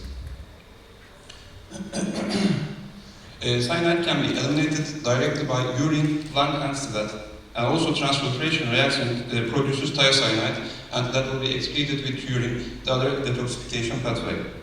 If these detoxification pathways are insufficient, cyanide binds to cytochrome C oxidase enzyme and blocks the Krebs cycle. That causes anaerobic glycolysis, and we call it as isotoxic hypoxia. In the treatment, we can use metahemoglobin forming agents to produce cyanometahemoglobin. That's a stable, non-toxic compound. We use sodium nitrate for the treatment for this. And we can also use hydroxycobalamin to produce cyanocobalamin that will be directly eliminated by urine. Plant-spontaneous mitotic inhibitors are Vinca in the Aegean region and the Volsir in the Eastern Anatolia region. These mitotic inhibitors interact with the polymerization of microtubules and arrest the cell division at the metaphase stage. This cell remains many hours at this stage and leads to death. Vomiting, diarrhea, oral ulcer, and gastrointestinal necrosis occurs. At early stage, we can observe leukocytosis, but at the late stage of the intoxication, leukopenia develops. Ataxia and peripheral neuropathy also can be seen, and at the late stage of the intoxication, multi-organ failure and sepsis develops due to direct cellular toxicity, leads to death. Treatment is symptomatic and supportive treatment, but patients with bone marrow toxicity, we can consider colon-stimulating factors for treatment. And for these patients, early hematology consultation is necessary. Plant-spontaneous nicotine-like alkaloids are the subset of convulsive effect plants. Golden chain, hemlock, tree tobacco, and sophora is the nicotine-like alkaloids grows in Anatolia. When we look at the mechanism of action, acetylcholine binds to N-acetylcholine receptor and causes the cation influx, sodium, calcium, and potassium in the intracellular area, and rapidly metabolizes into choline and acetic acid, and the channel closes. This is the normal physiology. But in nicotine poisoning, nicotine competitively binds to N-acetylcholine receptor and persistently open the channel and do not metabolize or leave the receptor, and this causes persistent influx of sodium, calcium, potassium, and that leads to depolarization of the neurons. There are lots of nicotinic receptors, as we all know, in the system. N receptors cause sympathetic stimulation and parasympathetic stimulation that cause hypertension, tachycardia, diaphoresis, salivation, and vomiting. M receptors causes hyperstimulation. Fasciculation and muscle weakness can be observed. Rarely we can observe depolarizing neuromuscular blockage. If the nicotinic receptors, cerebral nicotinic receptors are affected, seizures occurs in these patients. When we look at the sodium channel activators, rhododendron in the Black Sea region, and it's an important intoxication in this region. We mentioned yesterday meth-honey poisoning. This is the plant reason. This is the main reason of the meth-honey poisoning. And mountain daphne in the Mediterranean region, and aconite in the Eastern Anatolia region. Clinic is sodium channel activators increase the excitability of voltage-dependent sodium channels, and vomiting, paresthesia, fasciculation, motor weakness, and paralysis occurs. Continuous sodium attack causes persistent depolarization, and repolarization is inhibited. Seizures and dysrhythmias can be observed.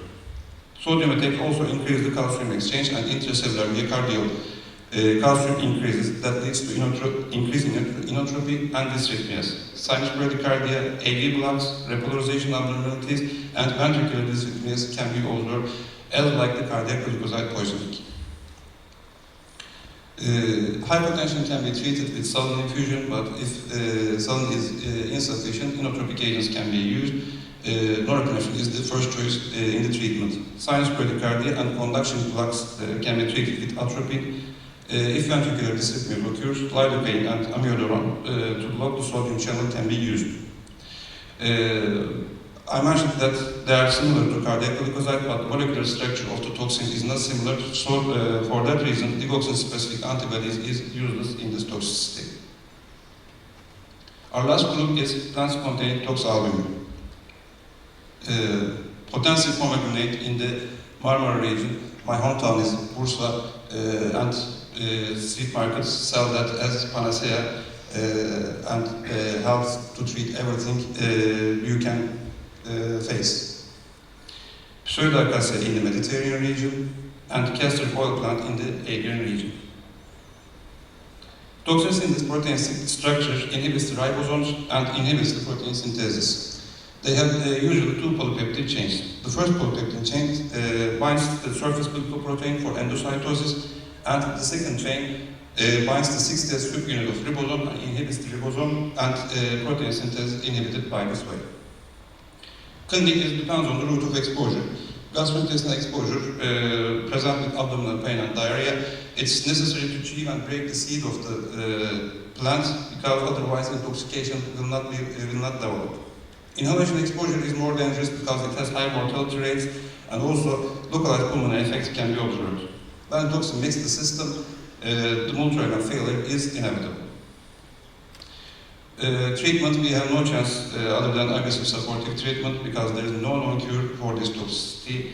Antiresin antibodies have some studies, but the results are not very hopeful. For this reason, we have just supportive therapy in this toxicity. Thank you for your patience. Okay, I want to thank for presentation, Mr. Karacabay. I want to take a question in Salon, but I want to apologize for foreigner colleges. I know there are medical students in here, and I want to take a Turkish version of the question for medical students. Ben üç konuşmacı da Türkçe biliyor, özellikle öğrenci arkadaşlarımız var, onların konuşmasını istiyorum. Üç öğrenci arkadaş üç soru sormadan buradan çıkmayacağız.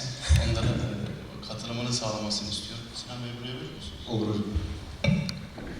Evet, do you have any questions about our speakers?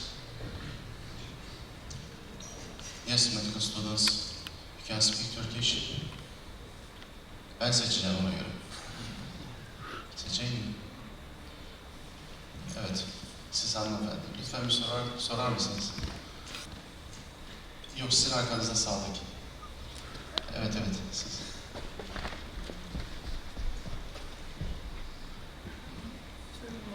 Evet, bu arkadaşlarımız geleceğin toksikologları, üretim üyeleri. Onların sesini duymak istiyoruz. Buraya kadar geldik. Merhaba. Ben öğrenci değilim. Zararı yok efendim, dinleyelim biz. Buyurun. O zaman ben de şunu sorabilir miyim? Tabii ki. Genelde devlet... Mikrofonunuz kapalı, açar mısınız? Evet.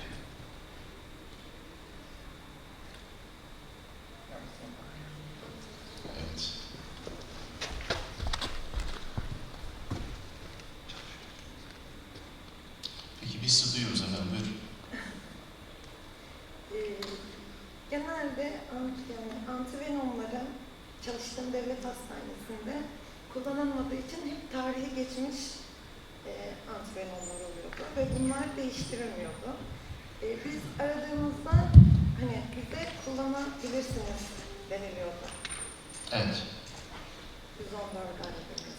Yes, Mr. Sabah. Türkçe lütfen. Sonra İngilizce'ye çevirebilirsiniz. Evet, teşekkür ederim. Bence güzel bir soru. Kullanmak gerekiyor. Tarih geçtiyse kullanmak gerekiyor. Her bölgenin kendine ait antidot merkezleri var. Örnek veriyorum, bizim bölgemizin Güneydoğu Adana'dır. Adana'da herhangi bir antidot ihtiyacınız varsa irtibata geçiyorsunuz. Gerekli 112 servise getiriyor, 16 servise.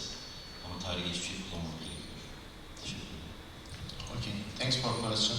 Another one. O taraftan. En arkadaki arkadaşımız, köşedeki. Madem siz sormadınız, ben seçeyim.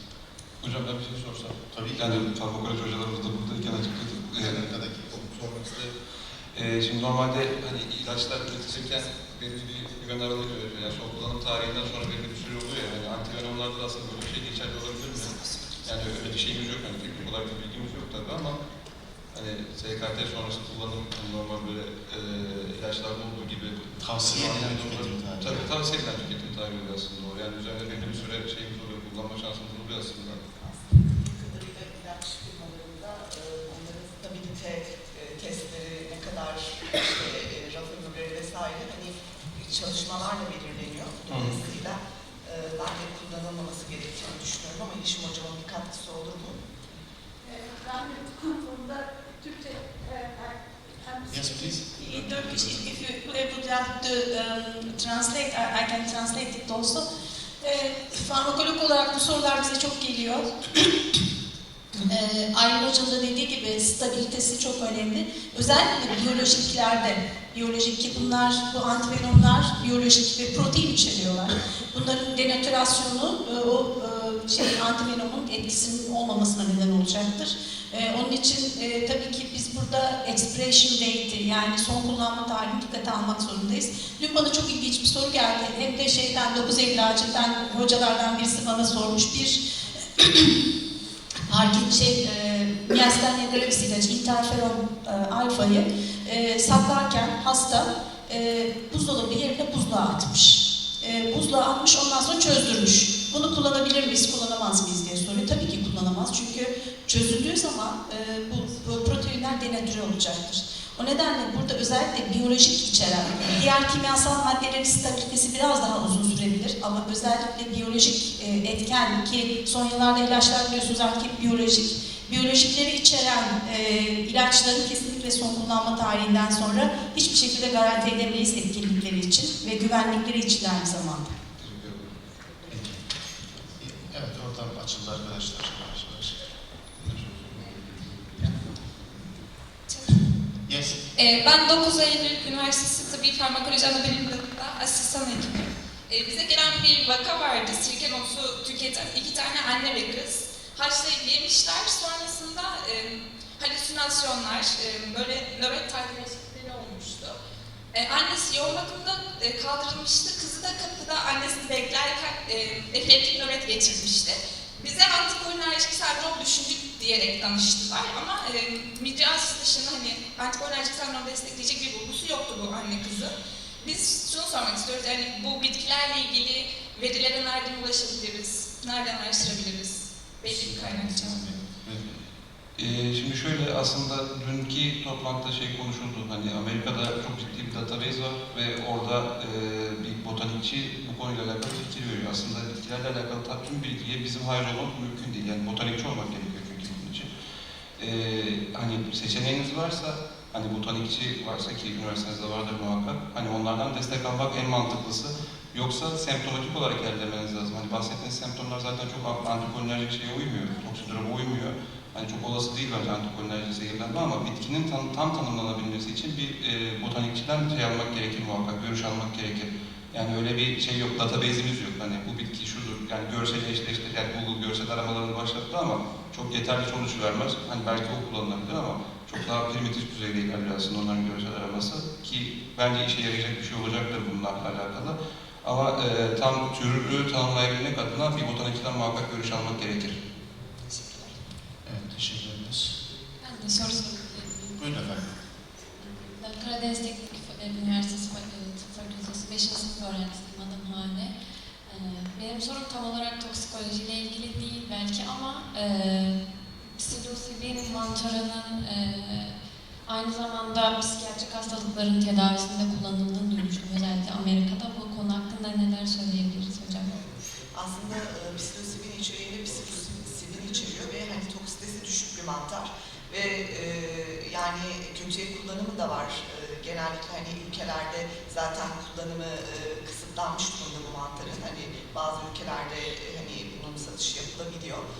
Ama aynı şekilde tıbbi mantarların, daha doğrusu bu şekilde doğal mantarların tıbbi tedavide kullanımı da bazı hastalıklar açısından başlatılmış. Neticede bu da serotonin reseptörleri üzerinden etki eden bir şey olduğu için depresyon gibi hastalıklarda kullanılabilir ama neticede kötüye kullanımı olan da bir şey.